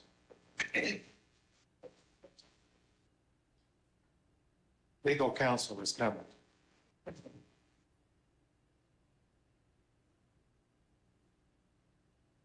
Okay, I guess there's a question on the floor? Yes. Yeah, the express concern is that if the language that's on the screen now continues and doesn't include the mention of sex on the sentence, a charter school shall not limit admission to students on the basis of sex, we may run afoul of federal law. Well, except as otherwise provided in federal law. I think that first of all, this is what the state statute says. The word sex was in the previous iteration. The issue was raised in discussions with Ms. Vaccaro. Federal law still prohibits discrimination on the basis of sex, so it doesn't take away the federal law, whether it says it in here or not. But if you want to clarify it, it can certainly be requested to be added. But I don't think it allows anyone to discriminate on the basis of sex because it doesn't specifically list it, if that's the question. I think the reason, colleagues speak up, but I think the reason my colleagues brought this up is so there wouldn't be confusion that by the admission of the word sex, this agreement might allow for admission to be limited on the basis of sex. Again, it would be a violation of federal law regardless of whether it's in the agreement or not. It would certainly clarify it to add that word. And with regard to Mr. Duncan's comment about the approval of the mission, I think that could be easily remedied by saying a charter school whose approved mission is, just add that one word. So add sex in order to address these issues. You could add the word sex in the list and add the word approved before mission, and that would address the concerns that have been raised. Okay, colleagues, is everyone fine with that? We're just adding. Maybe, I'm still a bit confused, and maybe that's because the word gets used. If we add the word approved mission, that implies that we have that somebody is approved, right? But then it's almost like it's in competition with that. It's an approved mission, but yet, as Allison rightly says, it's still, as it reads, it's still a violation of federal law. No, the federal law would allow, under certain conditions, a same-sex school, and we've had several of those, but it's still, under the charter school law, would need to be, the mission needs to be approved. So if you add that word, it would be consistent with federal law if it's an approved mission and all of those requirements had been followed. And it's a very strict requirements that have to be met in order for a single-sex school to be approved. And those have been employed when there have been single-sex schools approved. So that addresses the comment in the sentence, a charter school whose mission.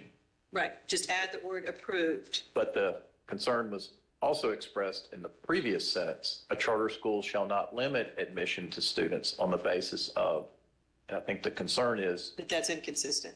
that sentence is And I think- inconsistent with federal law and the word sex should be added or some. The word sex can be added and shall not discriminate. And the exception is, and maybe it should read, except for, or that's sort of the problem with the wording. You can have an exception for a single-sex school, but only under certain criteria. And maybe it's approved consistent with federal law. A charter school whose mission approved mission is single-sex education consistent with federal law may limit. How should we adjust the sentence, a charter school shall not limit admission to students on the basis of, in order to make sure we would not be contrary to federal law?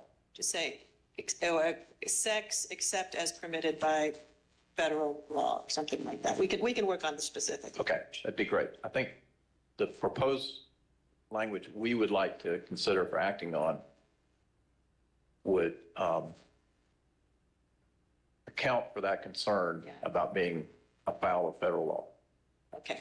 You know, this has been written to make sure we're not, to make sure we are complying with state law. That was Ms. Becaria's report to us. And I think. Now we're saying we've got concern about federal law. Let's make sure we're in. Right.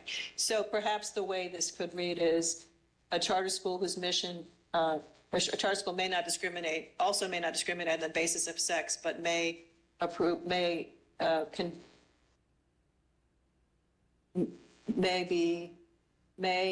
a single-sex school consistent with federal requirements or something like that. Yeah. So we'll work on the language, but I think we get the meaning, right? Okay. Right, so we will vote on this tomorrow with the revisions. Everybody okay with that? Yes, and I would also like to just direct that there is an entire section in the charter agreement, which is compliance with other laws, which state that the nonprofit shall ensure that the public charter school complies with federal and state constitutions and all applicable federal laws and regulations. So I don't want there to be a interpretation that we were forgetting about federal law. There's an entire section here that states the nonprofit shall be in compliance with all state and federal laws.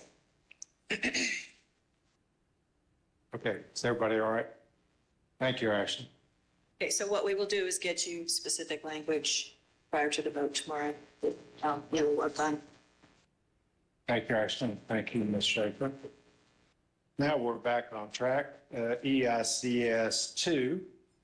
On Monday, June 3rd, I chaired a hearing panel of the EICS committee.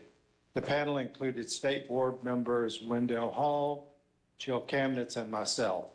We convened to hear an appeal from the May 6th, 2024 decision by the Charter Schools Review Board not to renew the charter of Children's Village Academy in Lenoir County.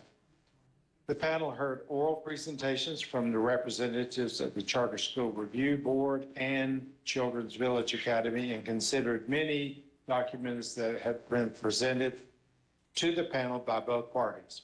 Those documents are in your board materials for your review and consideration as you make the final decision about whether Children's Village Academy should be closed.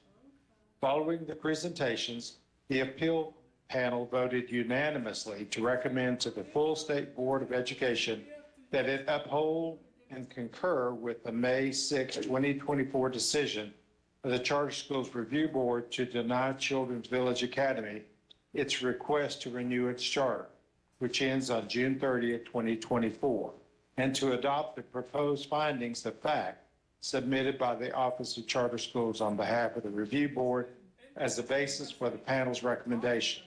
Those proposed findings of fact are included in your materials, so I will not read them all aloud to you today. I do want to summarize for you some relevant facts that are part of the basis for the panel's recommended decision. The panel appeals non-renewal recommendation is based on 4 things. Number 1, CVA's failure to meet generally accepted standards of fiscal management. 2, CVA's violation of law. 3, CVA's material violations of the charter. And 4, other good cause identified, which specifically includes the failure to remedy in good faith the many legal and fiscal problems called to the school's attention by several different divisions of the Department of Public Instruction and the Charter Review Board.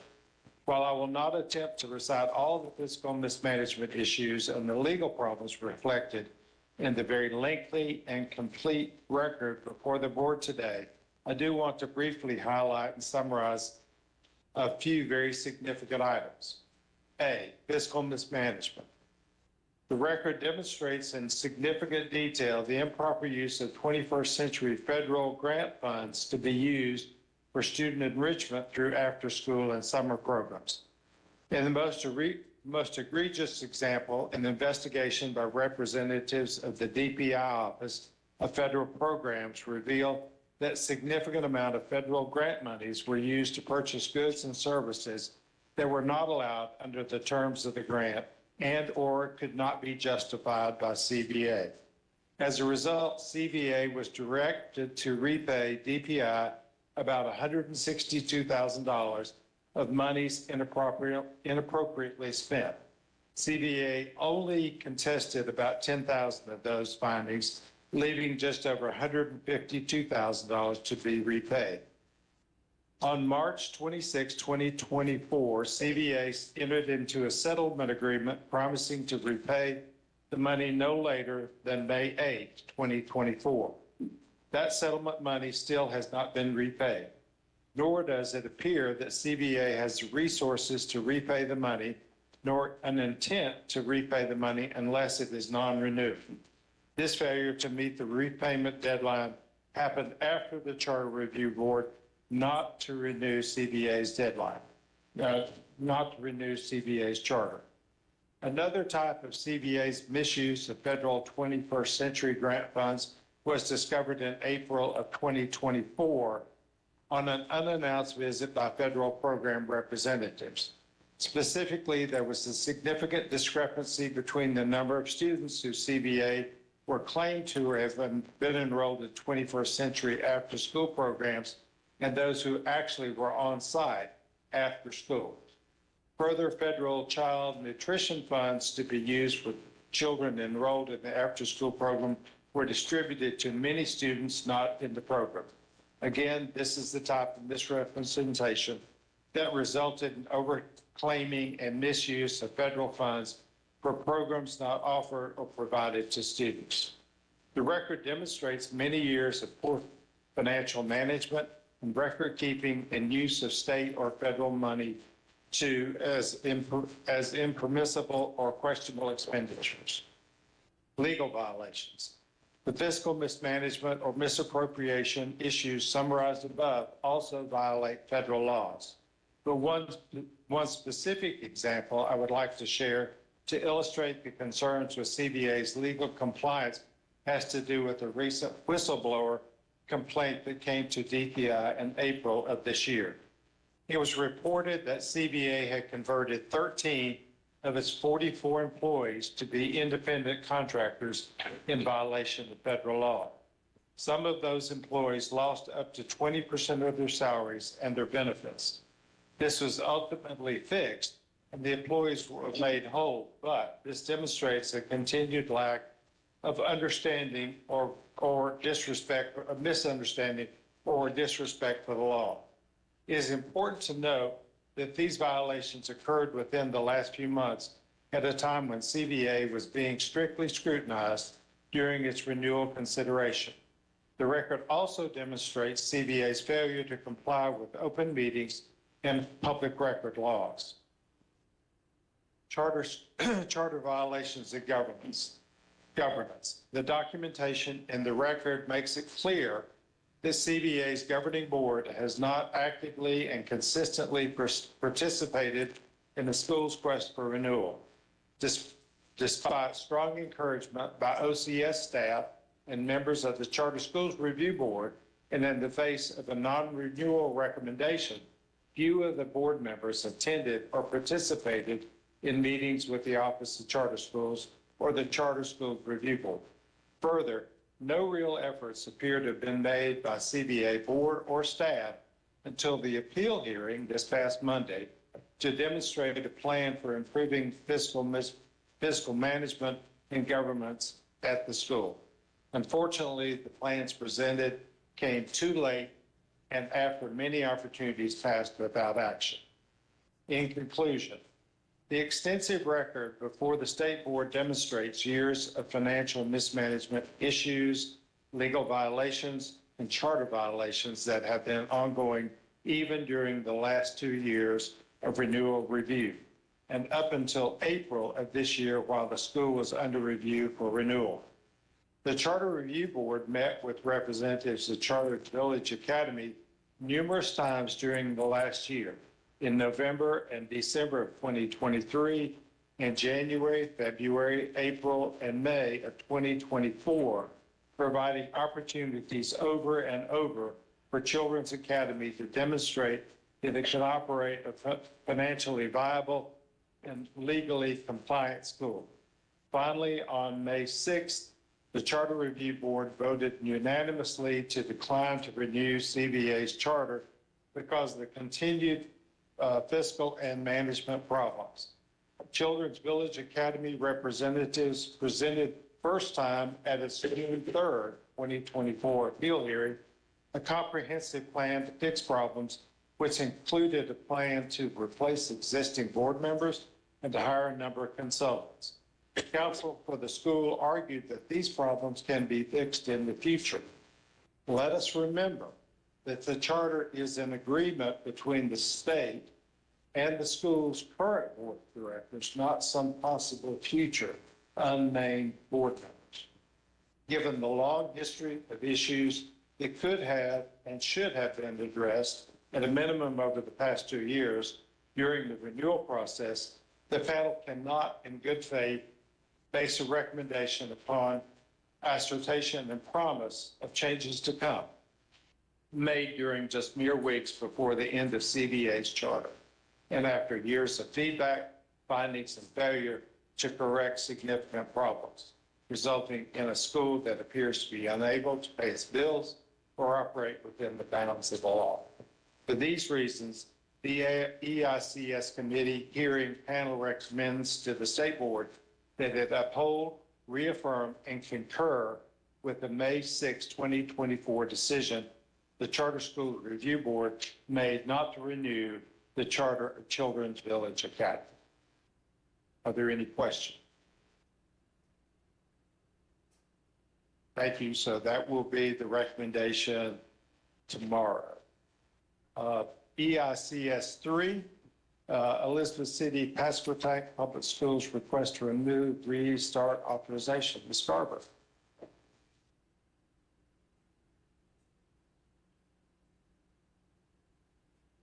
Good afternoon, Chair Davis, Vice Chair Duncan, and board members. I'm here to quickly present for you. The superintendent of Elizabeth City Pasquotank Schools has submitted a letter for your review that you have in your materials. They are simply asking for the removal of the authorization for Pasquotank Elementary. The local board recently approved the superintendent's plan to repurpose this school as an early childhood learning center. So the current students would be reassigned to a neighboring school during this upcoming school year. And due to the possibility of retaining the current school code, the superintendent is simply requesting that you, as the state board, remove the authorization for this school. And you've had within your documents the letter from the superintendent. Are there any questions? This is a request which the committee reviewed, and we feel very strongly that we should grant this request. Thank you. Before you leave the podium, I'd like to think this could be Ms. Garber's last meeting. So whether it's appropriate or not, I'm going to thank her for her hard work and all she has done for us. And thank you, Linda. We wish you good luck and Godspeed. Thank you.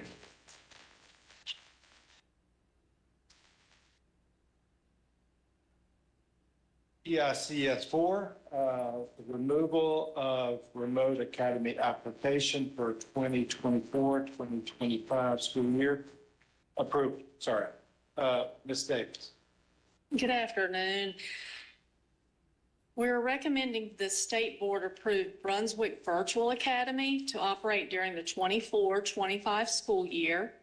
I'm bringing this request to the state board to approve this new remote academy for this school year. This allows us to remain in compliance with state law 2022-59, which mandates that the State Board of Ed approve all remote academies beginning in the 23-24 school year. This recommendation is based on their successful fulfillment of all application requirements mandated by state law 2022-59.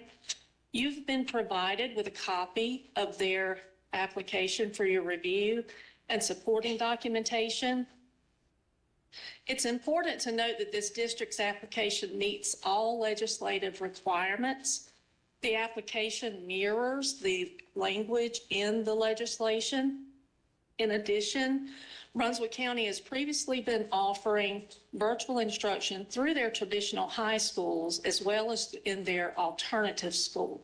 So based on these factors, as well as their completed application, I believe this does position Brunswick very well for being prepared to open their remote academy this fall. And in closing, I appreciate that we are sending this application through the approval process during this meeting.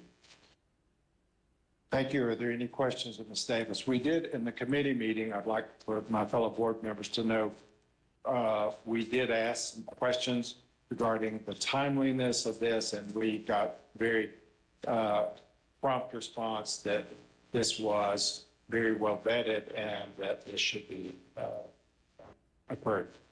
Thank you for your responses to that. But I think that there was some mention of in the next application process that we would make it clarify that we believe that the deadline is. Absolutely. If that is the wishes of the board, basically when we receive the applications, our office just strives to be customer service friendly. And the deadline is not legislatively mandated. It's determined internally. So if that is the wish of the board to make sure that we set a specific and hard deadline, I would like to have input from you all as to what that might need to be. Perhaps some further conversation about that. Yeah. Absolutely. Thank you. Thank you. We'll do that. Thank you very much. 2 action items. We talked about these last month. Craven County request to remove the restart authorization. Anybody have any further questions about that? Not, that'll be before us tomorrow. Action item. We also received the annual charter school report last month in Boone from Ashley. Any questions about that? If not, that'll be before us tomorrow to take action on. And we have 1 discussion item. Dr. Jordan, you are, there we are. Dr. Jordan, welcome. Thank you, Mr. Blackburn. Good afternoon again. I am excited to be able to provide an update on work related to alternative learning. Happy also to have my colleagues from SERVE at UNC Greensboro and RTI International, Dr. Beth Rice and Dr. Frederica Nash here with us today. Pursuant to state law, next slide, please. The State Board of Education, generally through the Department of Public Instruction, has a duty to develop standards for alternative learning, provide technical assistance, and evaluate programs. The State Board is also tasked with reviewing proposals to establish new programs in schools and offering any recommendations for modifications. It's important to note that the board and DPI, though, do not have authority to formally approve or reject any of the proposals. As you know, each LEA is required to have an alternative school or program. This map, which is part of the ALPS, the acronym that we use when referring to alternative learning programs in schools, shows the number of schools and programs across the state. You'll hear more about the dashboard shortly. There are currently 97 schools and 73 programs. Less than 2 years ago, there was uncertainty about the number of programs in the state as there was no authoritative source. The number of schools was always able to be pulled from the educational directory, fondly known as EDDI. We now have a tighter communications loop and are better able to track the number of programs. You will note that 7 LEAs do not have a program or school, while the current law does not authorize the state board or the department to take specific actions. The units will be receiving formal notifications and offers of assistance. We are trying to ascertain the history with these schools and make some determination about whether or not they submitted and were approved for a waiver. Not sure about that at the moment and are engaging in some research to make that determination. Next slide, please. From a historical perspective, this is perhaps most interesting. There has been no dedicated budget for a number of years, not sure exactly how long that has been. And I'm talking about a dedicated budget for the department to use in support of the alternative learning schools and programs across the state. No full-time FTE since March 2017. And so what that has meant is that support at the department has been provided through a mix of split responsibilities, meaning that this responsibility was tacked on to other full-time employees' scopes of work. And in some cases, as is the case now, temporary employees. So we have a temporary employee who is very part-time, 20 hours a week, who works to engage and ensure that we are moving in a forward direction. But that temporary employee also has other responsibilities as well. Excited that we received critical support from SERVE at UNC Greensboro, the Region 6 Comprehensive Center, and RTI International beginning in March of 2020. And that partnership was expanded with SERVE at UNC Greensboro and the Comp Center with funding through the Center for Safer Schools during the 22-23 school year. I just want to publicly thank my partners in the Center for Safer Schools for identifying that funding. We recognize the need for a full-time person and are happy that we were able to realize that funding. However, once that funding terminated, we had to go with our hats in hands, asking our partners to continue the work. As we have sought to ensure compliance with state law and state board policies, we have identified 4 phases, if you will. Phase 1 involved looking at the historical context of the ALPS situation, looking at contemporary research, where alternative learning is from a national perspective, and identifying opportunities for improvement. That work, of course, should be the first step and has been completed, and we're excited about that. Phase 1A involves the planning and framing of the support for ALPS work and the work around strengthening the communications loop. When I arrived in 2021, we had a shift, and I am so happy that Dr. Frederica Nash was working through RTI International. We had numerous conversations, and one of the first things I heard was that we did not have a mechanism for engaging with our contacts across the state. And so we set off to tighten that gap, and we are excited that we have a much better mechanism for ensuring that communication happens across the state.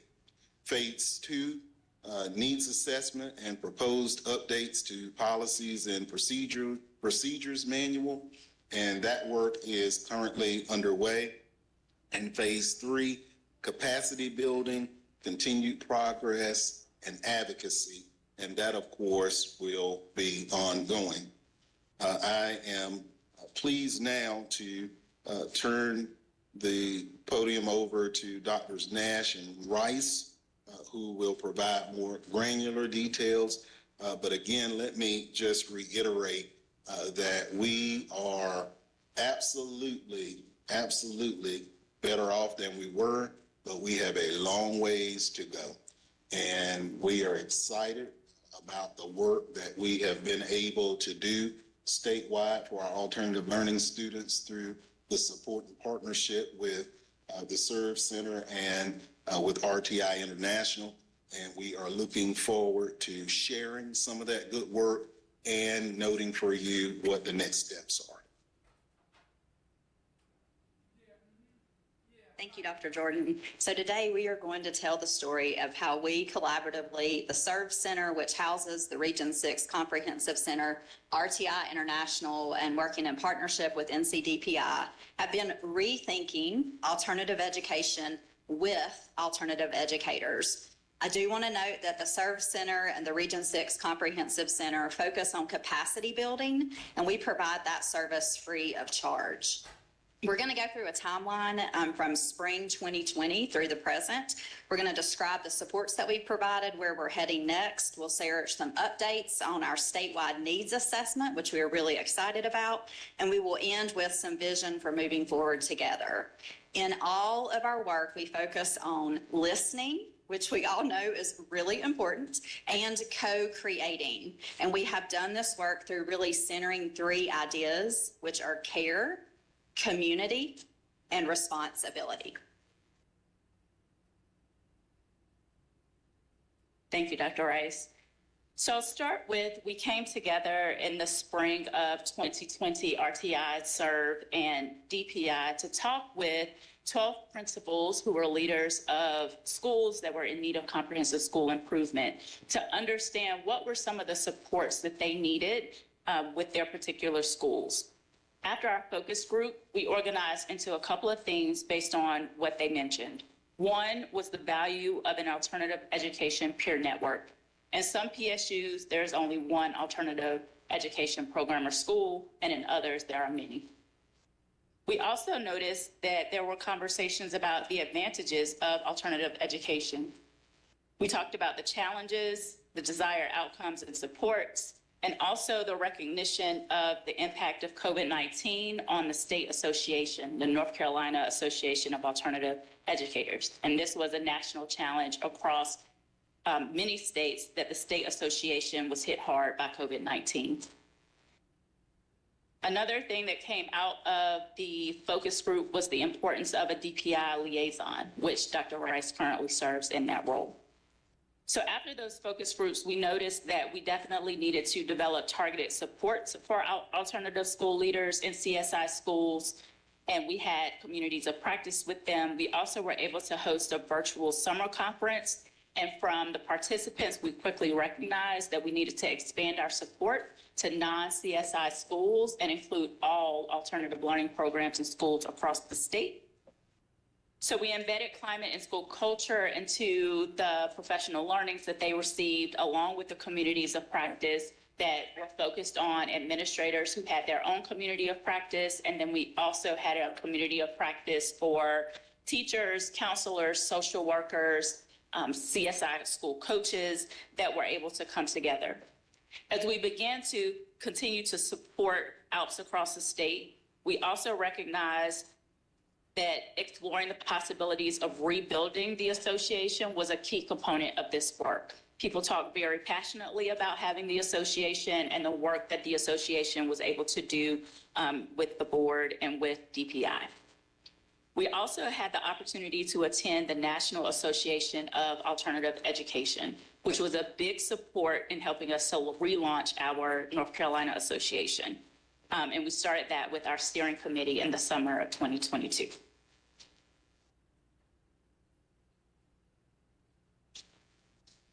So in the fall of 2022, we were really focused on stabilization planning. So of course that included thinking about funding, a defined scope of work, and this position of the DPI ALPS liaison. And as Frederica or Dr. Nash shared, that's myself. We also are really excited, and this was a milestone. We were able to share a memo with superintendents across the state. And this included an opportunity to do a survey on what were some of their needs, what were their preferences in terms of support. It was also the first request for a district contact in EDI. So before this point, we had none, and we were primarily communicating directly with schools and programs across the state, which may or may not have been the correct contact. So we were more accurate, as Dr. Jordan shared, with the schools. And this also is the time that we started sharing about some of these new support opportunities that would be available. In the spring of 2023, we hosted our first office hours. That was in January and March. We also really started focusing deeper on communications, so getting our website up to date, making sure that we were getting out monthly communication to both the district contacts that we were beginning to identify, as well as those school or program level contacts. We also started really focusing on that directory. So again, and the dashboard that you saw, there's a directory that's also operating behind that.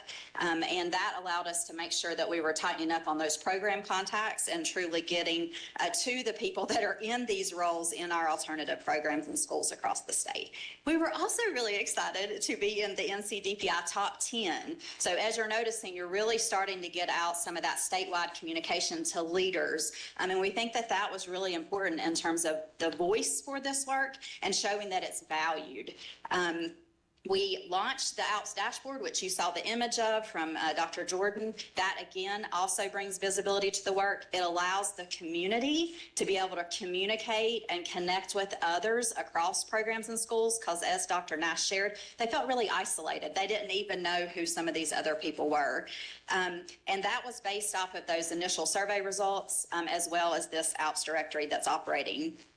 And then we started adding some targeted support sessions. All of these are optional. They're also free. The majority of them are virtual. We do a community of practice for administrators. That can be district or school level. We do a community of practice for staff, which is instructional staff as well as support staff. And all of those materials that we've been providing are available on the NCDPI webpage. In the summer of 2023, we hosted a summer conference. We had 83 attendees that came over 2 days. We had one day that was face-to-face. The second day was virtual. The energy in the room and being able to get these people together face-to-face, you could feel it. It was incredible. And those summer conferences are also really, really important, because for this community in particular, it's very challenging to get substitutes. And they really need to be able to have some time away from the school so they're not continuing to be called, and that's especially true for our administrators. We also started something new, and we called these regional reflection sessions. And this is actually the time where people were pulled out from their school or program and working with a team. And we facilitated an opportunity for them to use a rubric and really reflect on where were they with implementing what is called the exemplary practices. So these would be like the best practices that we would want to see in alternative education. Those led to school improvement plans or program improvement plans. And I'm going to share a little bit more about how many we have so far that have participated in that session. And then we were also very excited to share the official launch of NCAAE, and that was at the summer conference. Next, I'm going to share so when we did the first survey, and you're seeing the results as they were pulled in from February of 2023, I do not think that any of this will surprise you. We were excited. We had 216 respondents across the state, 45 district administrators, 42 school administrators, and 129 school staff. You'll notice that the top concern was around social emotional needs and mental health. You can see some elaboration there on that. The other thing I want to point out is that for school staff, a second highest concern was around curriculum and instruction. So we really want to make sure that we're providing those supports that they need. Okay, and so what have we provided over this past year? We did share a second memo that included, again, a request on getting those contacts into Eddie so we can make sure that we're building capacity at the district level, as well as the plan for support for this next year. With the monthly communication, I do want to be clear that we now, as of today, we have 79 schools that have an identified district contact in Eddie, and we have 59 programs that have an identified district contact in Eddie. And remember, when we started this, we were at 0, and I actually think the first time I pulled the data, we had 3. So it's been gradual, but we have definitely made progress. As we have learned with this community, we've really been listening and responding to what their needs are. And so we extended one of those community practices. So we have a number of administrators that are new to alternative ed but have experience as an administrator. So one of the things we did is we added a quarterly community of practice for those administrators, and it's really centered on what they need right now. We continued those regional reflection sessions, and we actually now to date have had 40 of our programs and schools across the state to complete that. So we have a baseline of where that they are with implementing these exemplary practices, and 2 of them have actually come back a second time to look at how much progress have they made since the summer of this past year. A big thing too, I think about this is what we're trying to do is really build routines for this community, where to come for information. We have a frequently asked questions, the routine of the initial survey, as well as the DPI website. So it's really helpful when you have a central place where all of your information is, especially when you're operating in a job that's pretty high stress and dealing with a lot of crises. So we think that that is also important. And then we, this year, launched the needs assessment, and you're going to hear more about that from Dr. Nash in just one moment. Before she shares that, I just wanted to show one more piece about the dashboard. So here you can see another image of the dashboard, and we wanted to share with you an idea of how many people or what percentage of our programs and schools have been engaging with us. And this is also not mandated that they come. This is optional for them. But we have actually had 70%. And this number, I just looked at our traditional public school units. We do also include juvenile education services, as well as our hospital placements with Department of Health and Human Services, as well as Division of Prisons. But this is 70% of traditional PSUs that have participated. The other list I just rattled off, the majority of them have also participated, but I thought that this number in particular would be of interest to you. And Dr. Nash will share some more about the needs assessment.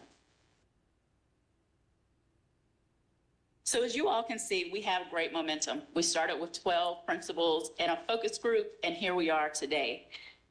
So we are conducting a needs assessment currently to continue to define support for the ALPS community by the ALPS community. They have given us great feedback on what they need, and so we want to continue to solicit that feedback around collaboration, academics, scheduling, prioritizing supports for professional learning, communities of practice, standards, starting and opening and closing the school, what the supports are that they need. So our process has been to establish a design team to help us think through this work. This design team has members from across the state. It also includes members from our juvenile justice and our hospital schools. And they work with us to develop key questions and to think through our data collection methods. They will also help us in thinking about how to share our findings and sense making, and also think about and provide us feedback on our needs assessment analysis report and implications and next steps around a potential state sustainability plan for this work. We're really asking 3 major questions. How do other states support ALPS? How do ALPS envision DPI support? And what are the experiences of families with students in ALPS programs? These are our overarching questions, but there are many, many guiding questions that accompany our data collection efforts. So the methods that we are using include additional focus groups, interviews, questionnaires, document review, and a landscape analysis.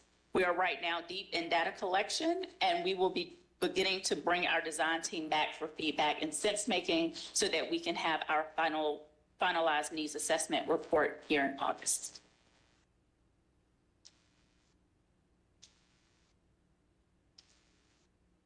With respect to phase 2, we will be undertaking efforts to make revisions to the policy manual. And as you see here, I should have said this before, so Dr. Lori Morrow regrets being unable to be here today. She had an unexpected emergency. But this document has not been revised in quite some time. And so we have identified the need to make some pretty substantial revisions. How school units are able to apply for, or not apply for, but indicate an interest in establishing a program or school needs to be clearly articulated so that they understand what the timelines are, what the process is from beginning to end. We also, you heard need to zero in on the practices that are borne out in national literature. We need to update the terminology, and we need to have a more consistent process for ensuring that we revisit this document on a more routine basis. Okay, so now we're going to look at moving forward together and capacity building. So certainly this is what we are anticipating, but all of this will also be connected to what we're learning from that needs assessment. So as Dr. Jordan shared, we'll be continuing to revise and finalize this manual. I do want to be clear, when the current manual was completed, it was really centered on discipline concerns. And so I want to be clear about what or who does alternative education serve. And it's a much broader definition if you look at the state definition. So we have actually a diverse group of students. And yes, it does include students with disciplinary needs, but that's not all that we serve. So we're thinking, certainly we have students that still have needs around academic recovery, chronic absenteeism, behavior, social, emotional, and behavioral health. So we're being inclusive of those substance use or abuse needs as well. So that will be one shift. Also, our state standards are quite dated, and we really want to move those to be better in alignment with contemporary research, as Dr. Jordan shared. And we want to be responsive to the assets of these students and communities. So of course, that will also include being comprehensive in how we're addressing their needs. We want to continue to advocate for the dedicated funding to help support this work. We want to continue to strengthen the capacity for this cascading system, so both within and across our state, and also continuing to help support and build up our state association. We also want to develop and implement a program evaluation framework. And historically, what this looked more like was more of a desk audit. And we want to start shifting that to really thinking about more of a partnership approach that really builds the capacity of those programs and schools to engage in that self-reflection, which we have already started, but also working with a team that can help build up and connect them with others with those skill sets. And then, of course, we also are very interested in maintaining that partnership with RTI International, the SERV Center, and Region 6 Comprehensive Center. And finally, to reiterate that the Region 6 Comprehensive Center and SERV are free in terms of our state capacity building efforts. And so, again, I just have to reiterate, this partnership has been phenomenal, and without it, we would still likely be at ground zero.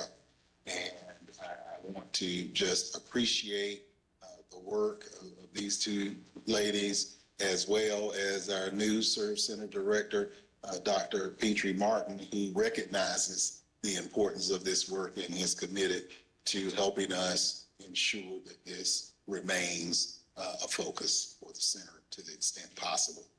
I want to also share that effective July 1, there will be a transition for ALPS. The program will be transitioning to the Center for Safer Schools.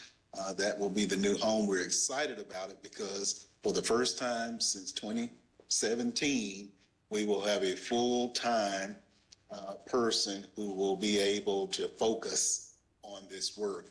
And Alicia Garcia is here. Just want her to stand so you'll see who she is.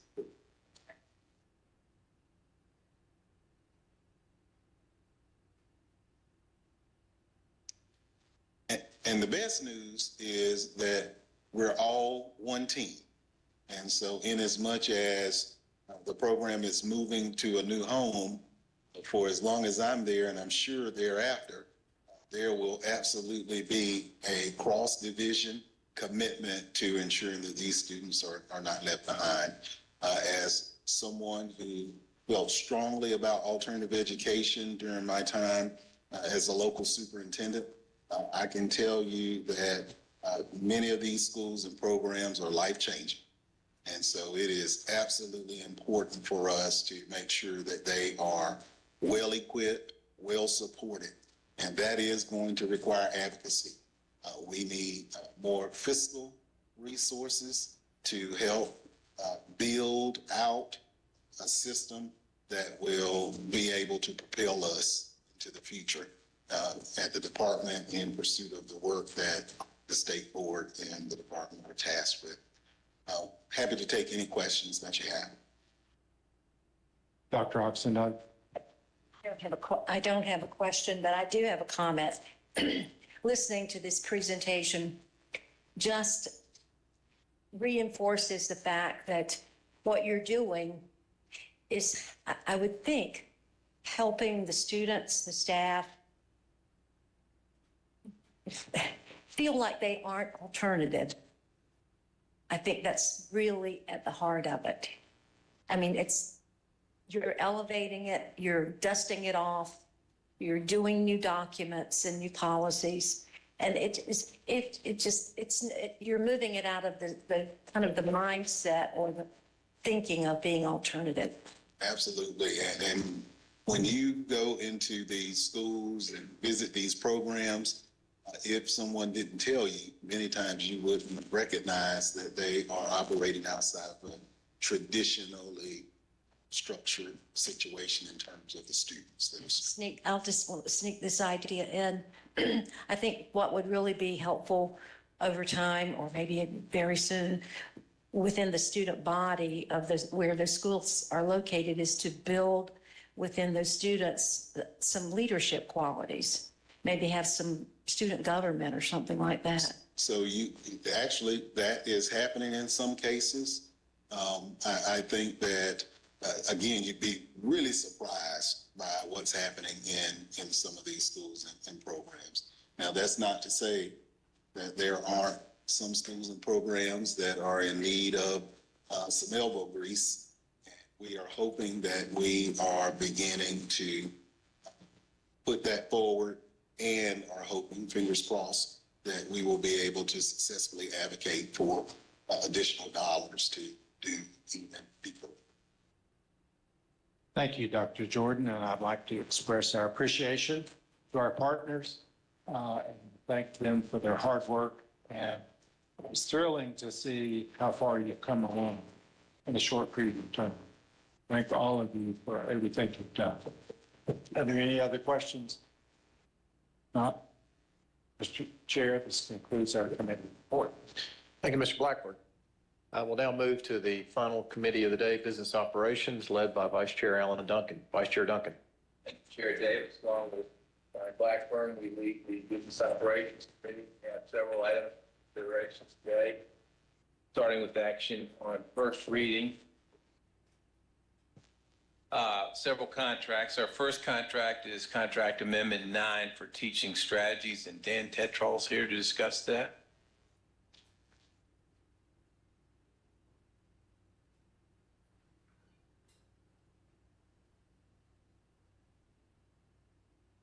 So we can save time. Christy Day will be next, just because we have several people coming up, so. Welcome. Thank you. The Teaching Strategies contract is the contract for the kindergarten entry assessment. This is, it's renewal for an additional year. This is a continuation contract. Continuation, yeah. It's basically the same amount and same services that were provided the previous year, this current year. So necessary contract, continuation. Any questions on this one? All right, thank you, Dan. Thank you. Christy Day is next on our Beta Box contract, and she will be followed by Tom Tomerlin.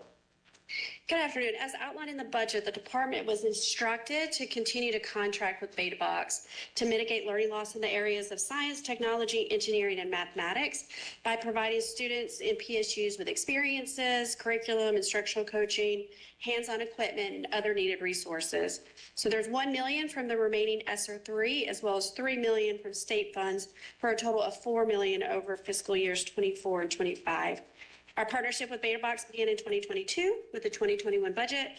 We submitted a JLOC report in October of 2022, and there is another one due in October of 2024.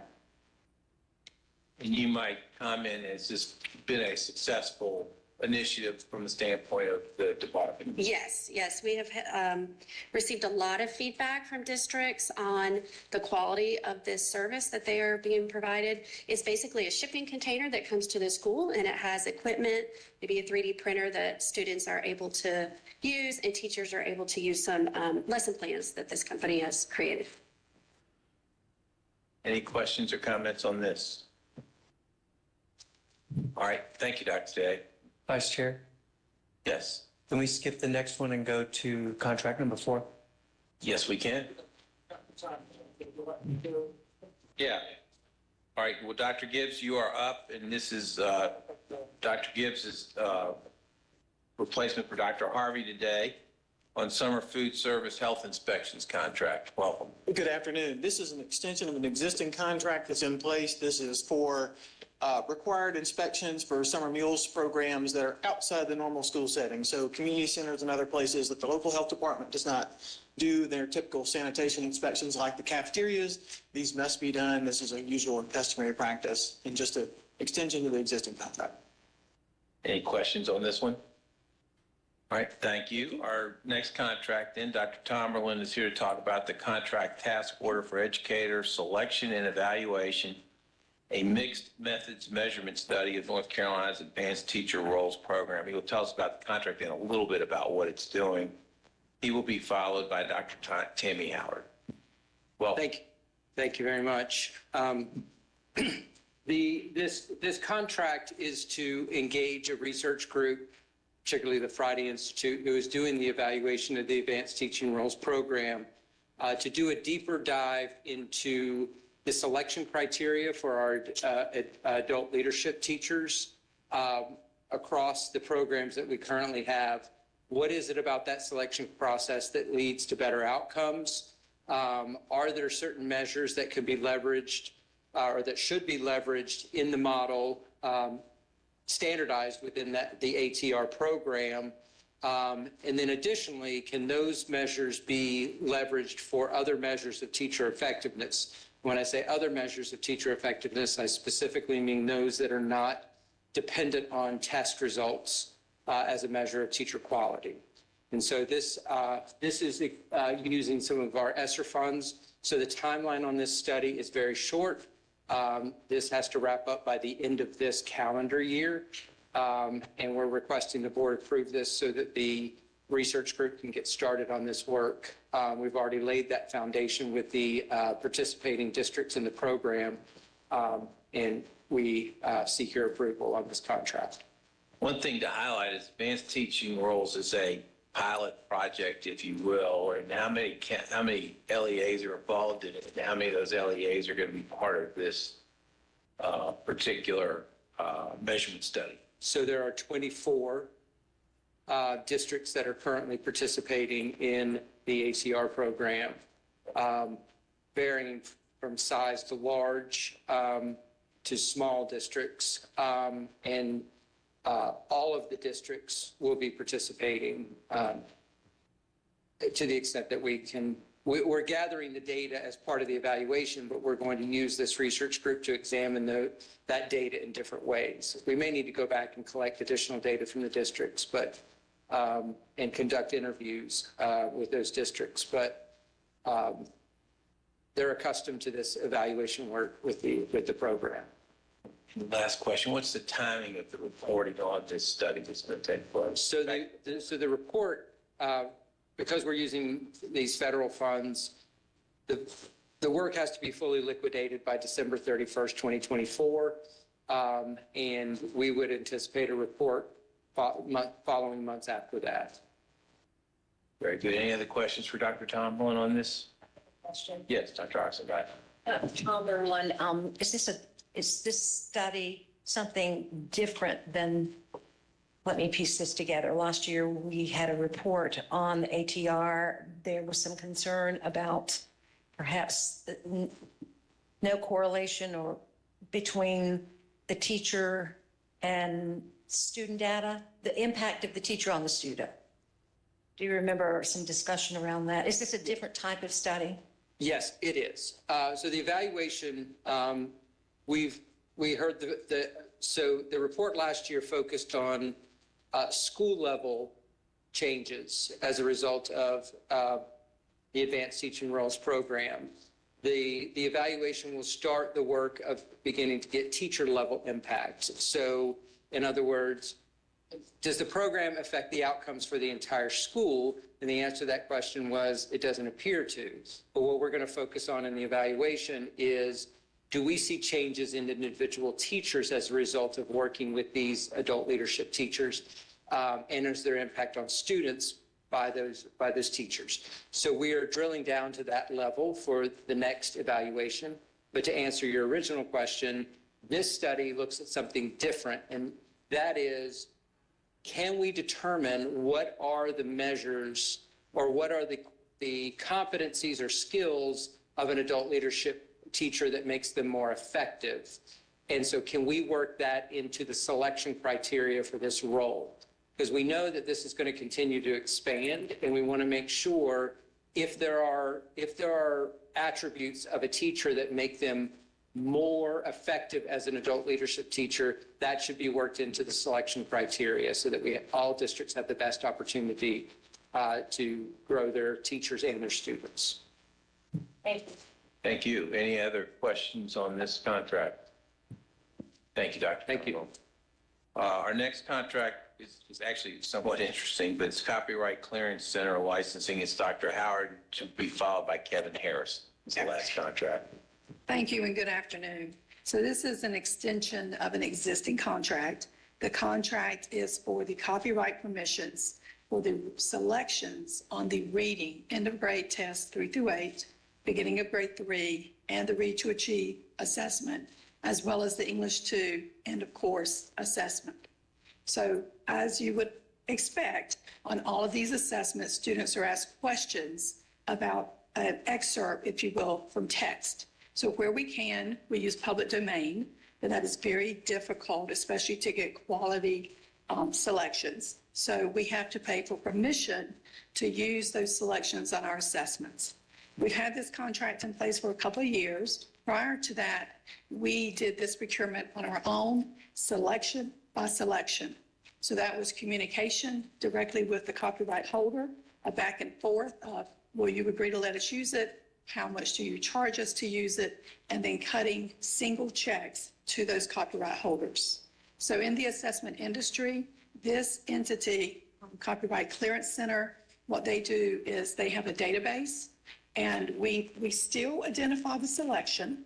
Our team, our test development team does that, and they're all reviewed. And then we go to this database to see if that permission is there.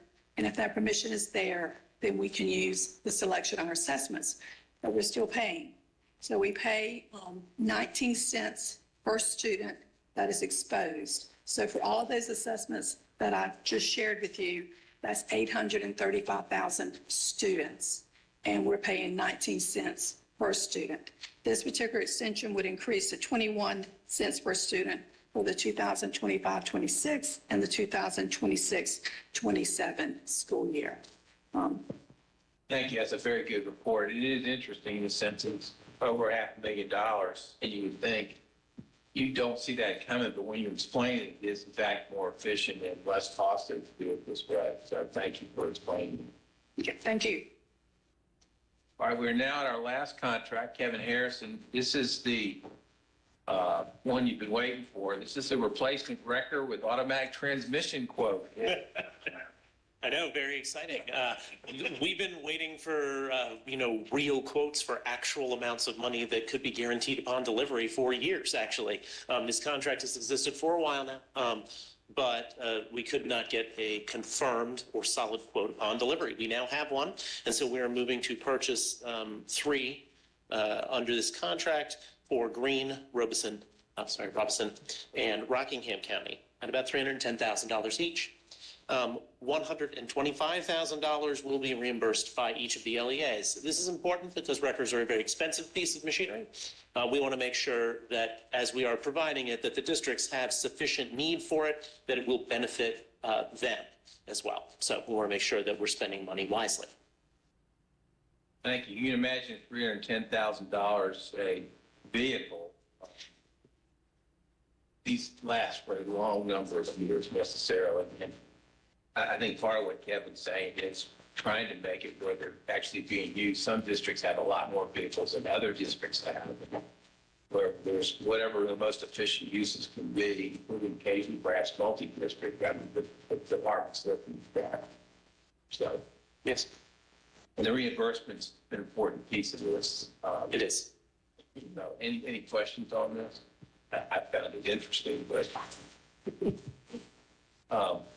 you know, we bring you some different things in this. We just went from copyright licensing to record trusts. All right, we'll go on to BizOp 2. Thank you, Kevin. Lindsay Sight is here to present on the digital learning initiative grants. We have approved these grants several times in the past. We'll therefore go through this pretty quickly with respect to the grants. Yeah, good afternoon. Thank you for having me. I'm excited to bring back another round of DLI grants to you all. We have been doing this since 2017, so we're excited that we can continue it. The first thing that we are going to look at are the trends that we have seen from last year's DLI grantees that we're recommending to this year and the changes that have been brought. So you can see last year we had 1 AI grant, and this year we have 5. So that's definitely a hot topic, which I think is no surprise to any of us. We also see that we have kind of a decrease in technology tools. So people are looking, instead of focusing on one tool that might fast track or be, you know, a lifesaver or a life raft to a district, they're looking at more best practice. Like, what can we do to make our school district a better place instead of looking for one platform? We've also seen an increase in curriculum and best practice that's happening, which is really exciting. And again, we see professional learning aligned with each of these grants. So that's a wonderful thing that we think is very important to make sure these grants are long-standing and have continued impact as well. So the first thing we're going to look at are the mini grants that we are offering. So we had 21 applications for emerging technology grants. We're coming to you today asking if you would think and if you agree that 4 of these should be funded. So these are for 1 year, and they are up to $50,000 per PSU. So if we take a look at the next slide, we'll see the recommendations. So the first one is for Nash County Schools. And this is for a podcasting studio where they will be able to go out into the community and go speak with different educators and pockets of students as well to create a podcasting studio within their school district. And then for Guilford County Schools, they are doing some work around artificial intelligence and professional learning plans. They're doing a really slow rollout with school library media folks and district folks first, and then down the line for that. Herc Women's is requesting funds for AR, VR headsets for students to be able to use in a curriculum context aligned manner. So this is a really great opportunity for students that maybe aren't able to travel outside of their school district very frequently to be able to see the world by putting on those goggles and having a 3D approach in an all-inclusive approach to different spaces throughout the world, which is really cool. And then Granville County Schools is also doing some AI work and putting together a task force to make sure that they are choosing the right tools and technologies as they're moving forward with AI in their district. Next up, we have the impact grants. Those are our 3-year grants that are up to $95,000 per PSU for traditional PSUs. So we also will have the continuation of the 6 impact grants that are currently running. So that includes Caldwell County, Davie County, Mount Airy, Asheboro City, Iredell Statesville, and Winston-Salem Forsyth. So those were approved throughout the past 2 years. So if we look at the next slide, we have Edenton Chowan, and these folks are going to take 2 elementary schools, and they're going to start to build a STEM program that they'll be able to build upon and grow. So they're piloting it with 2 elementary schools and then building and growing it. We also have Catawba County Schools, which is doing an AI cohort with a lot of AI literacy. I'm personally really excited about the approach that this district is taking, very slow and methodical over 3 years to make sure that best practice is happening. We have Lake Norman Charter, which is also doing an AI literacy program, and this will dive deep into educating parents in the community, as well as students and teachers as they move forward with how to best navigate AI in the world of education. And then we have Guilford County Schools that is going to focus on specifically 6 middle schools, giving them VR headsets that aligns just to science standards and curriculum to see if they can get those science scores up higher. So I think that'll be really interesting for us to be able to track and see if that does have an impact, which I think that it probably will. Wake County Schools is working on a collaborative where they will have digital learning and libraries, special education and curriculum departments collaborating together for digital learning toolkits that include digital literacy as well. And then finally, we have Alamance Burlington School District that is really working with the admin team to help them understand how technology can be so beneficial in the classroom. And so they're going to hand choose some admin to work with them, and then they will kind of grow until all the administrators are really able to get some very rich professional learning around how technology can enhance the classroom as well. And then Chatham County Schools is going to do some generative AI work with some professional learning opportunities for their school district. And those will be massive PD days at the beginning of the year, where all their teachers and admin will come to learn about the best practice and use of AI in education to make sure that we are taking a very methodical approach to how to dabble into this new world. On the next slide, you will see the map that shows the spread of digital learning grants throughout the state for this year. While we were not able to get into every region, we felt very strongly in my division that we need to make sure that these are very high quality grants to make sure they're having the impact that we think that they should have. So we didn't want to dilute to make sure that everybody was involved, but we will certainly continue to make sure that we are reaching out and we're providing learning opportunities to every single region so that next year we can have somebody from everywhere in this map. And lastly, if you have any questions, please feel free to reach out to Dr. Rob Dietrich, Ashley McBride, or myself, and I'm happy to take any questions that you might have right now. Question on this grant.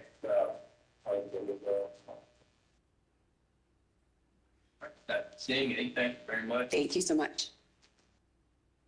Our next presentation is BizOp 3, which is amendments to North Carolina Public Schools Allotment Manual. This is an annual thing we've been updating a lot along the way. I want you to know Jennifer Bennett's going to cover in the next 3 minutes what is 400 pages long. Printed out. Exactly. And right after that, she's going to cover in 3 minutes what's 600 pages long. Right after that. So. Right. So that's how we roll in BizOp.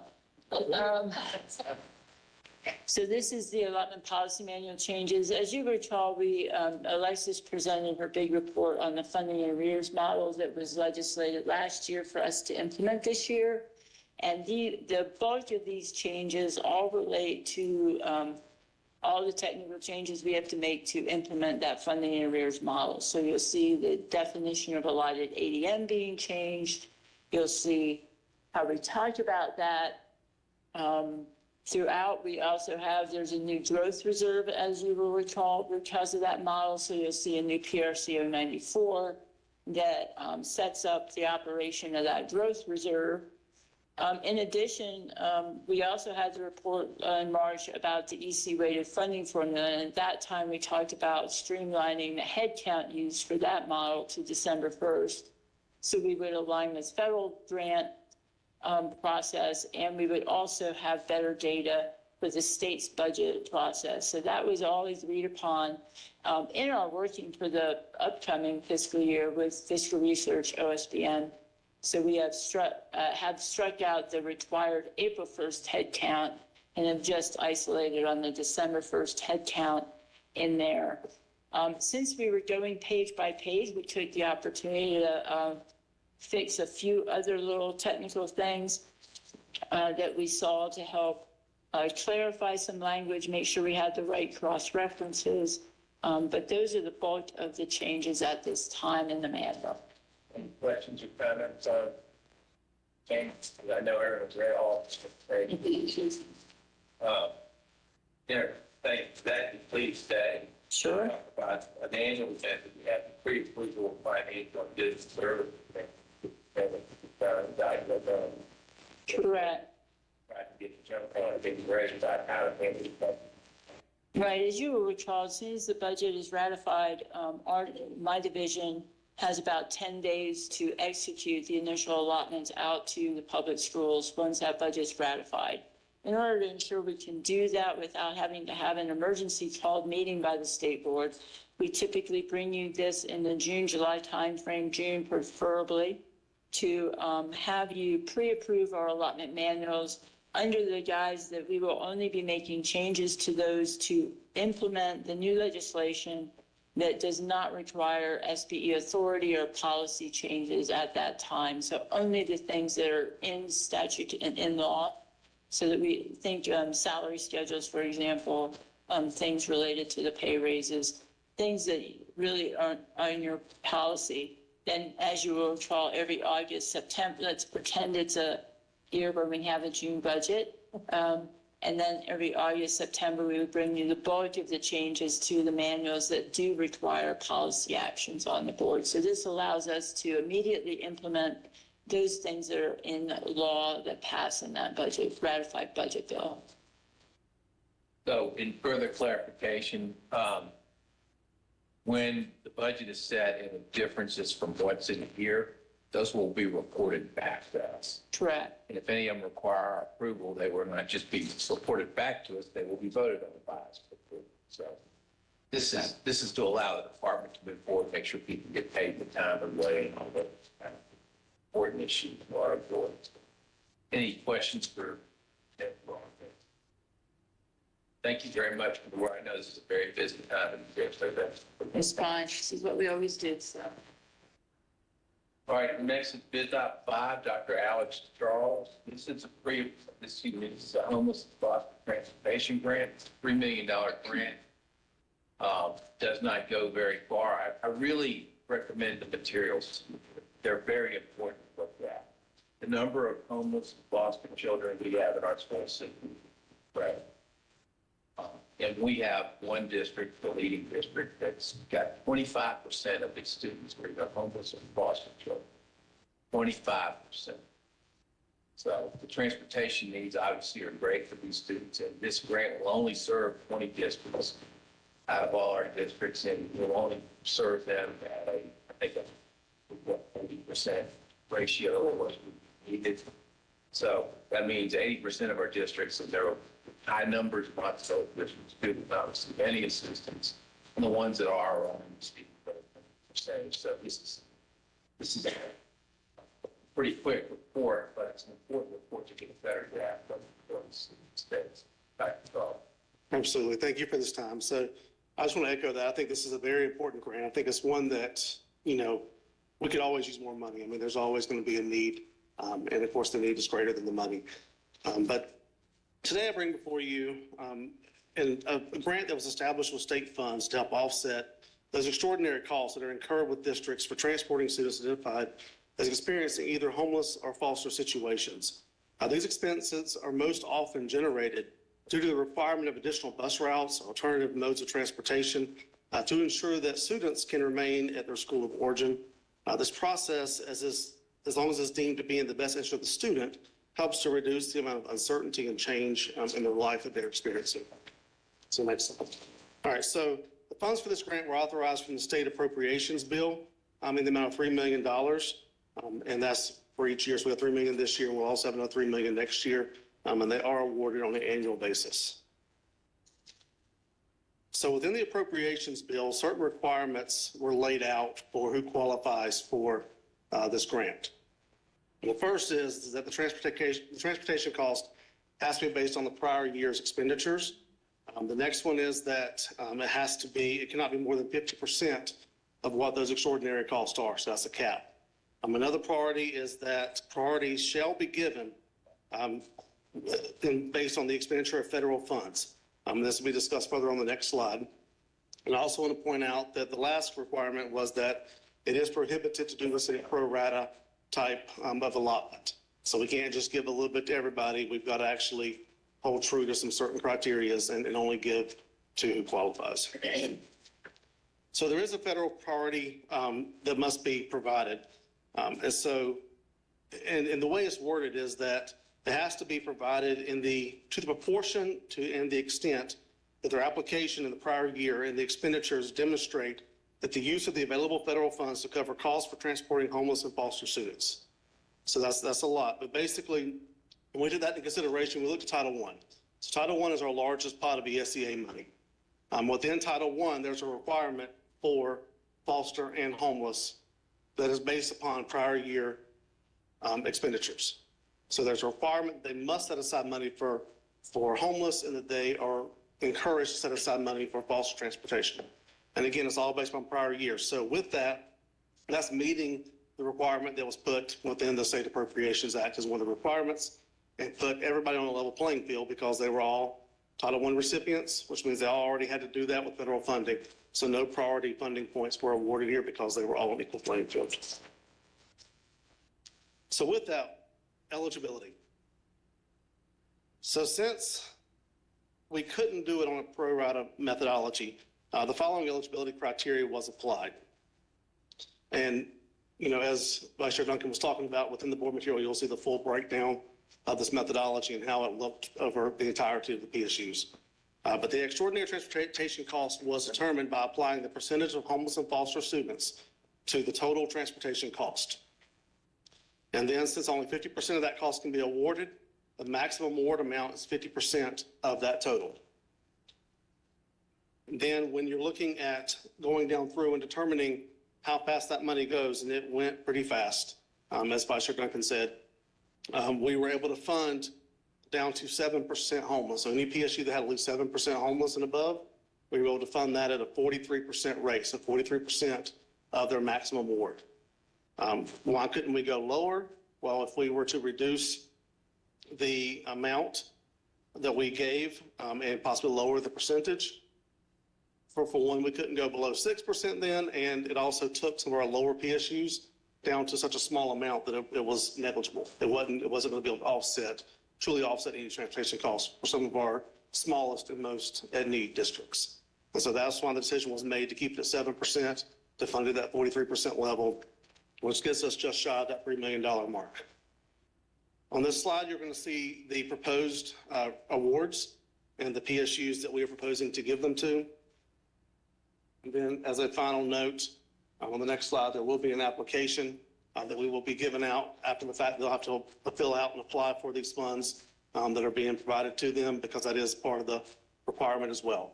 So they'll have to fill out an application before they can expend the funds to make sure that we're in compliance. Are there any questions? Any questions on this? Question, Vice Chair. So there is, I don't think there would be a relationship between these dollars and McKinney-Vento.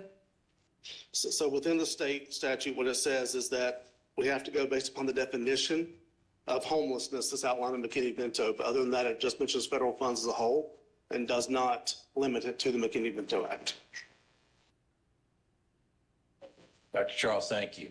Thank you.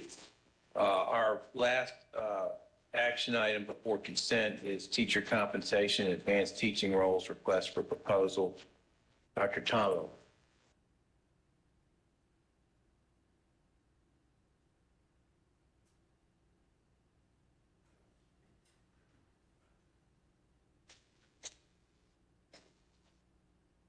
Good afternoon. This is a request to issue the RFP for our advanced teaching roles selection process. We needed to update the RFP to reflect the new dates for this round of funding. And these changes are largely updates to those dates. And there is some clarification within the RFP that program funds cannot be used to support salary differentials for the teachers in the advanced teaching roles. Those are coming from a different funding source as provided by the state. So we wanted to make sure we clarified for districts that they did not use any of these grant funds for that purpose. And those are all the changes that we're asking the board to approve before we send this out to the LEAs. Questions? Dr. Tomlin, I'm basing this on the conversations that we had in May at the planning work session and thinking about what we learned about the need for support for beginning teachers. Is there any specificity in this in terms of what you're looking for districts to do with these roles? Not in this particular RFP. We felt like it was too close, that many districts had already, the RFP sits on our website, and we tell districts all the time, start now, make your grant plans. Don't wait for us to release this. It's not going to substantively change. And we felt like it might have been a little much for us to make those changes. So what we will do is after this RFP is we'll come back to the board with how do we work in some parameters and requirements around how the adult leadership teacher should function in relation to the beginning teacher support program. Right. That's perfect. That's exactly what I was hoping you did. Thank you. Any questions or comments? All right, thank you. We are now at consent item Biz Op 7, certification of a North Carolina finance officer, always a happy event. Elkin City schools have a new proposed CFO for our approval. Biz Op 8 is report to the General Assembly, which is an annual report, which is on the school start and end dates. As you will recall, this is something we're very careful. We actually give an attachment that has every single school and every district for what their start date and end date is, because this topic has become more sensitive in terms of that scheduling. So we are a fact reporter. And unless there's any questions on either of those two items, we'll then go to new contracts and planning contracts. I have not had any questions on any of those, so unless there are any, we'll keep going. On the budget, I don't think Alexis is still here. She is? Okay, well, on the budget, Alexis is going to give us just a 1-minute report on where things are with that. Yeah, yes, with the finance area and the fact that we should all stop and thank her folks who are working extremely hard right now, as of so much of the department. Thank you. Yes, Dr. Tomlin was so quick that he took his 2-minute drill seriously. So my apologies for not being in the room. Yes, to say we have got 3 more weeks or so till the end of the fiscal year. It's an incredibly challenging time for us all. But it has been, to say it's been a challenging year is an understatement. We had a late budget again that so coincided with the statewide implementation of the state ERP system. So that hit at the same month. And so since that time, with all that implementation, we've been trying to race to implement this budget before the fiscal year end, as well as dealing with those changes that kind of feed into our antiquated system at DPI, which we're all working on. So we are looking forward to finishing this fiscal year strong. We have an incredible team led by Jennifer Bennett on the school business side that you know very well, and Beth Day on our financial services side. And the two of them work together to make sure that we're all in sync. I do hope that we will have our budget very soon. and that we can look forward to building on next fiscal year and having a really strong year and supporting everyone. And we're also going through the new funding model, which also presents its challenges, particularly as you're moving through the first year. Yes, it's not a small task that obviously Jennifer did an excellent job in moving through our 400 pages of changes. We obviously have to now implement that, the communication out to the PSUs and the impact on that, as well as the impact on actual budgeting and making sure we have sufficient funding. It does, behind the scenes, we've worked very closely with the General Assembly staff, the fiscal research staff, to try and make sure all our models for building the budget of $12.5 billion worth is going to be true. But, for that first year, it'll be an untried exercise, so. Thank you for that quick report. Unless there are any questions, I want to thank everybody who reported for this operation. People have been very busy. We really appreciate the work that's been done. Thank you, sir. I appreciate that. Thank you, Vice Chair Duncan. And that concludes our discussions for today. We'll now be going into closed session, and we will not be returning to open discussion but we will be back here tomorrow, Thursday, June 6th, promptly at 9 a.m. So at this time, I request a motion to go into closed session. Vice Chair Duncan. I move that we go into closed session pursuant to North Carolina General Statute, Section 143-318, 11, A1, 3, and 6, and to prevent the disclosure of information that is privileged or confidential pursuant to North Carolina General Statute Sections 115C-319 and -321 and 132-6.1C et sec. Also, to consider the qualifications, competence, performance, or condition of appointment of public officers or employees or prospective public officers or employees, and to consult with our attorneys in order to preserve the attorney-client privilege between the attorneys and the public body, including a discussion of the following pending cases: Vega versus North Carolina DPI, Miller versus North Carolina DPI, Ponte versus North Carolina DPI, and AB versus North Carolina School for the Deaf. Motion by Vice Chair Duncan. Is there a second? Second by Mr. Hall.